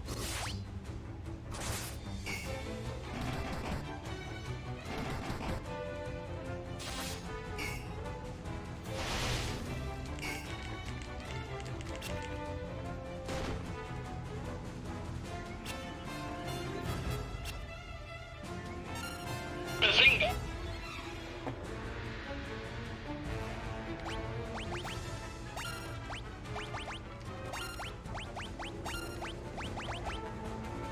The black slimes, they're just a pain in the ass.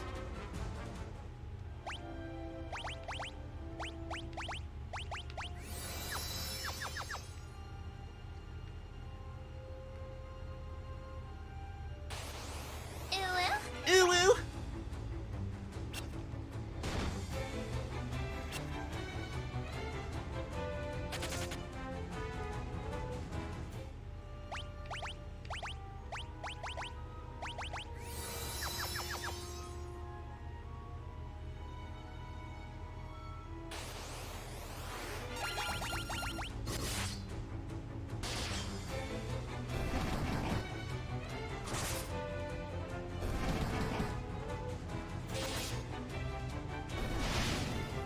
I'm thirsty. Refreshing.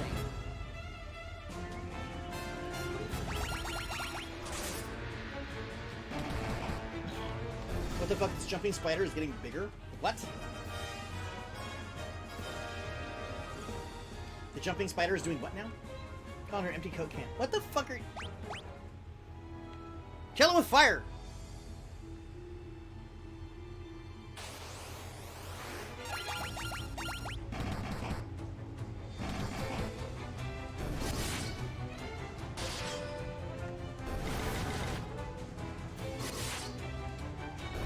I have a jumping spider, Mike. I'm apparently.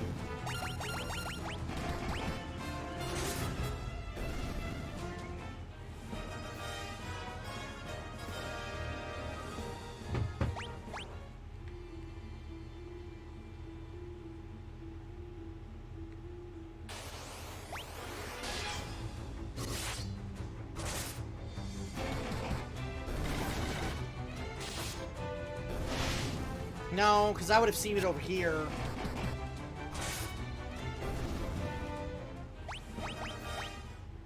I don't know. I don't have jumping spiders.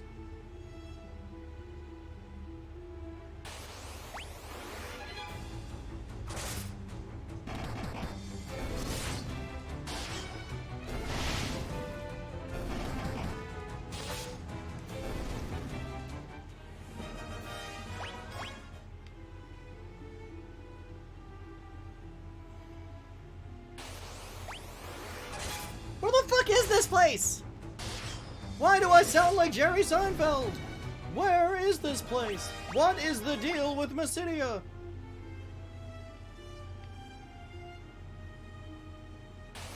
What's the deal with Mysidia? Why can't we find it? Kramer, why can't we find Mysidia? George is getting upset, Jerry! How?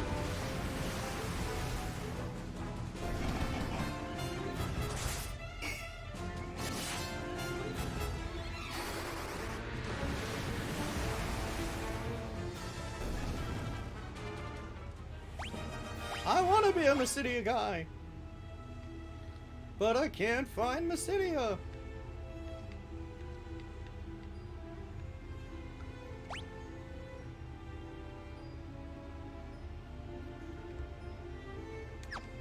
Is it like...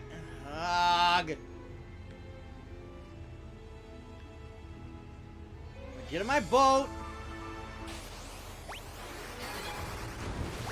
Wrong!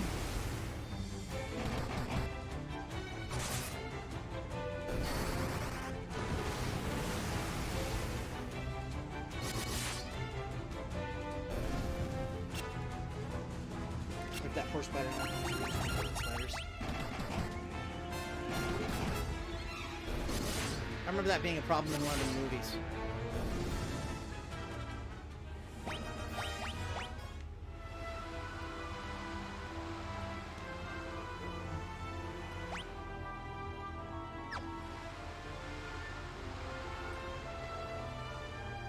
No!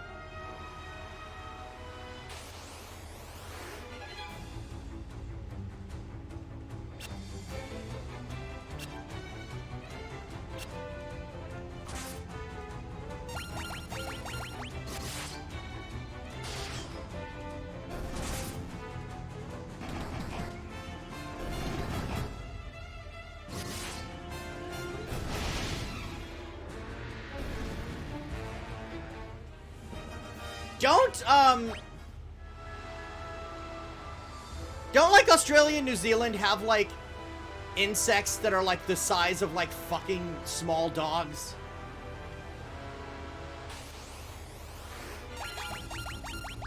Not insects, but bugs. Insects and arachnids. Aren't there like gigantic monster-sized bugs in Australia and New Zealand? That's always the thing I hear.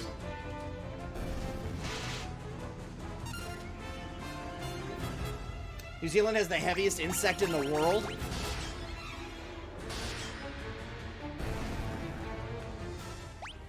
How much does it weigh?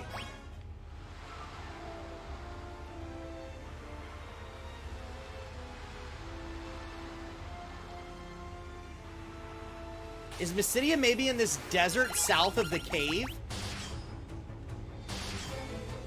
I would like to at least find where Mysidia is before we finish stream. Even if we're not...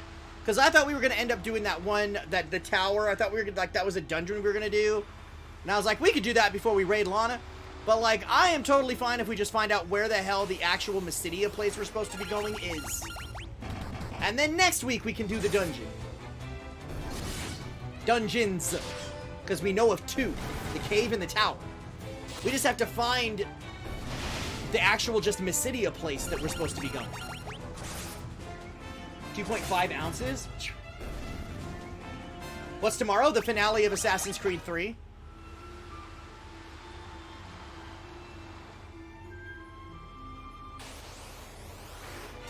No!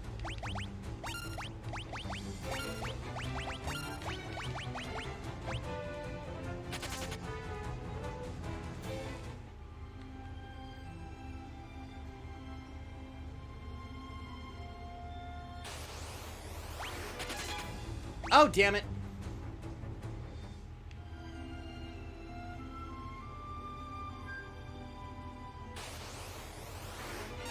No! Stop it!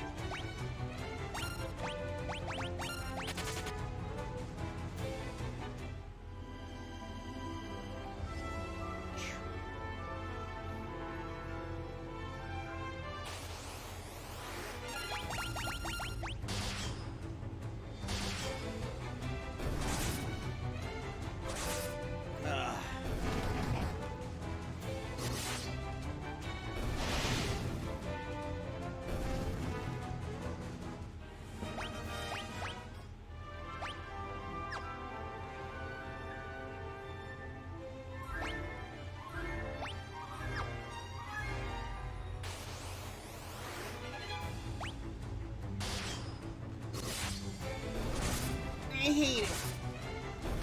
I hate it. The hell? Where is Mysidia? Where's my elephant? Oh, they're playing the elephant song. That brings back memories. Most heaviest recorded insect can weigh up to 2.5 ounces. How many? Must don't reach quite that giant of proportions. Name means god of ugly things. Jesus. Freedom of the brain, long enough to work in freedom means.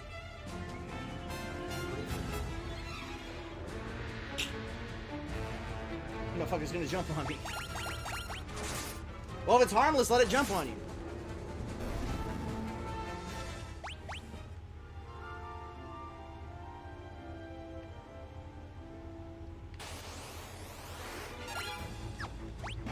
No!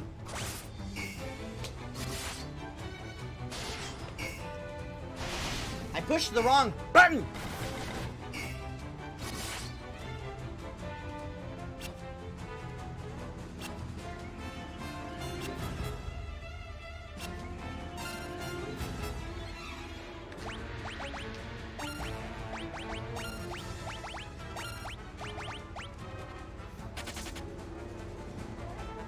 Right now, I think I'm just gonna flee. I'm just gonna adopt a policy of we're fleeing from everything until I figure out where Mysidia is. Because I don't really need...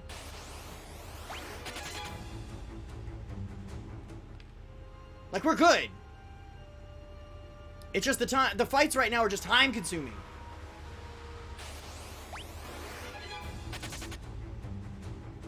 Well, maybe not when we're on the water. When we're on the water, those are quick enough. Those enemies aren't that strong. On land, though, on this area, especially with these fucking black flans.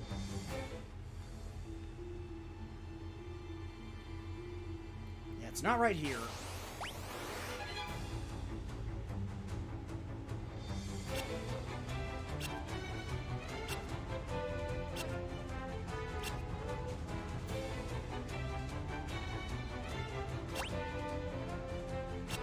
Is it just not gonna let me flee from this one?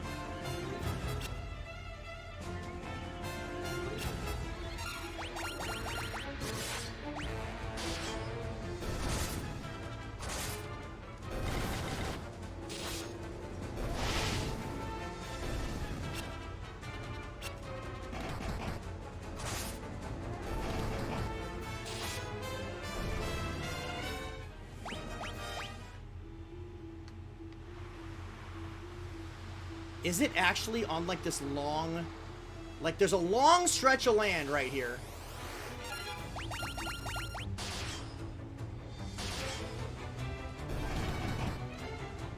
Motherfucker's tap dancing.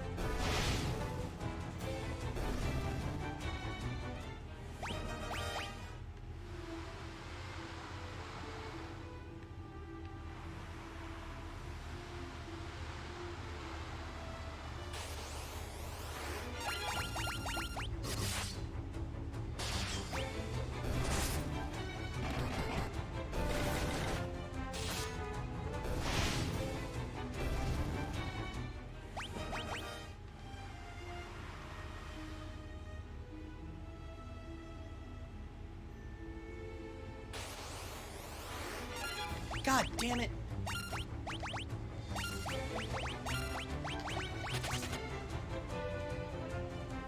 Goliath bird eater to keep in my house.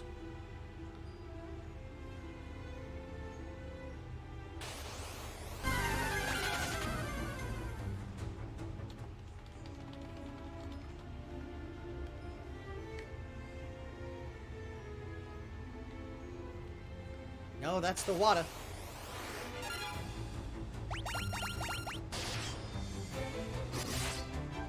I don't know where the hell they want me to go.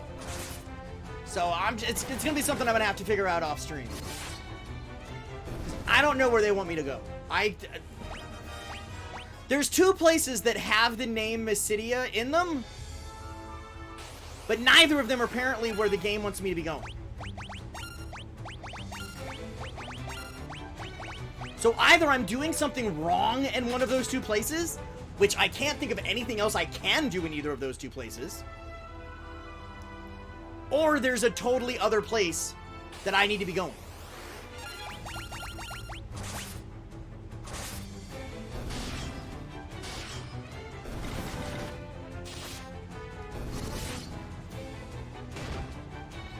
I do not know what a Goliath bird eater is. Is it a spider that eats birds? Is it a very large spider that eats birds? Because that's terrifying.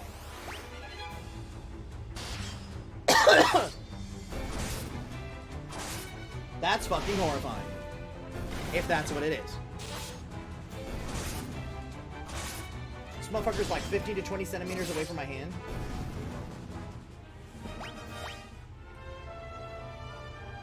I thought you were going to say the Goliath bird eater is 15 to 20 centimeters long. I was about to scream. No!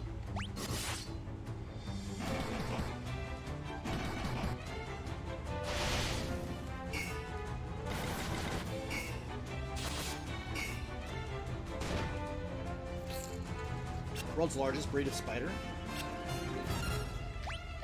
How big is it?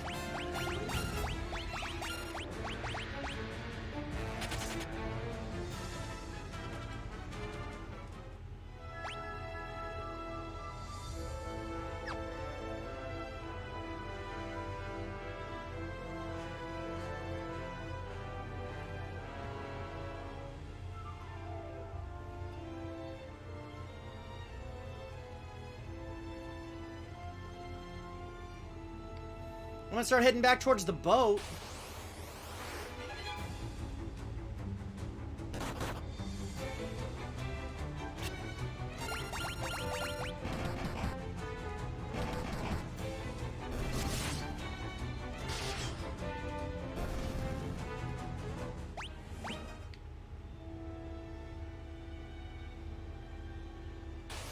There's only other one thing I can think of.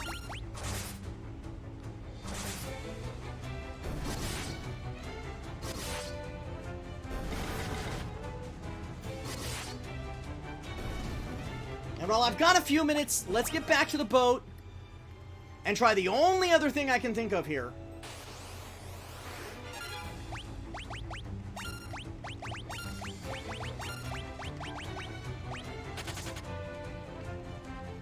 That might be what they want me to do. It's dumb, but I may as well try everything I can think of.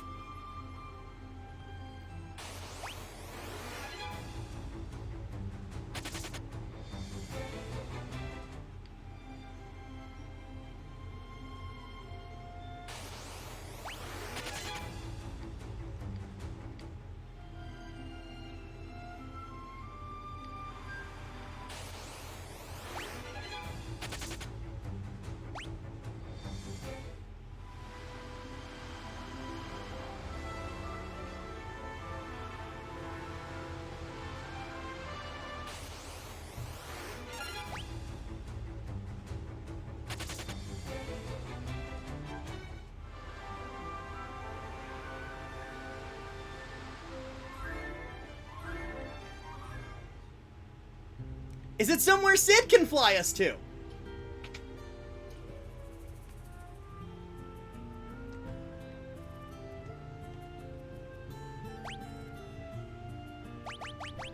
No.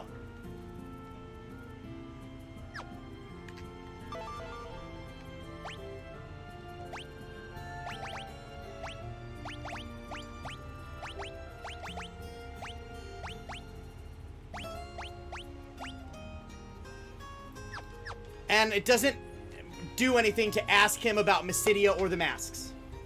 Nothing.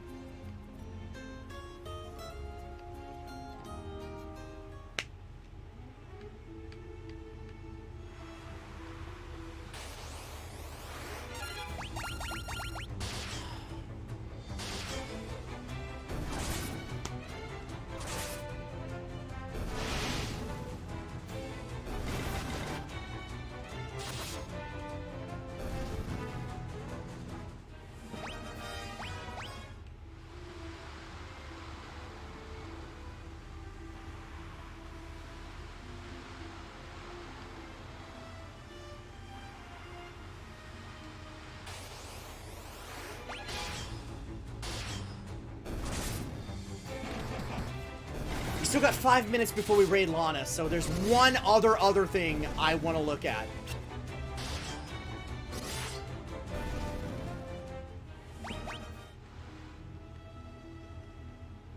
Before we raid out.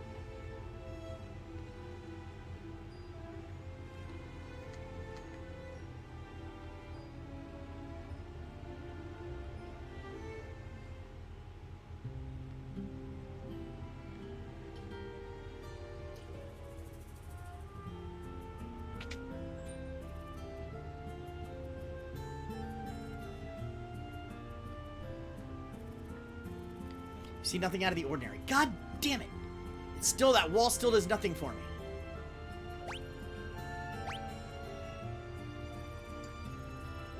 Gentleman's inside these 6 white masks. He doesn't know about Mysidia.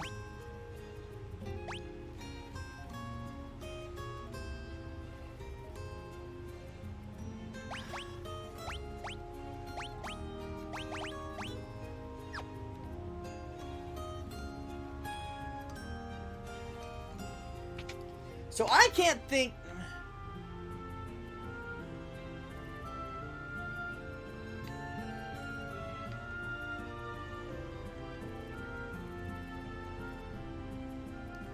Got 4 minutes. Let's go back to Altair.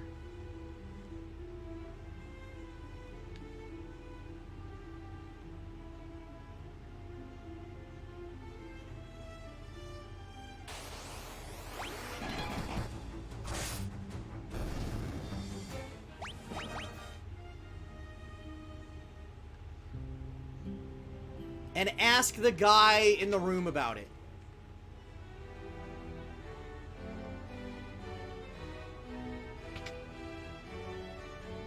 Oh no, he's not here!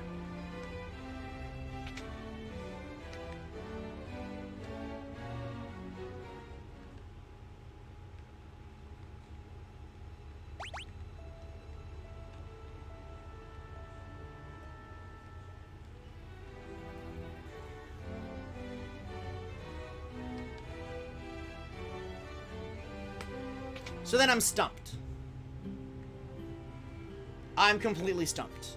We'll figure it out next week. Or I'll figure it out between now and next week.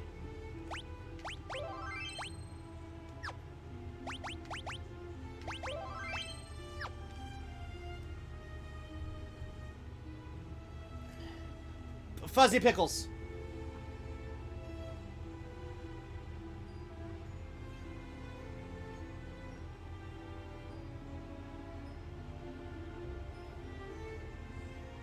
Is it either of the two places I've discovered?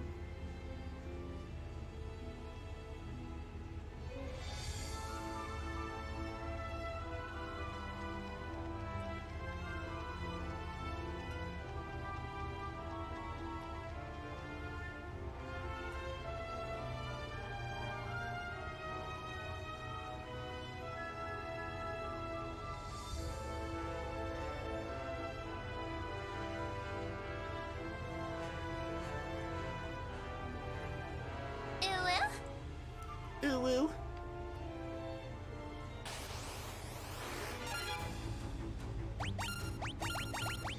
Far south of Altair. Nobody's close to one. Okay, far to the south of Altair. Then I know where about you're leading me. Okay, just looking at the minimap, I know where about you're leading me. Okay, I'll confirm it offline, and at least get eyes on it. I'll get some eyes on it offline.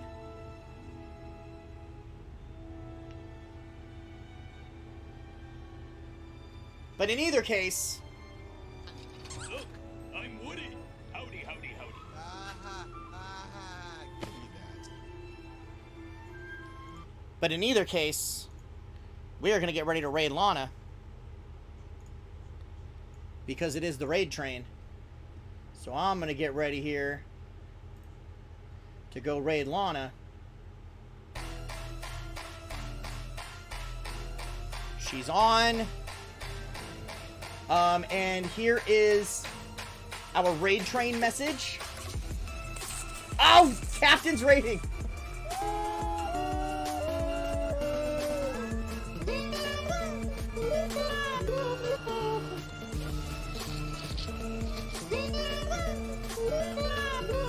Welcome in, raiders.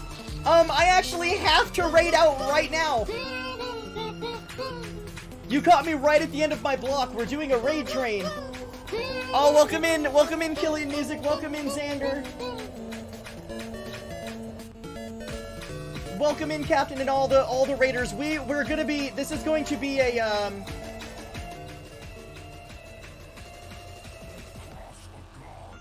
This is gonna be a raid and this. Thank you so much. Thank you for the follow.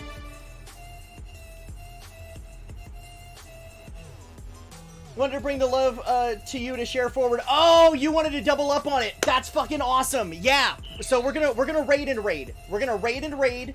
So yeah, it is the end of my turn on the raid train right now. Okay, yeah, you got that kiss? Okay, good. So we are getting ready to raid Lana Kane, who's next. Let me get the raid message put back in chat. Oh, I almost hit the wrong button. Bussy. Yeah, we're gonna double raid it. Thank you for bringing some extra raiders to take over to Lana, Captain. Bussy. So yeah, if you aren't God. subscribed, grab the raid message with all of the global hearts in it.